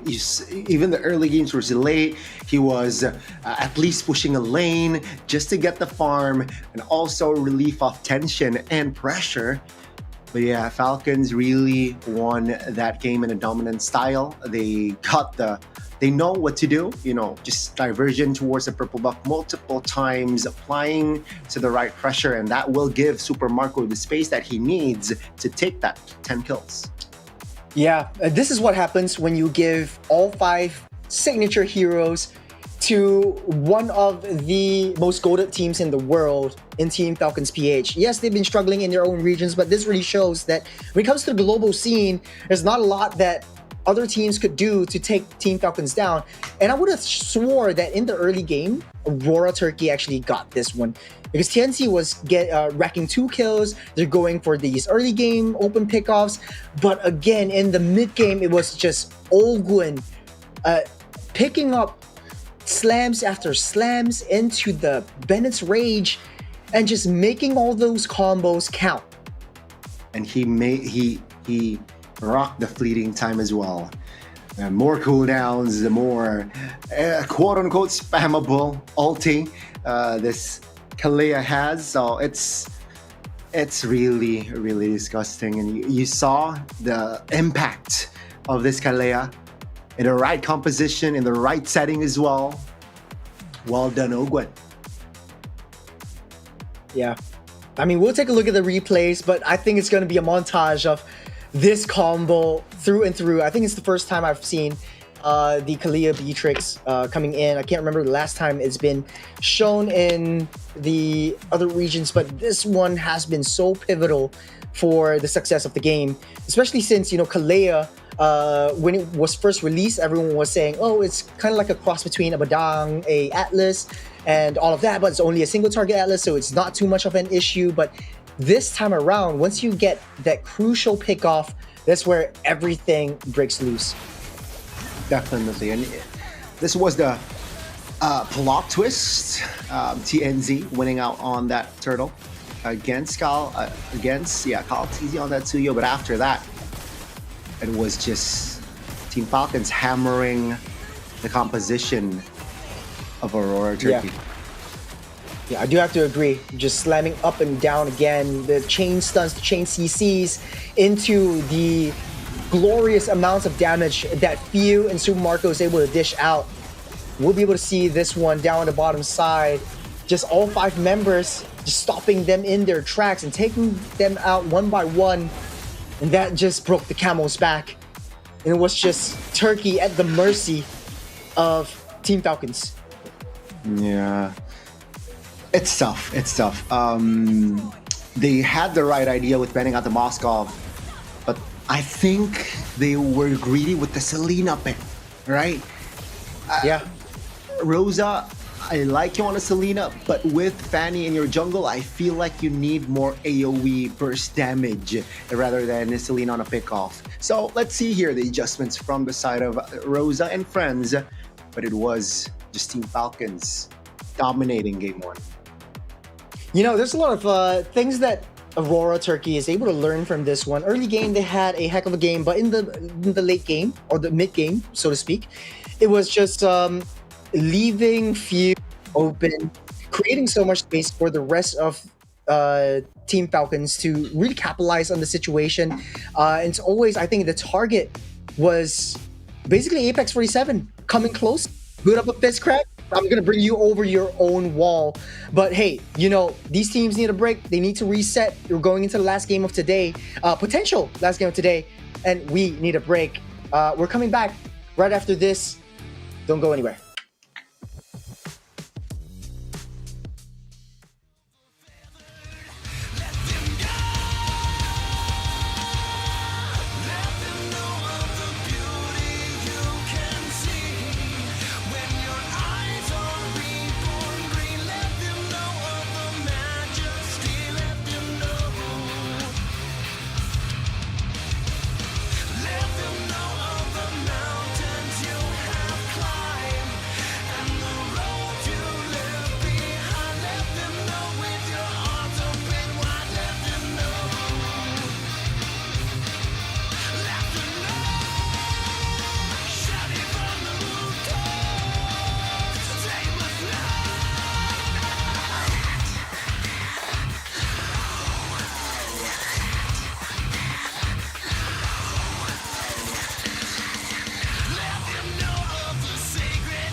Jakarta does look beautiful in the evening, but so does this final matchup against Team Falcons PH up against Aurora Turkey. A sight for sore eyes and a bit of a large hurdle for Aurora Turkey to climb back on. A team like Team Falcons PH is a very dominant team, and it does show in the first game, but how does Aurora Turkey come back into the fray? I think they need to have more balance in the drafts. You committed a Fanny and a Selena. Hey, if you got the early game, I think that is a good. It's easy, right? but then you have to remember you're going up against Luoyi, and then they picked up the Selena. So it's really greedy personally for me. All right, you have already a hero that is so good in picking off heroes. Why give Rosa to a Selena, a hero that is also looking to pick off people? Your team is banning.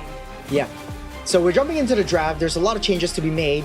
Aurora Turkey is not giving up the Kalia anymore. And Team Falcons, they're banging out the Jawhead and the Joy. So a lot of respect over Apex 47 as well as Tianzi. We'll see how things goes. They have the first pick, and I do know that Super Marco wants to probably go for the first pick Ranger, if I'm not mistaken. If not, Few could pick up the Badang as well. So a lot of things still open. If not, Aurora Turkey should ban out the Fanny here, or even the Suyo. Try to deny that away from Kyle TZ. Is one of his more comfortable heroes. I think still a plethora of heroes here. 14 Falcons, right? Do they want to go for a Badang? Zushin right now hasn't been banned as well, but there you go. Aurora Turkey. It seems like, hey, we tried the Fanny, but the second game we won't even let you try the Fanny. All who dare stand in my way Yeah, will be you devoured. won't deny that one. So it's not going to be the Hanzo being banned out right here in the first space. This opens up Suyo, Badang, Harith, Ranger, Juicin, even. Kalia's already banned out by Aurora Turkey. Yeah, that was the first ban. They're not playing with that monster again. Abomination. That is an abomination of a hero. Oh, the Loi was actually super. Yeah, I was gonna say, like in the previous game, Few playing that Loi was all over that map. It was just so disruptive for whatever Aurora Turkey wants to do. How easy is gonna pick up that Suyo. Does look like City Boom and Rosa are gonna pick up Ichusin and Moscow for themselves, so at least they have some side lane pressure that they can alleviate. But for Team Falcons though, what will they pick up right here? That is the question. Aurora, I like the pick, the two picks here more. I think it's worth the trade. You trade the Suyo for the Zushin and the Moscow. Team Falcons now, do they want to fight fire with fire here? Ranger is still on the board, has range, and practically hard to catch, right? That's a hero that can dash, can rock the Purify as well. If they do want to commit to Ranger, remember, perhaps they can go for Mathilda. Cheeky Mathilda here can also work, but no, they will lock in the Sicilian and the Granger. Yeah, I think they want to open up options as well. So Aurora Turkey gonna be playing the Hilda. I think that's gonna be in the EXP side. I don't see Hilda in the Roam as much as anymore. Matilda's gonna be banned out, so they read or they heard what you're saying, Bonnie. But then this leaves, I think if Ogun wants to do it, he could go for, even the Badang is wide open for him. I like the Badang, right? It adds more dimensions, it adds more layers. You can, a lot of crowd control in his kit. But first, Team Falcons, they will eliminate the Nolan pick first. I think this is more of a specific target ban here. Nolan, very fast clearing hero as well. Usually if you're on a cruise, you can hit level 15 below 10 minutes, usually the 9th minute mark. If you're on a cruise, you get the kills, you get the farm early. And Aurora will ban the Lucas out here. So no Lucas for Team Falcons. No Lucas. I think this one might be, what other assassins are there? Hayabusa. For Gap. Yep, that's gonna be. So no more assassins for Tianzi, which means he's gonna be put down in a position where he's not as comfortable playing in a fighter jungle, which would be in the form of maybe an alpha. They really banned out the Lucas for himself. So this one might be a tricky situation. Maybe go for the roam first. In the Badang, so that it creates a lot more dimensions, but then you lose out on the damage. Greatest inventions. Oh, Angela. Okay. Angelot. Okay. Angelot. What do you think? Angelot, and it's Angelfa. technically And technically, it's a hero that can provide you with a global presence as well, right? You can be around the map and the base, and then suddenly you're in somebody. So you have the Moskov that has the global pressure, and also Angela, the global support, rather. All right. So let's hear Team Falcons dealing with two heroes that can be global. What will be the answer for Ogwin and Flap? I think going straight with the Hylos and Badang. He's going to be the trouble for Ogwin. Okay. Yeah. Risky. Dash right through Rosa and the CC. Okay. It makes a lot of sense because if you're going like high mobility, high damage, is that Alice? Oh. You're bringing the Turkish delight again. It's going to be the Alice and Angela combo. So it's AA. Potentially a Angela Moskov combination as well. But the Alice comes through here for Aurora. I did not expect I think that. they tested this. Yeah, I was have my mind going into that direction, but it takes a little bit longer for Alice to farm up in the jungle. Slower wave clear as compared to the rest of the assassin jungles. Might have thought maybe a Ling or a Lancelot, but this one kind of works because they don't really have a lot of like continuous attack speed damage since you're piloting a Granger instead. So that's going to be a huge nuisance. But we're jumping into the game. It's 1-0 for Team Falcons. One more game away, and we end the night strong with a 2-0 sweep. But Aurora Turkey, they're not letting things go easily, bringing out the Turkish delight in a flavor of their own with the Alice Angela pick, something that was long forgotten. Gani, what are your thoughts on how this is going to play out? Now I want to see Aurora winning this game. But they do have a jump, and it can, you know. Bottom side though. Bottom side, Luna actually gets taken down by Flat Teasy. Oh my god. It's an easy kill. Luna going a little bit too deep. A blunder there right from the get-go. And you were saying, Gani, yeah, you want to see Aurora win because they're bringing out something a little bit different, but not when they're playing too aggressively, when they're not supposed to. I think that's a miscalculation there, but how easy. Rosa forced to use that flicker out of the way. That's a lot of damage already built up by Kyle TZ right there and then as Ogwin tries to deny the farm from Tianzi. Any farm at all, and Ogwin with the Chow is able to just dash across that map, hop willy-nilly, making it so much harder for Tianzi. Actually, he even got the gold buff. So he's got a little bit more gold. Yeah, it's just annoying for Tianzi to farm up. It's so annoying, and you can see the EXP already struggling. Lunar also pressured there by the CC, and that is why they picked up the CC. It's so good against the Hilda. It's so good against tanky heroes, even level 1, level 2.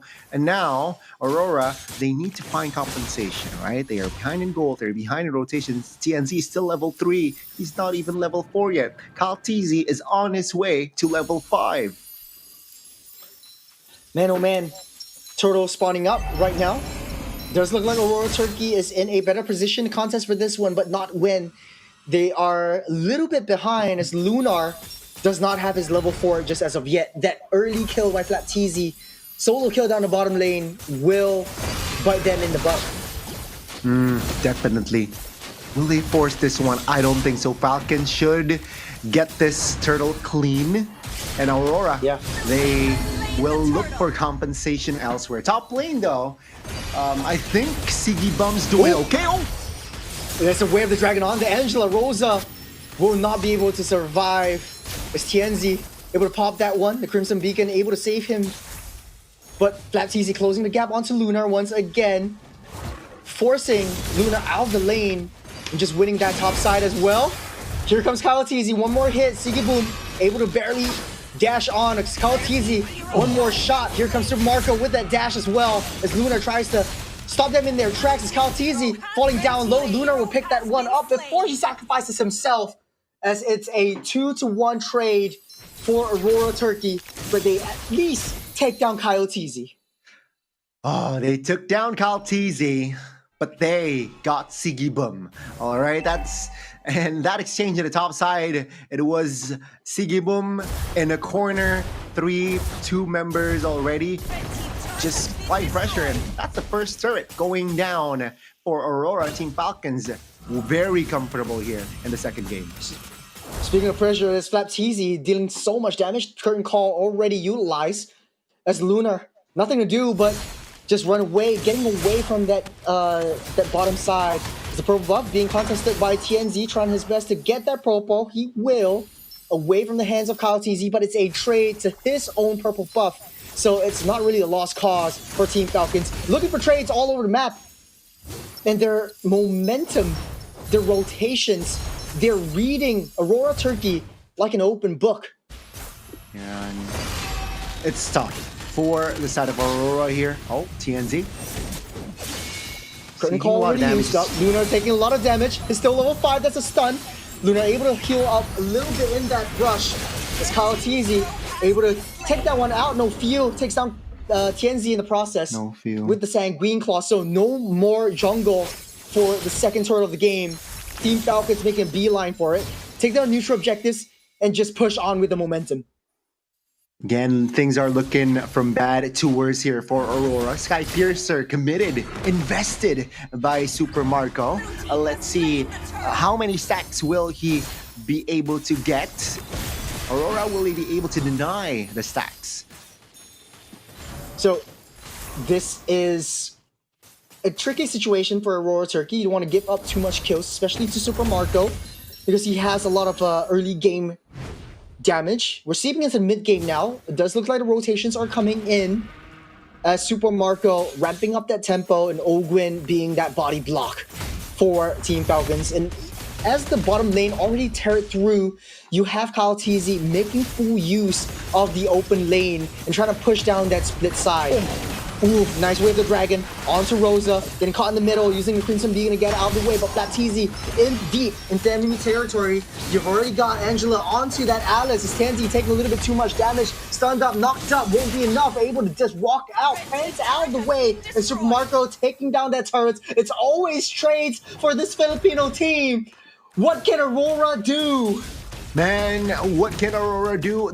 All they need to do, all they can do is just give farm towards either Sigibum or TNZ, right? The only downside for Team Falcons here is they need to end the game as fast as possible. Because let's say we're in minute 18, 21, let's say. Oh, Ogwin? Okay. Ogwin, he's wise. But to your point though, it's going to be so hard. Sigiboom and TNZ, they are so far behind in gold. That's almost 2,000 gold behind for the gold laners. And Super Marco having a heck of a game this time around. You got a Sky Piercer, no stacks on that one just as of yet, but it's all due time. You got the Wave the Dragon into that wall, nowhere to get, and he can run, nowhere he can hide. As Aurora Turkey run for the hills and run for the highs. As Team Falcons again soaring from the skies. What an opening there from the side of Ogun as well. Oh, that's a two-man knockup. No follow-up damage just yet, though. Aurora, they need to farm. They can't fight right now. This is minute number 7, folks, and Team Falcons, they're 7,000 gold ahead. Easier said than done. Because as soon as the turtle falls, Kyle TZ making a beeline for that purple buff. TNZ is 4 levels behind Kyle TZ. This is how far behind Aurora Turkey is. They're going again. Curtain Call locks TNZ and Rosa up. Nowhere they can run. As TNZ forced to use the dash out of the way, and Rosa wastes their valuable resource. T2 top side taken down. As Team Falcons looking for yet another charge. My oh my. Lunar, they're opening things up with the damage. Not enough though. Far from enough. Yeah. We've got the Angela hard guard onto TNZ, but it's just doesn't really matter. He's not dealing a lot of damage. Flapteezy is just putting his body right there, trying to deny them from getting a little bit closer. The Lord's not already spawned up, but all T2s has been decimated by Team Falcons. That's a 10k gold lead. Your eyes is not deceiving you. It's Aurora Turkey playing from that back foot. Was one-sided game. With the Dragon TNZ again, giving another stack over to Super Marco. It's 3-0-1 for this Granger. As Kyle TZ also just free farming down on the opposite side of the map. It's almost in his level 15. And TNZ barely hitting level 10. This is not just any Granger All right, this is Granger Danger Churros. All right, 3 kills, 30 stacks, and it seems like he will get more here. 11,000 gold lead, 8 minutes. So a minute ago, 7 minutes, and it was 7,000 gold lead. 8 minutes, they're at 11. Yep, we're coming in hot with the next push. 10 seconds until Lord spawns up. The curtain call is already utilized by Flat TZ, trying to draw some space, trying to take down that boom down the top side. Won't be able to mount up to anything, but they got what they came here for. No more protection and no more T3 up on that bottom side for Aurora Turkey. They're leading the charge with the Dragon yet again. TNZ getting caught out. It's another kill over Super Marco. It's another Sonata right there. Lunar taking a little bit more damage. Will be safe and sound for now, but damage been done. 0-4 and 0 for TNZ. They're on the back foot. They don't have that Lord. They don't need it. Team Falcons looking to clear out wave after turret, and they're still going for it. Who needs a Lord when you're 13,000 gold ahead, Churros? And that is worth it though. Sigaboom, trapped in the middle. One more hit. Kyle TZ will finish up that job. A little bit of a desperado from Sigaboom, trying to steal that Lord away from someone who has a retribution. And look at the top side as well. TNZ, what are you doing there? Oh my goodness, things are not looking good here. They got all 3 base turrets without the Lord, and now with the Lord, they're looking to put the nail in the coffin. Aurora Turkey, I don't think they can defend. No, they're too far behind.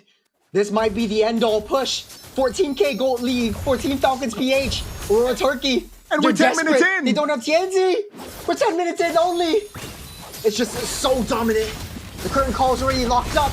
Apex 47, Sigaboom, unable to escape. That TZ blocking on the back line. Look at the front. The Dragon pushes them in. It's a 2-for-1 special. They take down TNZ. Super Marco's next. Takes down yet another one. And next is the base. He's got a triple seal the deal. As Team Falcons PH. They should be happy on this one. Taking a second game to their name. 2-0 against the Turkish. Call 911 because the Aurora Turkey is not looking too healthy here as Granger Danger is the killer. And yeah, Team Falcons, what a win. Clean sweep style. And game 2, my goodness, the drafts felt longer. Yeah, I mean, to be honest though, once you give up that Suyo, I think it was just all over at that point. Look at their faces, man. I feel sad just thinking about it. I think they were trying something out with the Alice. Yeah, I think it didn't work out. But sure. hey, it's still the group stages. They know that, we might not have a good game this time around, but it's worth a shot to try things out. Definitely, man. Just 2 kills on the board here for Aurora, unfortunately. But Team Falcons, after a dominating first game, they redefined the meaning of domination in the second game. Because what was that? 3 buffs for Aurora, respectively for that orange and purple. But Team Falcons, it's 0 turrets, 0 lords, of course, and 0 turtles for Aurora. Yeah, I think after the third jungle objective for TNZ, it was just him getting pushed out of the way, and he couldn't do anything at all. I think how it was supposed to play out is Lunar cutting the lanes and trying to disrupt Kyle TZ, but they just underestimate Flat TZ CC, and that early game kill just really snowballed out of control, and Aurora couldn't do anything. Lost the EXP lane, you lost that EXP support for your jungle, and TNZ couldn't have the farm that he needs, the farm that he wants. It's 1-6-0 for this jungle Alice. I know they were trying things out, but not to this extent, man. I think it was just pure and utter domination from Falcons PH. No better way to put this. But still, I like to keep my heads up high. It's still the group stages. I think, and I know that they're trying things out, but it just didn't work out. I mean, remember, folks, right? Aurora, they beat their brethrens, technically their MENA counterparts, and it's a way of saying, hey, Team Falcons, PH, don't mess with our brother All right. And yeah, if you mess with the little bro, you get the big bro. And that is Team Falcon. Yeah. 79% KP for Mr. Super Marco. He will get the MVP. What a showing from all 5 members of Team Falcons. Man, I can't wait to jump on the interview because it's like they're just, really having a good time testing things out as well. I mean, for the side of Team Falcons, it was 15,000 gold lead at the 10-minute mark. There was just nothing that Aurora Turkey could do. I couldn't see a parallel universe where Aurora Turkey would be able to go into a game number 3 in this entire series. So kudos to Team Falcons. MVP over Super Marco with the Granger, giving Olwyn the Cho as well. Man, this is just such a... There's no other way to put it, Gani. I'm just going to say it's just an abomination of a team. And teams are right to fear them. Yeah, I mean, after that performance, they will definitely be wary of Team Falcons' firepower here. But yeah, 803 Super Marco. So at the end, he almost gets a full stack of 80 for that Sky Piercer. I believe he got the Sky Piercer on a... Was he on a 0 kill? I believe he got one, No, it right? was on 1 kill. One kill. So 70. Like 76, yeah. 79% KP for Super Marco. And not just Super Marco, of course, the whole 5 members played their role, especially that first blood from Flap. And that really sets the tone to a very, very huge snowball. Yeah, I gotta say though, like, this team is looking a heck of strong. I know they've been shaky in MPLPH, but this time around the global scene, this is totally different. And I think that I know they're not, in the same group as their other Filipino counterparts, the Onyx PH group, but this time around it's gonna be starting to show that they might be able to put it on a spectacle for us. Definitely. And highlights here, man, it's so bloody, all right? It's really bloody for Aurora. Team Falcons, they know when to really press the buttons. This was, you mentioned the desperate play from Sigibum. Yeah.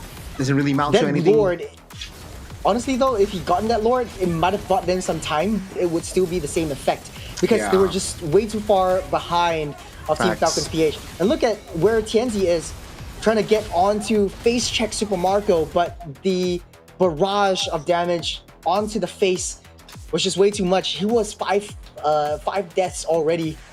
I think there was no way that he would have been able to take out Super Marco. If he did try. Yeah, they were...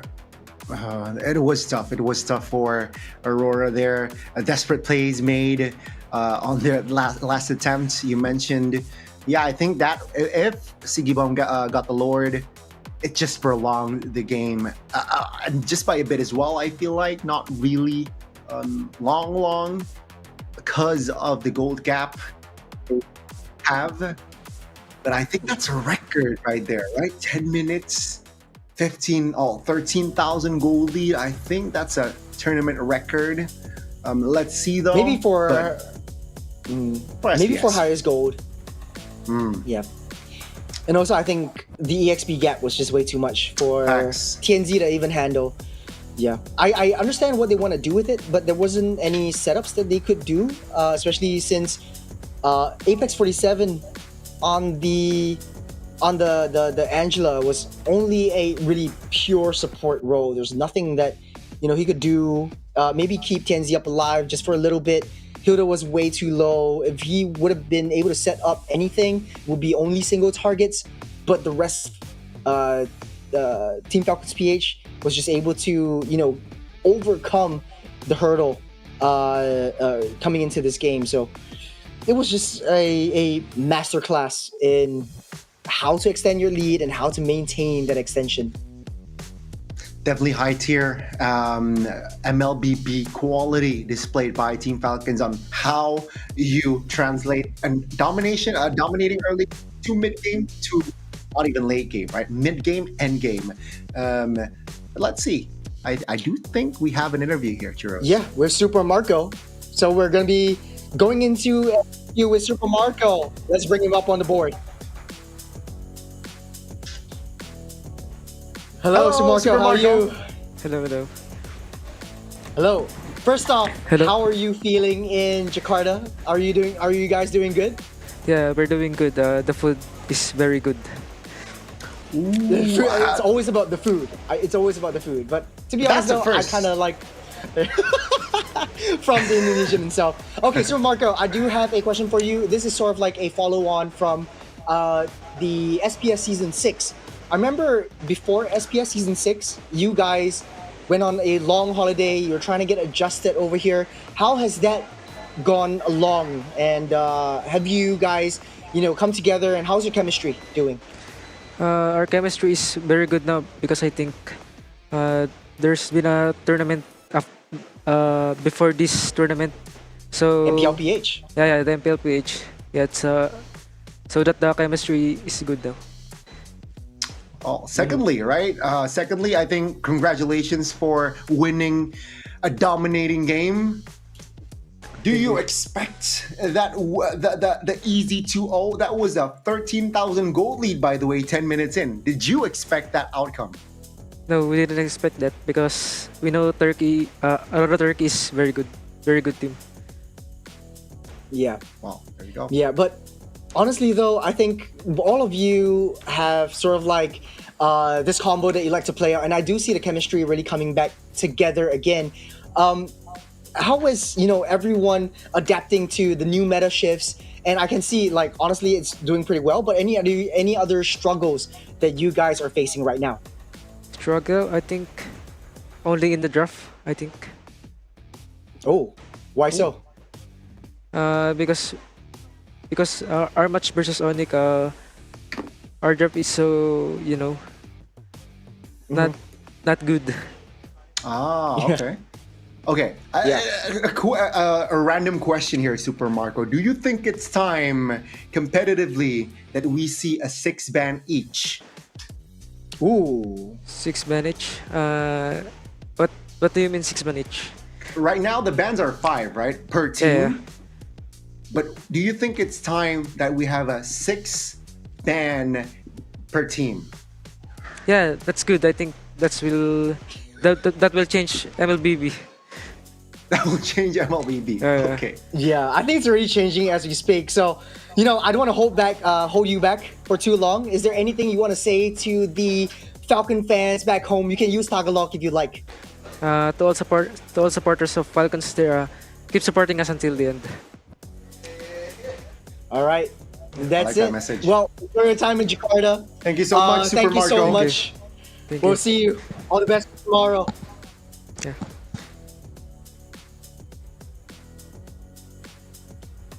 Wow. He's very focused, very, he's enjoying himself, and I'm glad to hear that the team's chemistry is getting back on track. It's like they were in the Bren era or the AP Bren era, way back when. And right now, it kind of seems like they're the same team. Team sticks together, does well together. But yeah, moving on, man, it's going to be a huge hurdle. It will not be as easy, right now, but let's see. I think, well, at least for Stream C, it was kind of expected. Only the third match went to a full best of 3. The first, the second, and the fourth one, though, it's not straightforward, but at least a 2-0, and that is a lot of points if you think about it, right? 2 and 1, 2-1 and 2-0. That's a lot of points gap. But then again, we're gonna be getting the recap a little bit later. But sure. I'm looking forward to quite a bit of games that are happening also tomorrow. Want to see what are some of the other streams doing or how the other streams are doing. So Stream A, Round 2, RQ Hoshi versus Team Falcons Mena. That's a 2-0.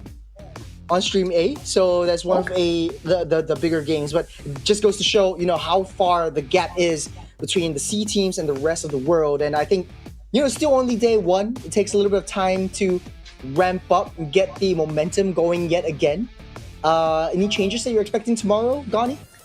I expect Lucas Jungler to be popping off more, paired with a support. Right? If they can get the Mathilda, if they can get the Angela, I think that would surface a lot. Yeah. And to be honest, though, I think today was really comfortable, especially for the players, because they're sitting on the Anthros chairs, a fixer seat picked by the pros for comfort and performance.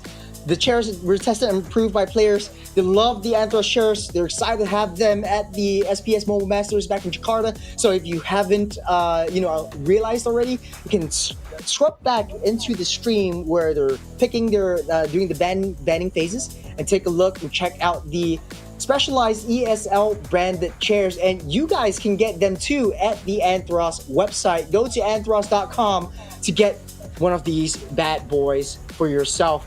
And with that, Gani, it's been a heck of a day. 4 games, 2-0, 2-0, 2-1, and then 2-0. Man. And the thing is, Heroes, that's only Stream C.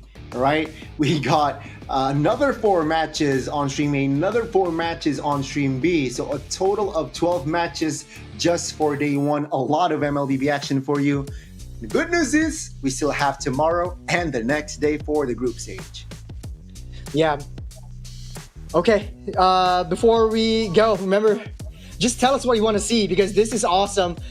We won't be able to show the standing results, so follow us on social media to know all about the streams right here at X at ESL MLBB, on Instagram ESL MLBB, and everything's the same thing on Facebook, Instagram, and X.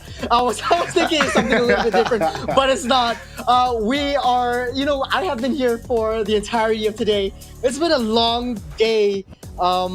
Yeah, man, Gani, any final words for our viewers right here? Bring some heat tomorrow. I think that's the from the teams, all right? So yeah, that's my final word for today. Yeah, excited to see what's happening tomorrow. And I do have what's coming up for tomorrow. So all of you that are watching in Stream C, we're going to be having Onyx PH versus Papara Supermassive. That's game number 1 happening at 4:30 Indonesian time. Aurora versus LA7 Esports, and last game, Bigatron Esports versus Papara Supermassive. That's all from us. Do check us out tomorrow. From Churros and Gani, thank you. We bid you adieu. See you tomorrow.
flow is sick, so unseemly. I can't be stopped. I can't be stopped. I'm leveling up. I can't be stopped. I can't be stopped. I'm leveling up. I'm the king of my realm, king to do with my